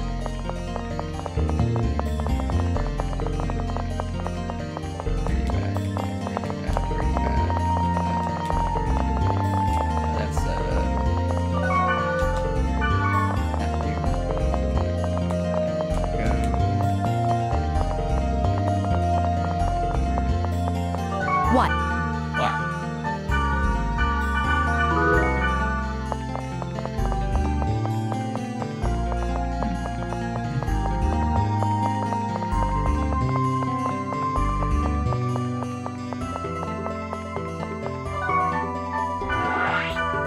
Well, I'll find you. There's Henri. I'm picking up like how like all the characters, because all the NPCs they all have names and stuff, and they all kind of repeat themselves, you know. They're all like the same characters, you know? It's weird, you think this game is like passing 20 million players, but a lot of them are... Oh, is that him? Is that him right there?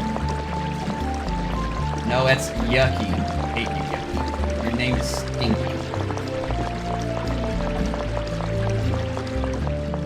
No.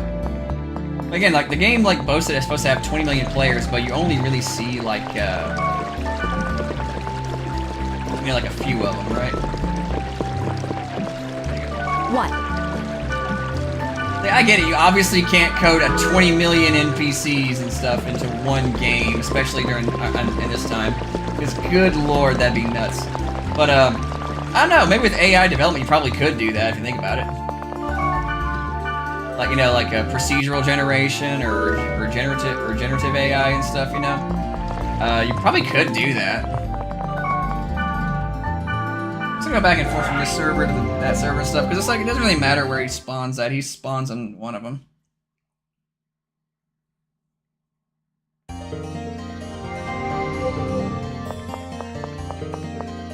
What?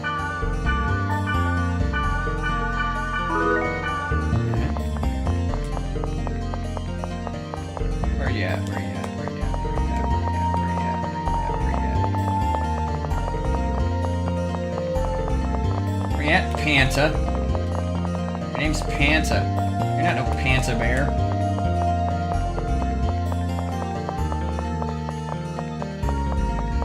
Oh, hello, Nightshade. Can't see it, but she's crawling behind my PC.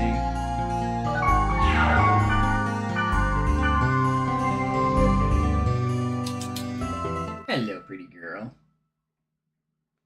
Give her a little head scratch. Find you, Manson. Where you at?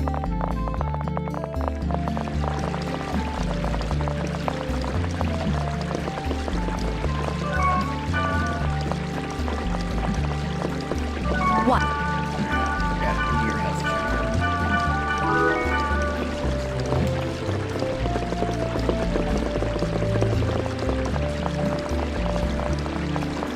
Yucky again.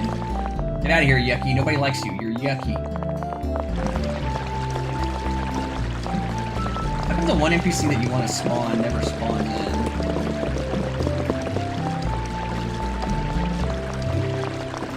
Oh, is that him? There you are. Alright, give me that axe, boy.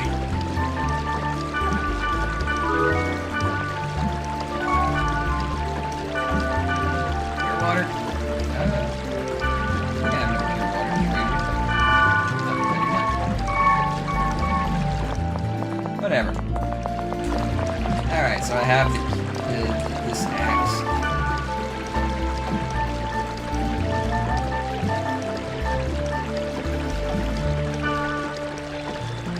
Let me look this up actually. Is it better to do that?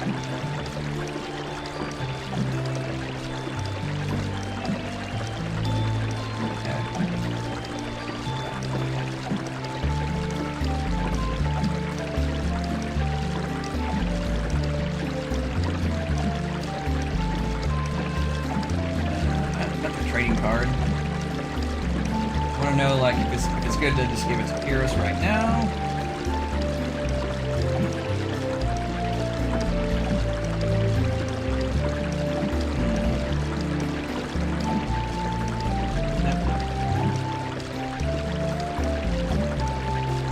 Look at the other girl, actually, the other axe person. It might be better to just give that to Pyrrhus. I think her name is Ryoko.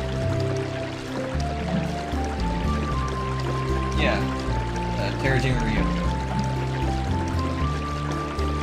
Yeah, she first appears in Outbreak.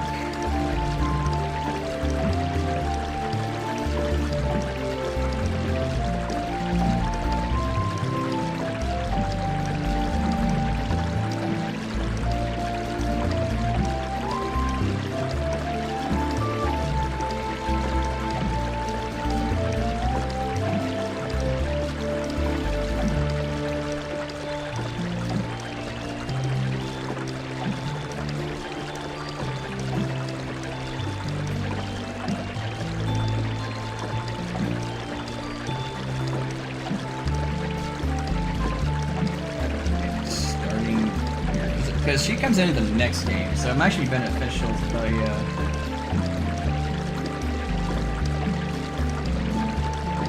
don't know, actually. Okay, she starts off with a little four-weapon called the White Axe. That's not true.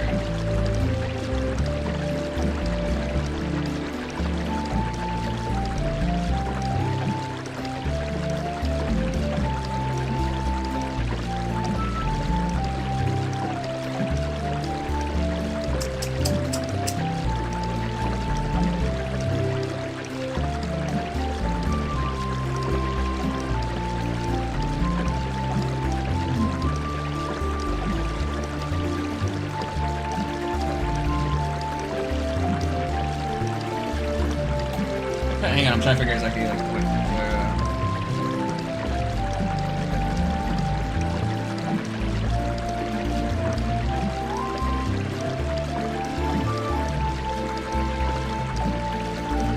yeah, whatever. I'll just put this axe in there anyway, because I don't know. I really don't intend on using Pyros for a lot of stuff anyway.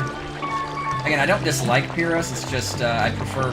Again, I prefer having like a tank kind of build for things, and I just don't see a lot of use. I mean, he is very good at soaking up damage. It's just I always bring Black Rose with me anyway for story purposes.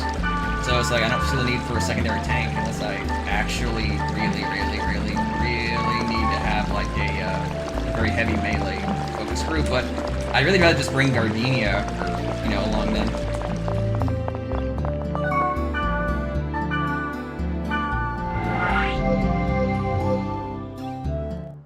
Again, I'm not saying Pierce is bad. It's just he's not my preferred guy to bring along.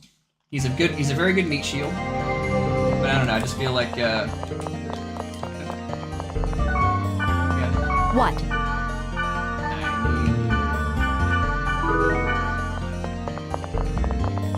Okay, so we're gonna try and find us a big virus core now. A little longer than I expected to, but it's fine. I would imagine that if you actually gave the key axe to Pyros, it kind of makes part 2 a joke.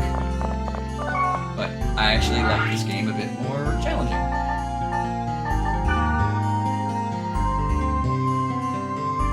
Let me find out here. Virus core F.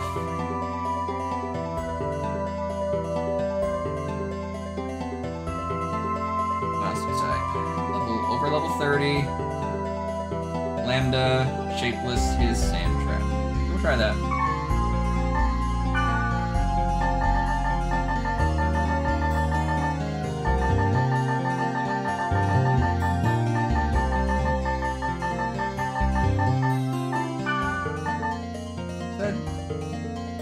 Lambda, shapeless, his sand trap.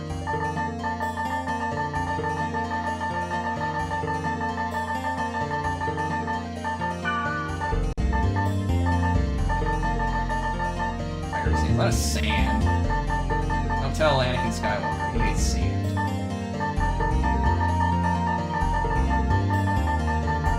There you go.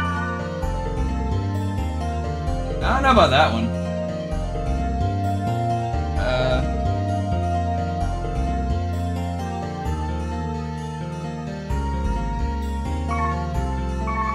I'll try a different one. That's pretty high level. Let's see. Resurrecting Confused Judgment.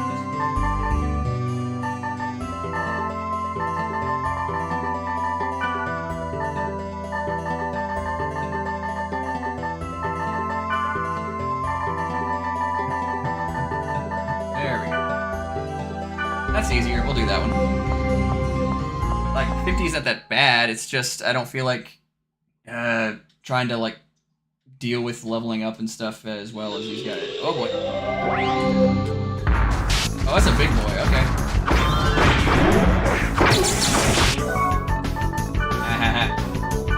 That was easy. E.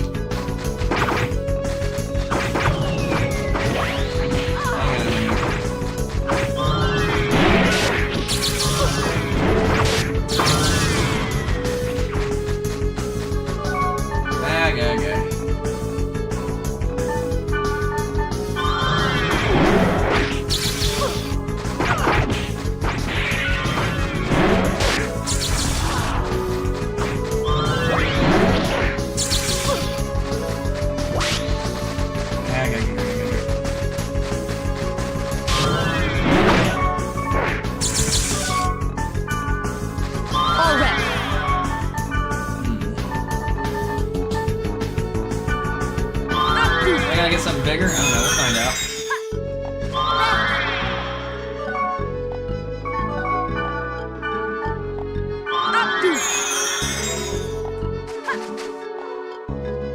That mushroom guy was pretty big, though, that's the thing. Maybe that, I don't know, like, we'll find another one. What?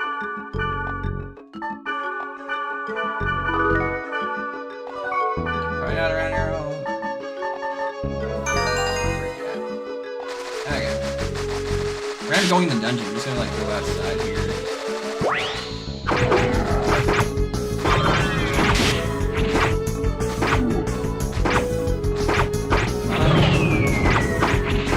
Alright, good. Alright, that's it. Dang it.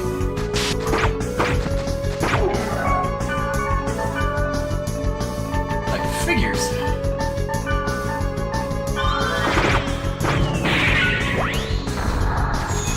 I clearly said F. I don't know why it's giving me,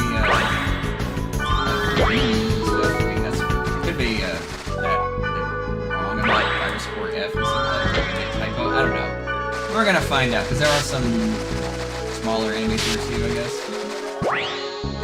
Hey.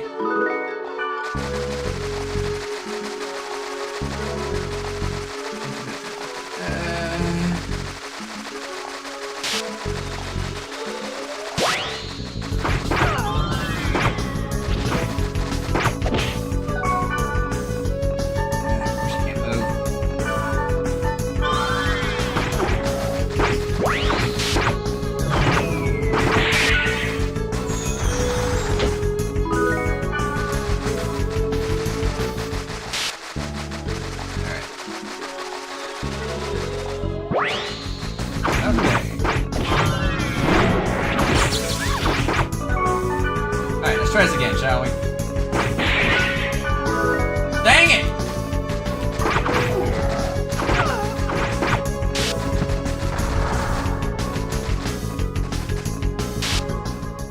I don't want battle axes. I need a virus core.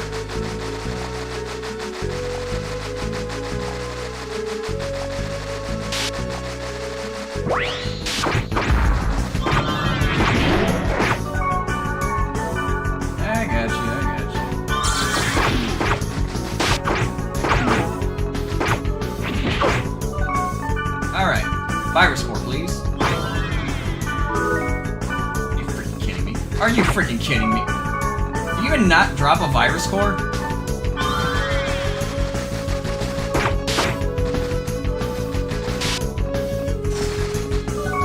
Okay.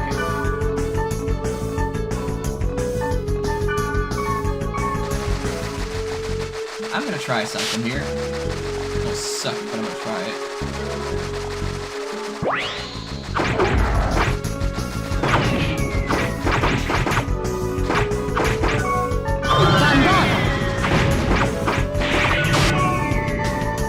I'm sure that.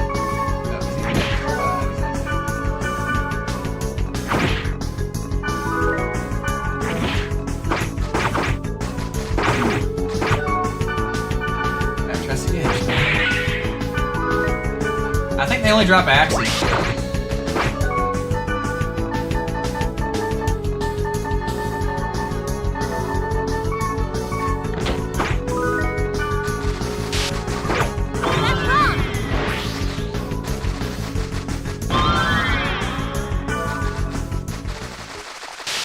Okay, I'm gonna try to get one of those little mages to drop something, because it might be like a medium-sized enemy that drops it, I don't know.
Darn it!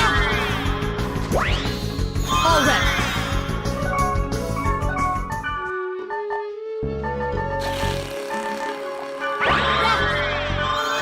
Okay, that's not working, so... Okay. So...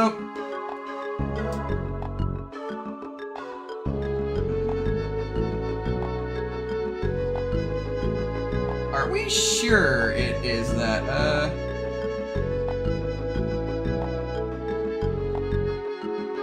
Let me find out here.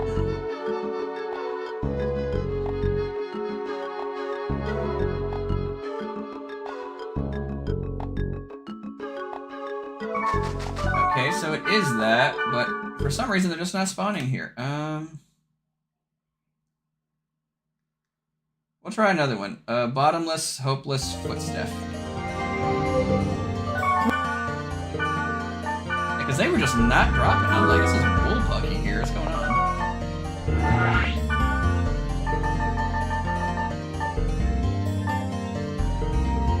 Bottomless, hopeless footstep.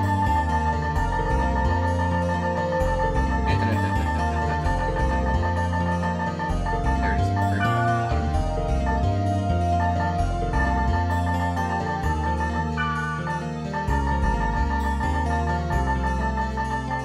Pardon me?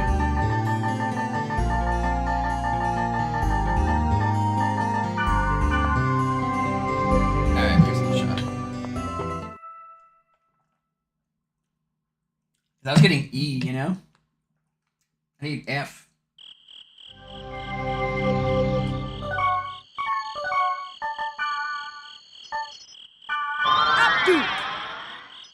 Dudes. Updoot.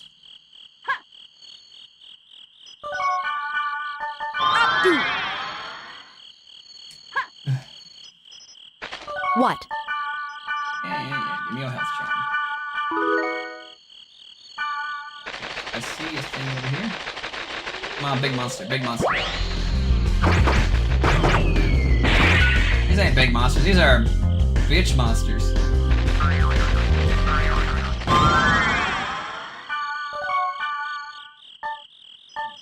Okay. Mushroom. There we go, that's a big monster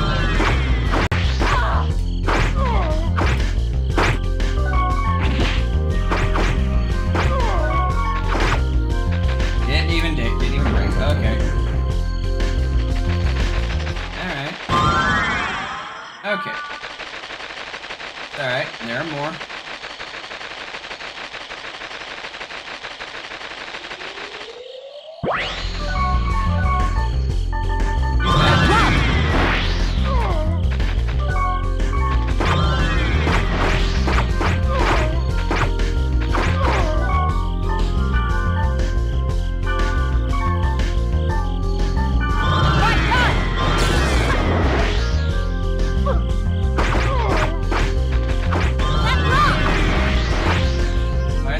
Why are they not breaking their...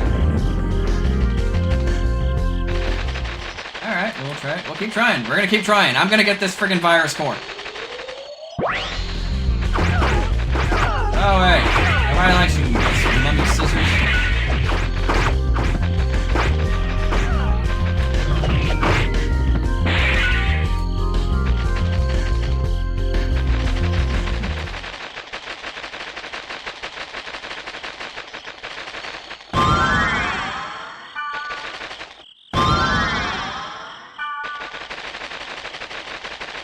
Mushroom.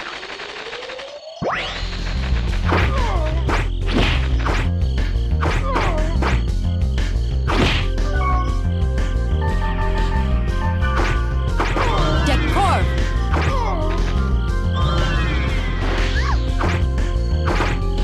Wow, why does it seem not... Okay. Alright, that's it. We're gonna go in the dungeon, and I'm gonna find me some bigger monsters that are gonna be able to actually drop something, because I don't think that, that dude is gonna drop anything. It's actually really annoying.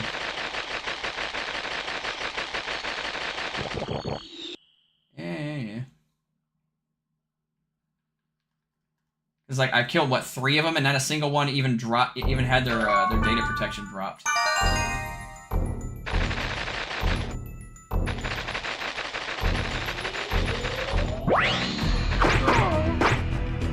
just gonna let him wail on him a bit. As you can see, he's not dropping. He can't do anything, and guess what? He's dead. He just dies before his data protection thing drops. Like, I don't know if this guy can even do that.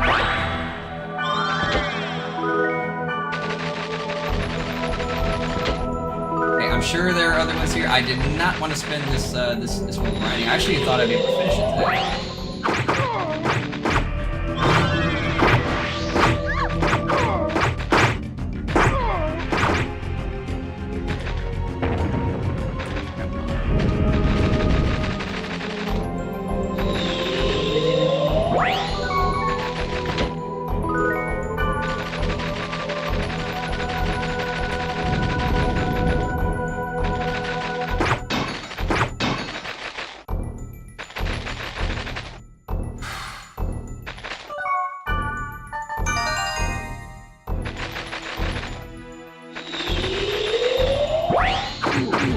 Okay, these are some big ones here, right?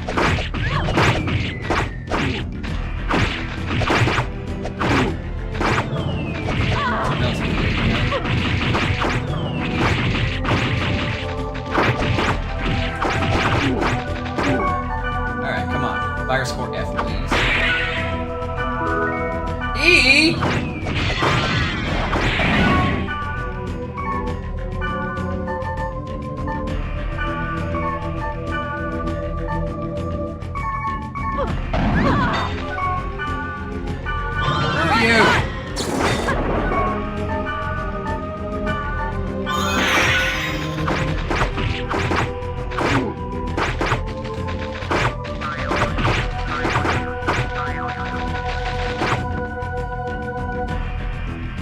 About this now, because okay,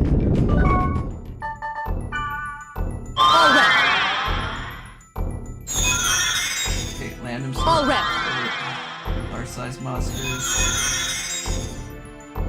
Fire score. That's what it says, but I don't know. It makes sense, but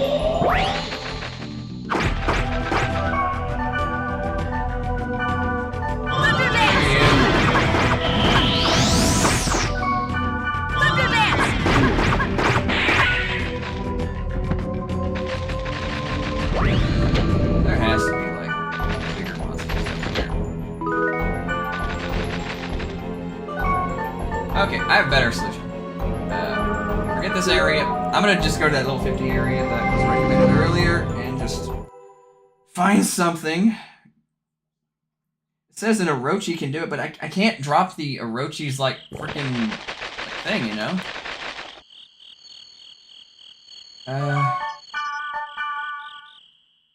Alright. Shapeless, his sand trap. We'll just try that, because I am done trying to like wait around for this.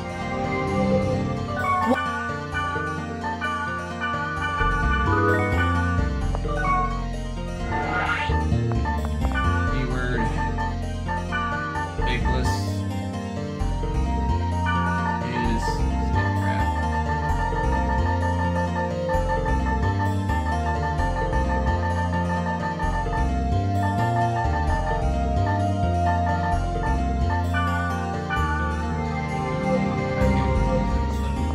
It'll be a little tougher, but I don't care. Maybe since they're tougher, I'll actually be able to drop their freaking data guard thing.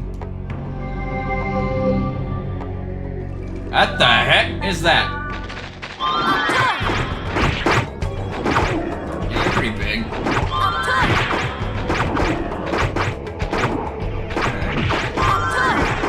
Dropping the guard.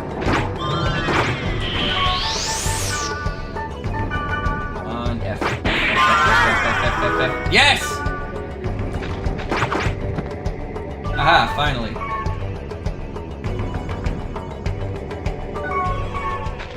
What?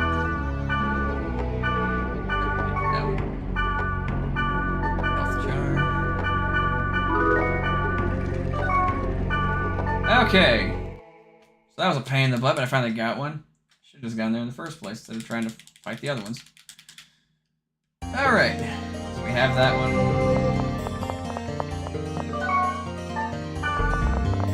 What? Saving is important. Give me your monster. That's important.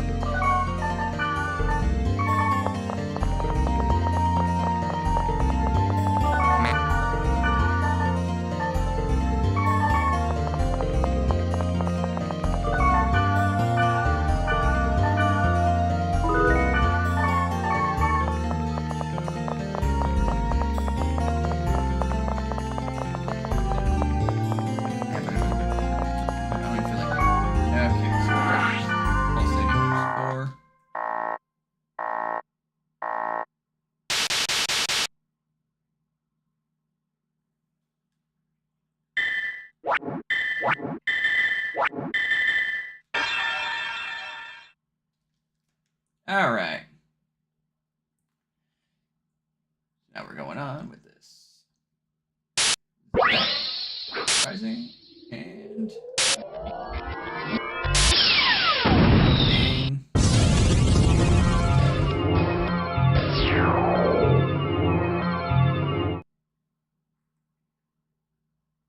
Wonder how he feels, and I think he's just basically just yanking his arm the whole time.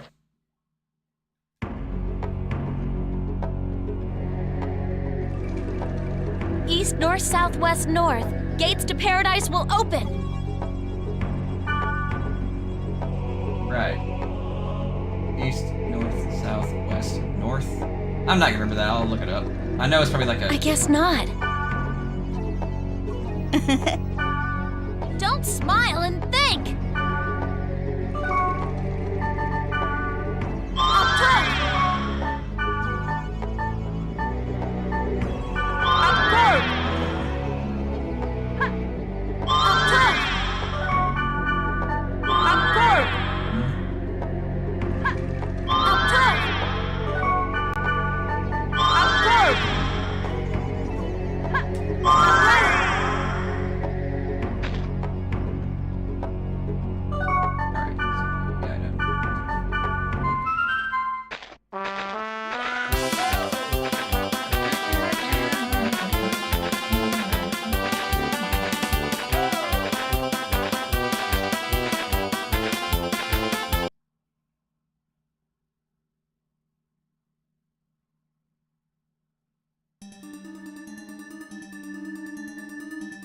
East, north, south, west, north. Gates to paradise will open. I guess not. Ah! I hate these things! You deal with it!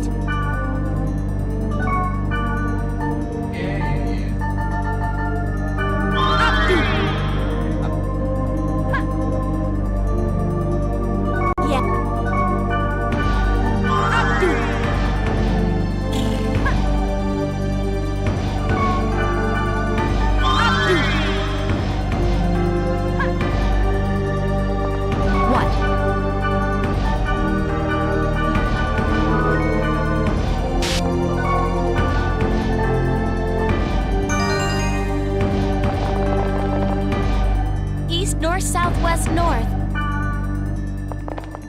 Okay. East. East, north, southwest north.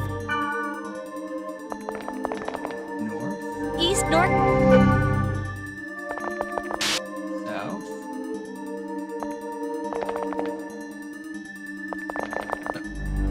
East.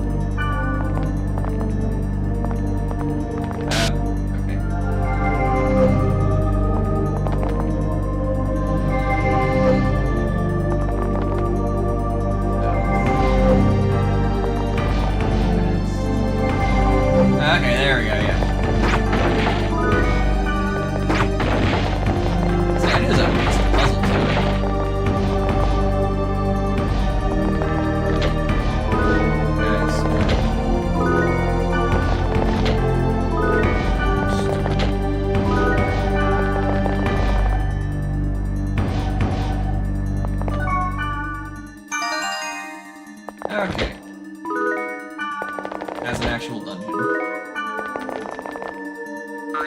Come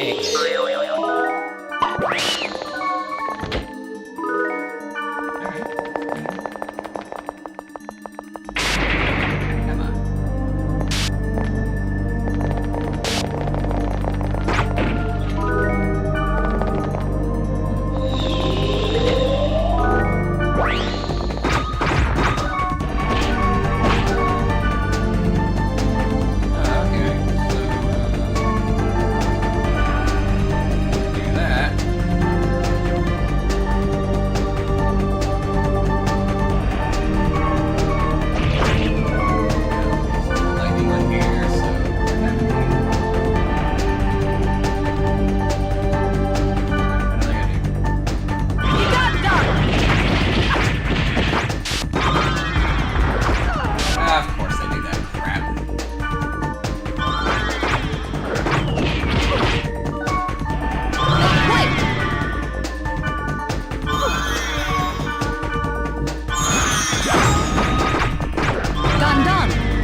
about to spin like kind of like spamming spells and stuff.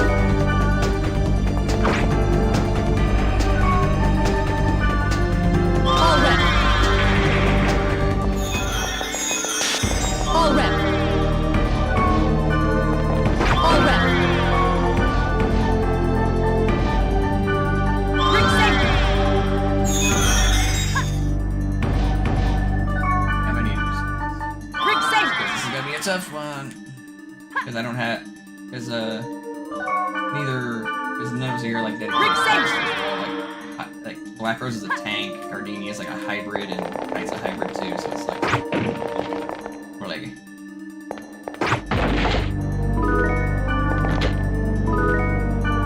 Let's get some spells out of this.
That's a new one. It glows green. Okay. Neat.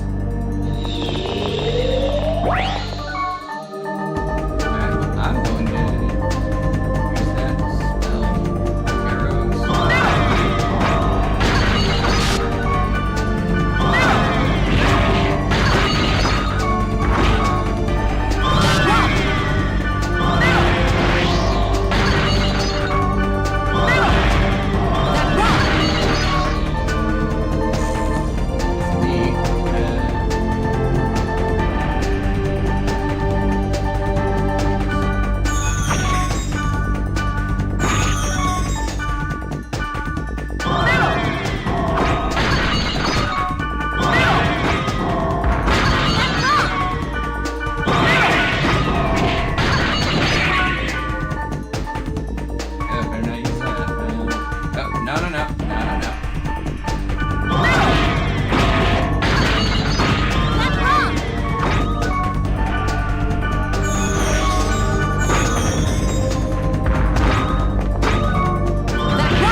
There you go. All rep. All rep.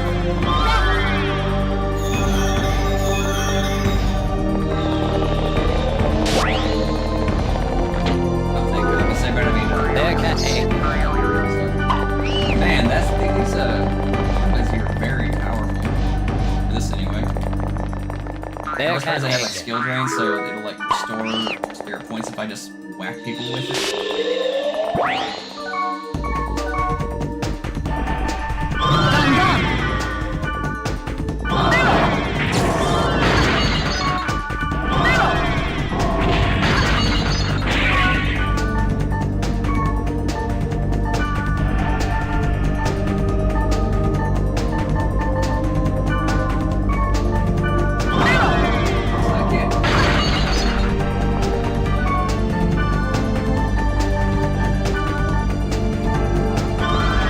Done, done.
Imagine if I brought Pyros in here instead of, you know, instead of at least, you know, Argenia or Black Rose here, because it's like, good lord, if I brought Pyros, he'd be, like, so dead in the water against, like, Tetra Armor guys who are immune to physical attacks, because Pyros has nothing in terms of magical offense.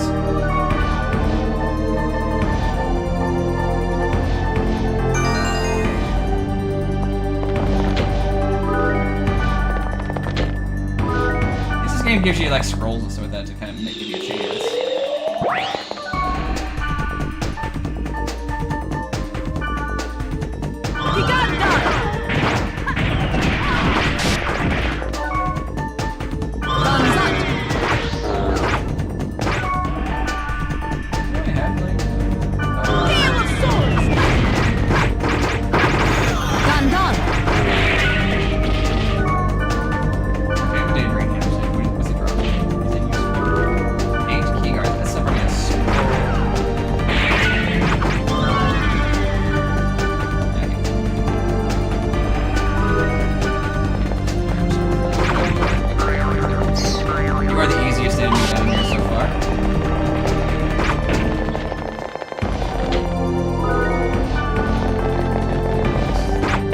again, at least this this part of the game gives you an opportunity to defend yourself with a bunch of scrolls. So it's not like it's, good luck. You don't have any magic. Your character's not optimized for magic.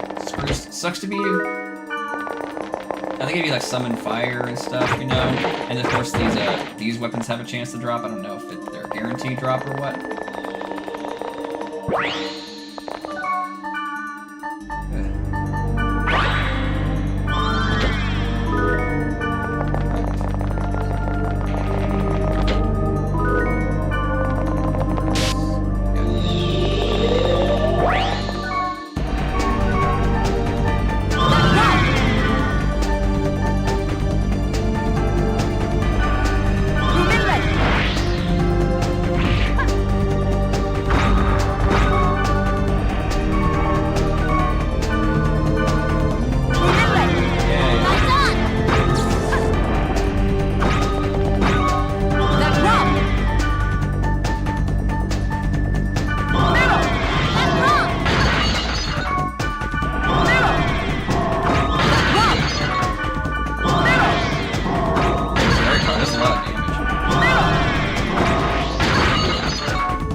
Mutation being this long, though. I recall it being, I guess, longer than Infection, but not, like, this long.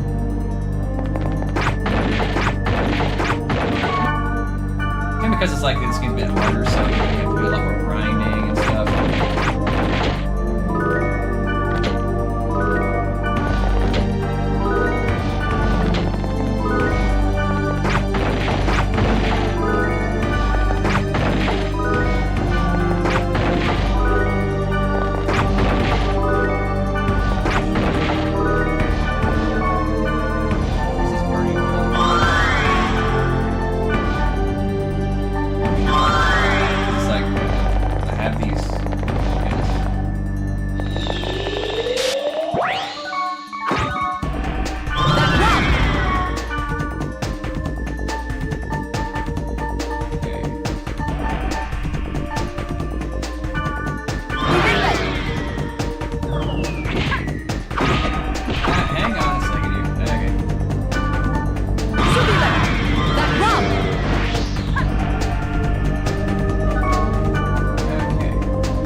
wish again you could just automatically just, you know, fortune wire if you have it in your inventory. It'd be so much easier.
buffs as we can get, because these guys hit hard.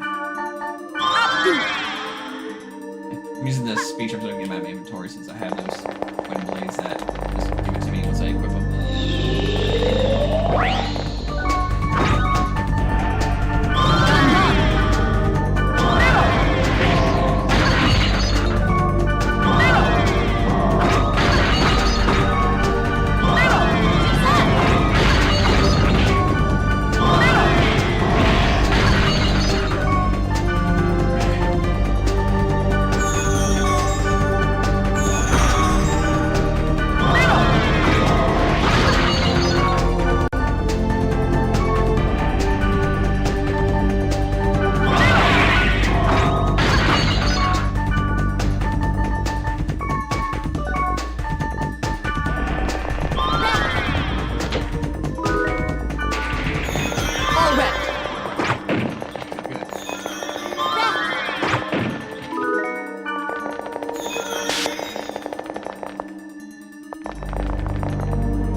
I know they get pretty ridiculously long, like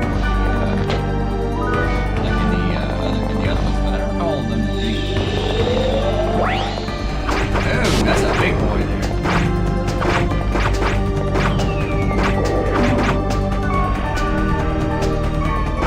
That's a big boy there. Oh God.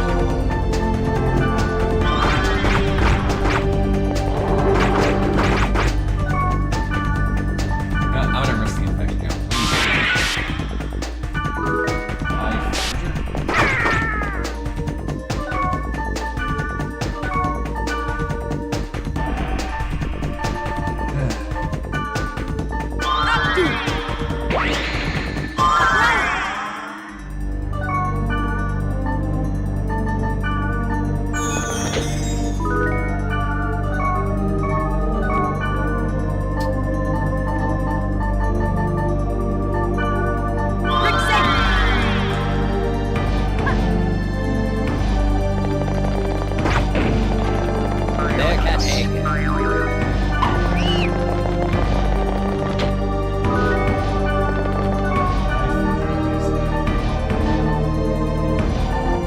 Okay, so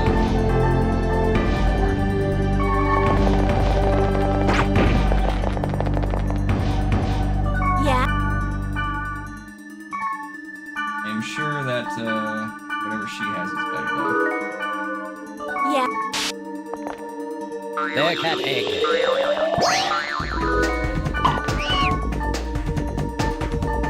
That rum!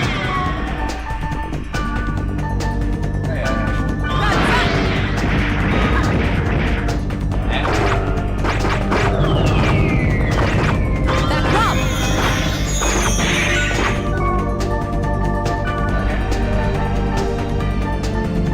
oh, actually, I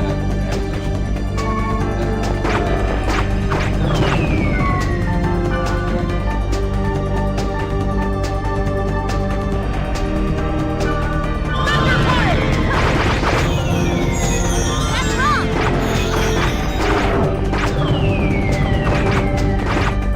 That's wrong. That rum! gotta get to heal each other, don't they?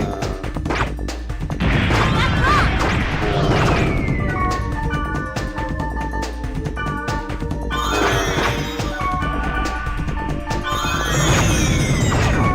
That rum!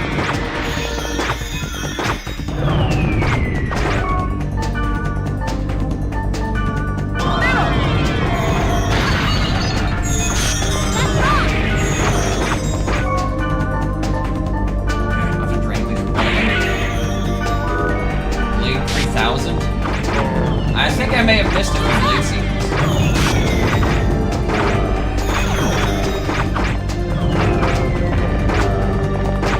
Okay, fine. That rum! I did that. That's wrong.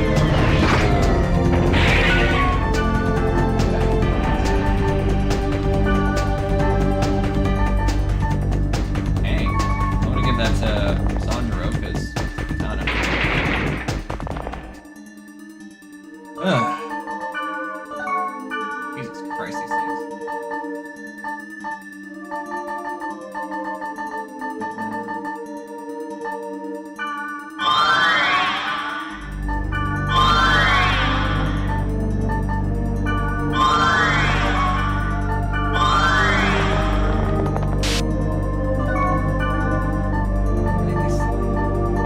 Rig safe! This one was good, but man, it does not last very long.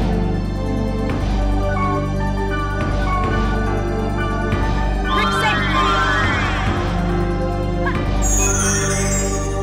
All ready.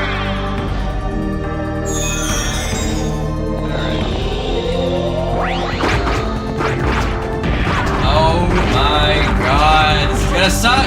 I can't move!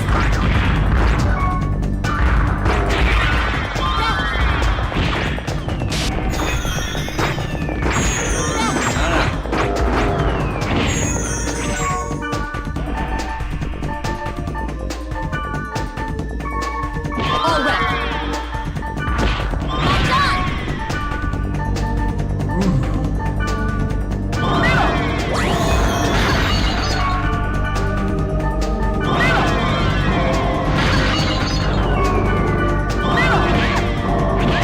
That's done.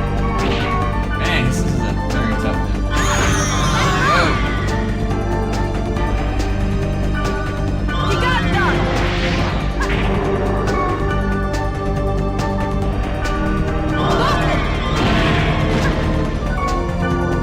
it's okay, I got you. I got you. Okay. I didn't want to do that. Thank you.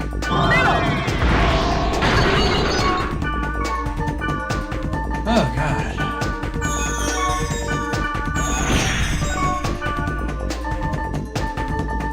Man, it's like every time I turn around, I'm in another menu doing something, you know?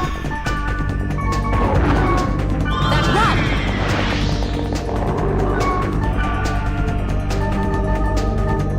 Okay. You got some! Do I have any dark spells? I don't think so. Nope. Too quick! God. I'm trying to, but it's like...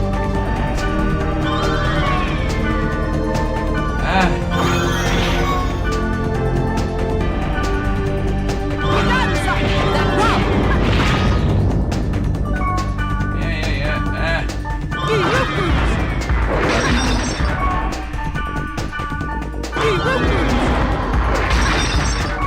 Jesus Christ.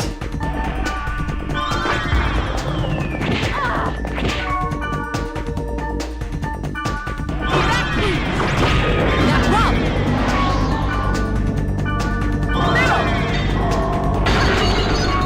Oh boy.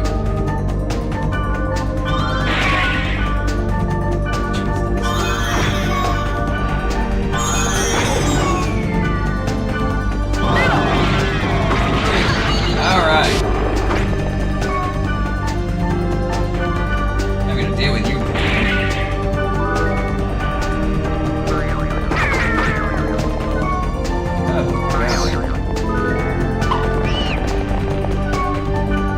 That was agony. Knee was aga.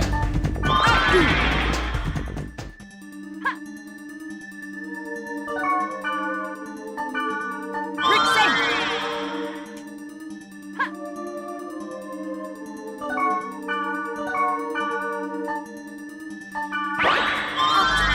That time's enough. Like, we needed like a gravestone. I don't know what that does.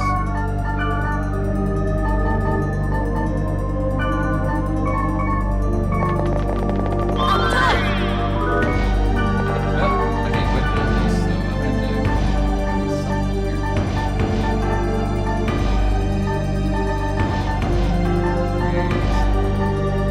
Yep, I'll go with that. Just so I can have like some extra spells to use.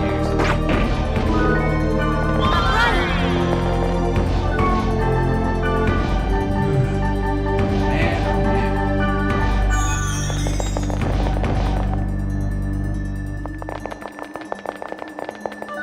Darn it.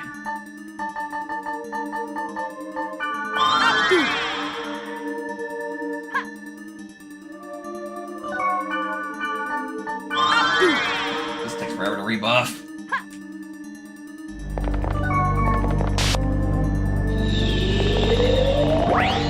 Let's say, alright, it's gonna be this time. 10 dragons or just 5.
entire thing would be if it wasn't for that, you know?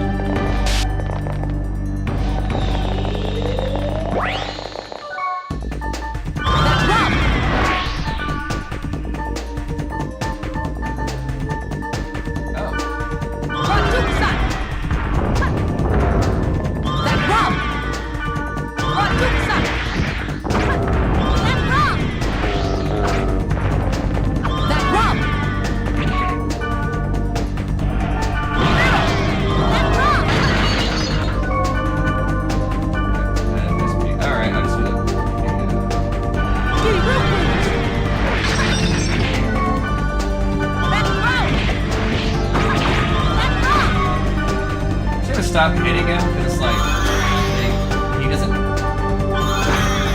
He takes no physical damage, you know.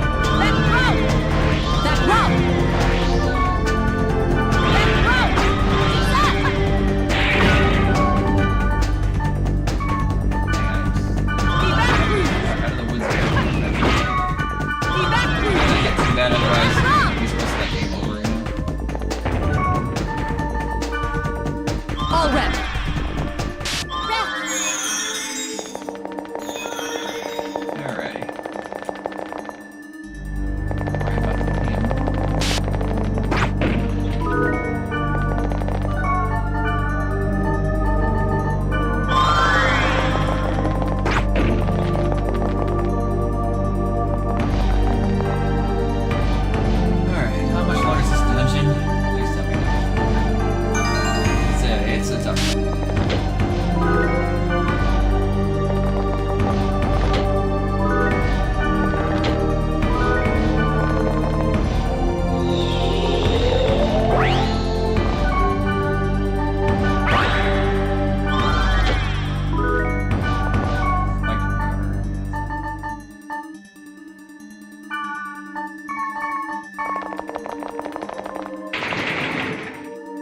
You gotta be near the end, right?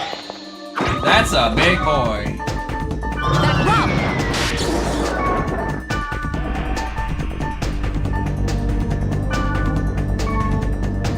Oh, okay, so he's... Heck yeah, it's the last encounter.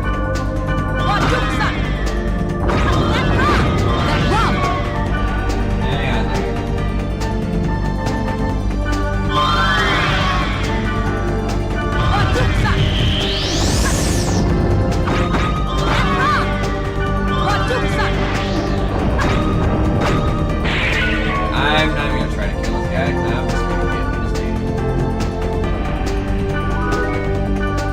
I don't even know what that is. I don't care about that. Ah. Whatever that is. Oh.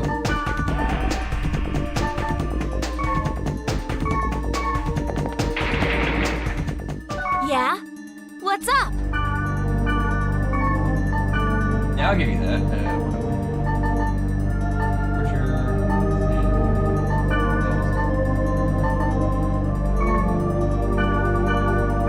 You sure?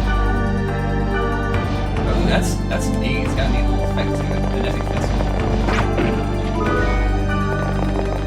Found an egg. Yeah, it's like a glowing kind of like saber sort of like that.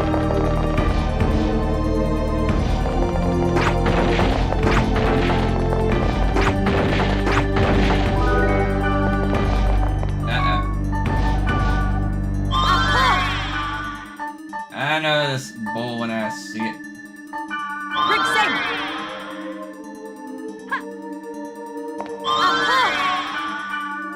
Rick Saber.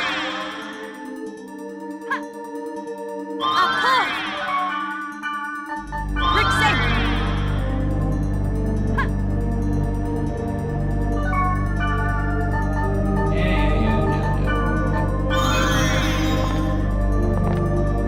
Alright, here we go. Oh. Okay. What the heck? Dead end? But it feels strange.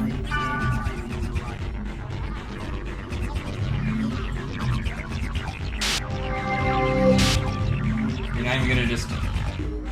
Alright, whatever. Your adventure, guys. Oh, here we go.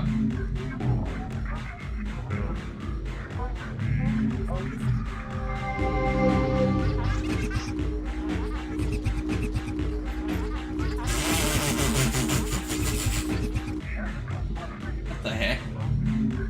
Ah! Disgusting! What are these things? A reasonable reaction. This is... Net Slum? There are those who call it that. We call it paradise. Oh, you're dumb. Where's Helba? I guess we should talk to the people here. What? That is a gate for only those who have been acknowledged by Helba. You cannot use it.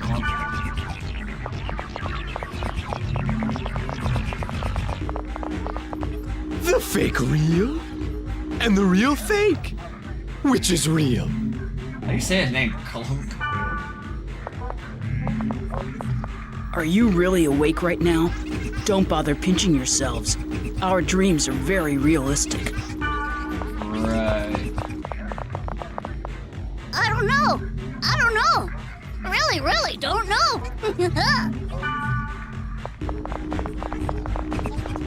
I have enough light. Water. Give me water. And warmth. He sounds special needs. Water. And warmth. And warmth, Double D!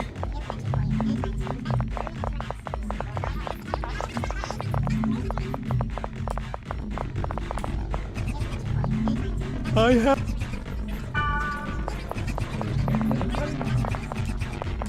Oh no. The process of seeking the truth is perfected by repeatedly questioning yourselves. That's oddly profound. Isn't it similar to the process of making distilled liquor? That's not profound. I name myself from this reason. Before you ask for help, it is necessary to think yourself. Hence, I do not have the intention of answering your question. I want to ask about Helba. You done?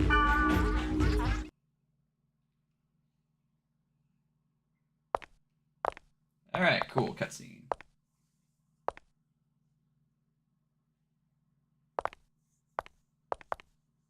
Are you looking for Helba? Yes.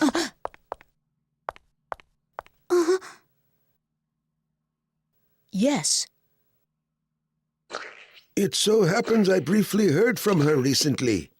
The epitaph of Twilight. To sum it up in a nutshell, it is a tale. Or to elaborate further, it is a saga that recounts how the Age of the Spirits came to an end. The tale of an end? Indeed. However, the texts are scattered. Even if found, they are extremely difficult to comprehend. Yes, it'll be a very tricky business. Say, there's something that's been bothering me. The people around here, they all look so different from anybody I've seen anywhere else. This place was once where all of the unsuccessful non-player characters drifted, sort of a sanctuary for failures. Then, players who considered them amusing came up with their own variations of failed characters. Now, the boundary between player and non-player characters is quite indistinct. Some of them simply don't know which category they fall into. There are, maybe, even those who have lost their bodies on the outside. Mere memories, faded reminders of the individuals they once were. Only their character data remains intact and active as they wander the network. Yes, the same fate as Harold. Harold? I must speak with Morgana to go where she is. The living flesh poses a hindrance, but I must go for our aura. Emma, please give me a little more courage.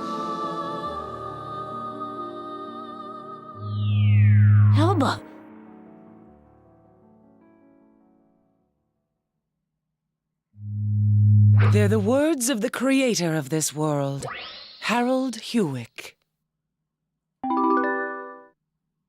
Well, you wanted to see me? Yes.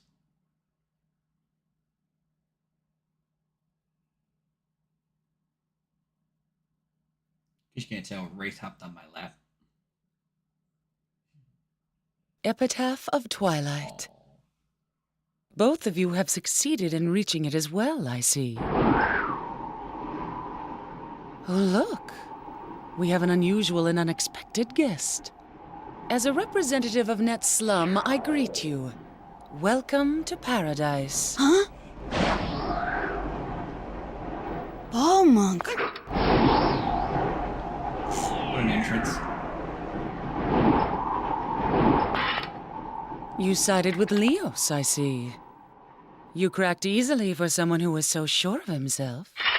Don't judge, I'm not like you. Stalking the boy is shameful behavior. You've disgraced the name of the descendant of Fianna.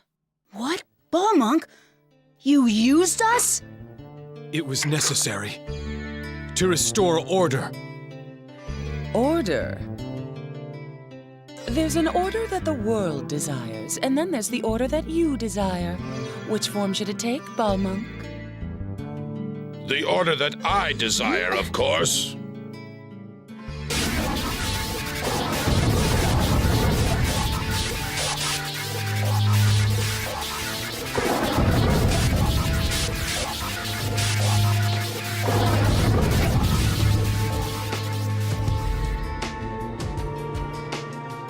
Our featured performer.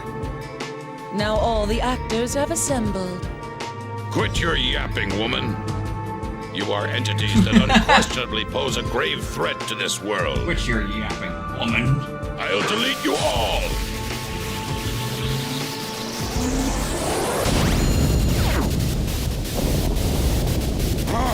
What did you do? I haven't done anything. This is her doing. It would appear that she doesn't care for us very much. Her? Yes. In other words, this world itself.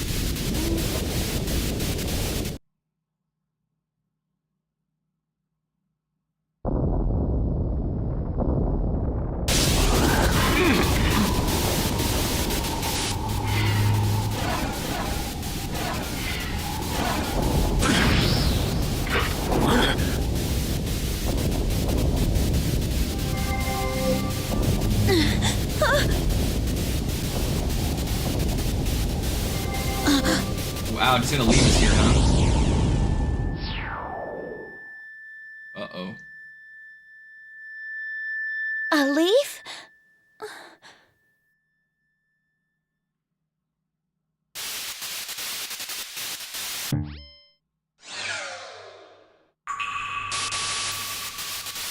Oh, shenanigans.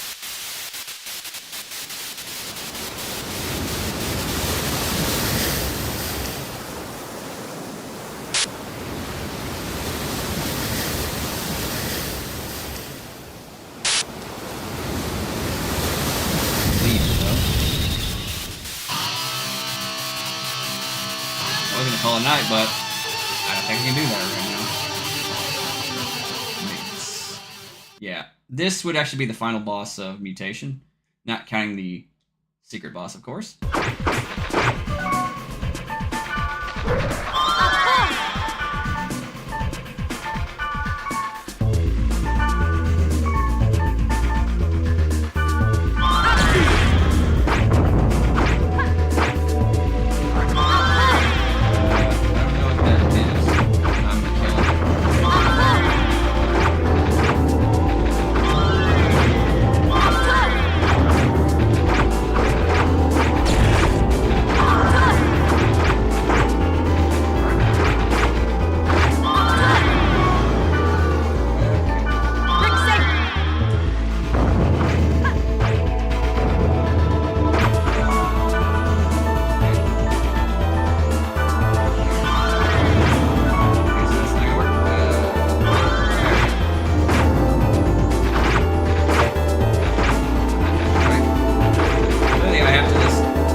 think it's kind of shitty that they just kind of blindside you with the final boss though, because it's like just think here, you know, like you went through that dungeon, that really hard as crap dungeon, and all of a sudden, bam, cutscene, final boss, it's go time.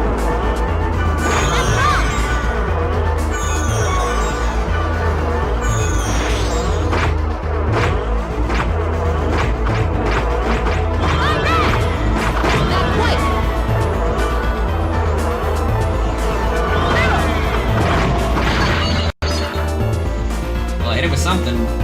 Oh, scheisse. Darn it, he's hitting me with it.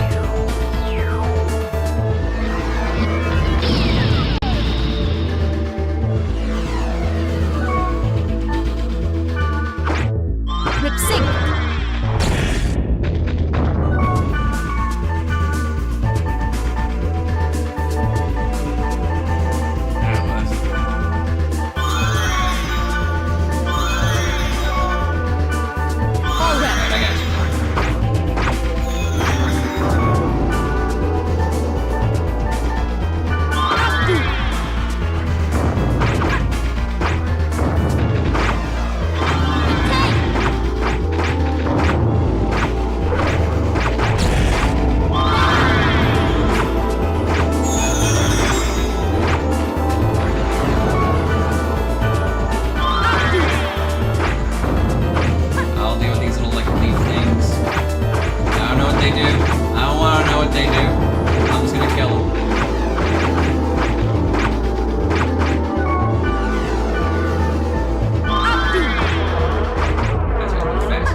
First go.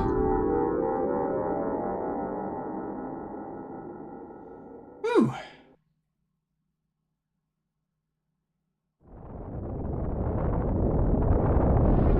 I think Scathe was harder than Magus. Not saying this dude was easy though, because he's not. I think I do think the Kubia fight should have been the last boss fight though, instead of this guy.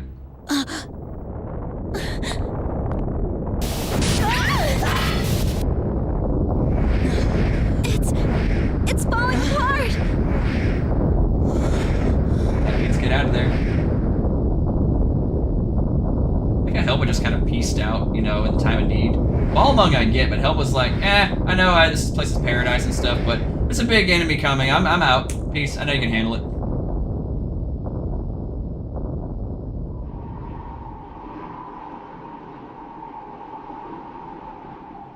Let's go. We'll head back to town. Yeah, that'd be wise.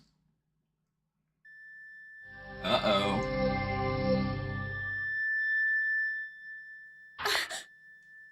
What the hell happened? You're kidding me, right? Oh, sugar honey iced tea. Yeah, ooh.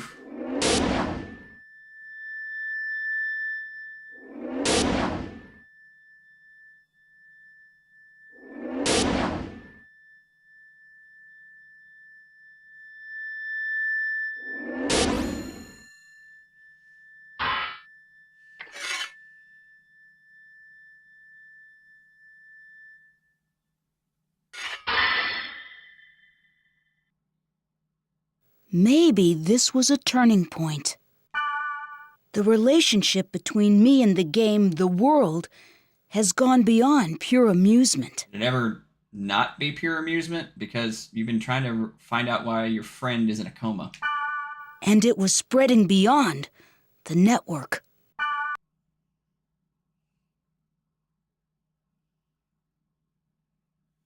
And that's Hack Mutation, Part 2. Yeah, this is much longer than Infection, that's for sure. But it's definitely a marked improvement over Infection as well. The game is a lot harder, it is a lot longer, there's more story elements to it. It has and it kind of ends on a very dark tone if you think about it. And I have mild critiques of the game's story and the game's gameplay, of course, you know, like, again, I do find myself being in and out of menus more so than actually engaging with the game's, like, combat and stuff.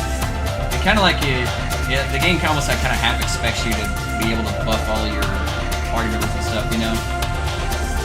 Again, that's not necessarily a dig at it, it's just I wish that there was a way you could, like, map hotkeys and stuff for specific abilities and items and stuff, you know? So that way you didn't have to, you know, like, I feel like some kind of menu that you can just kind of open up in real time would make the game play a lot faster and a lot more intense, you know? Because, especially MMORPG, can you pause an MMORPG while you dig through your backpack for your healing potion? No, you can't. You have to hotkey that stuff, you know?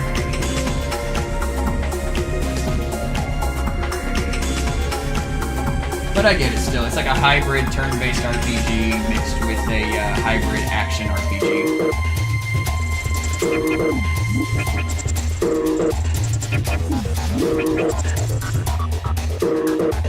Wish there was a way that I could skip past all this stuff. Take Kurt Thornton. Shadow the Hedgehog's voice actor. I do think this game has a great story escalation, though, versus Infection. Infection almost kind of plays it safe, but this game, it like, Mutations is where it starts really picking up and starts getting kind of, mind-screwy, you know? I know Outbreak really dives into that, and, I think Quarantine definitely goes heavy into that.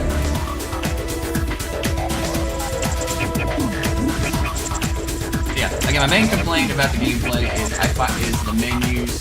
You're in and out of menus more than you're actually like engaging with it.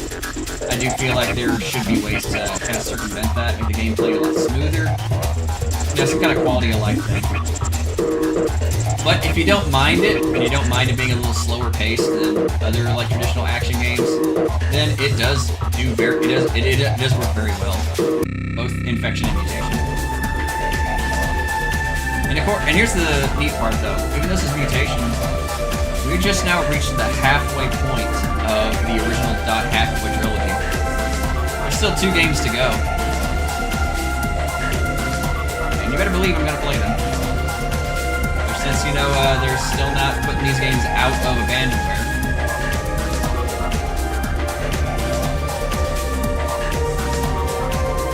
But I do maintain, I feel like Kubia should have been the final boss of Mutation instead of a boss kind of thrown in like middle of the way too, because Kubia's boss fight's a lot less fun. And I feel like Magus' boss fight could have been swapped around for that, you know?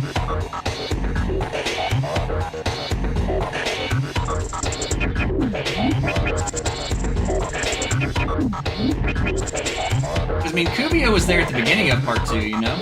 He was there at the end of Part 1, you set him up and stuff, and it's like, hey, there's the final boss. Like, this, go get him. Like, that would have worked a lot better. Yeah, I don't even know if that URL is still even active. It might actually be, especially now since, you know,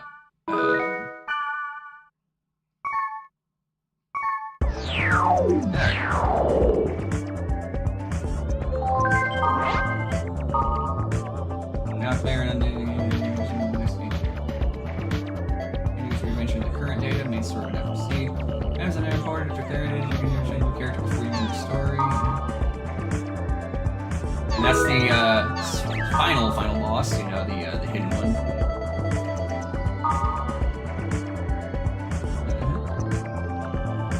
$1 coin, capturing Bigfoot. Again with the Bigfoot stuff, you know?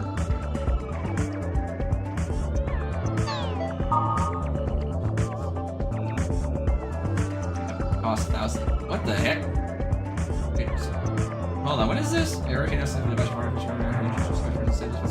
monitoring whereby perfect environment we recreate to produce apples, although it's a apples in this environment. There's no developmental costs that need to create apples. It's estimated that each apple will cost thousands of dollars. They're apples! Not Apple products, just apples. My resolution getting weird for a second. You guys realize that the resolution's still off? Yeah, it's off. What the heck? I don't know what's going on.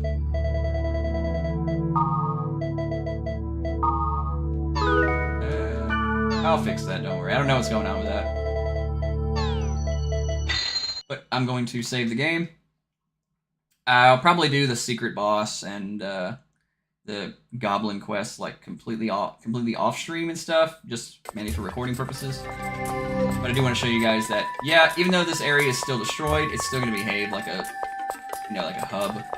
You still go here, no problem.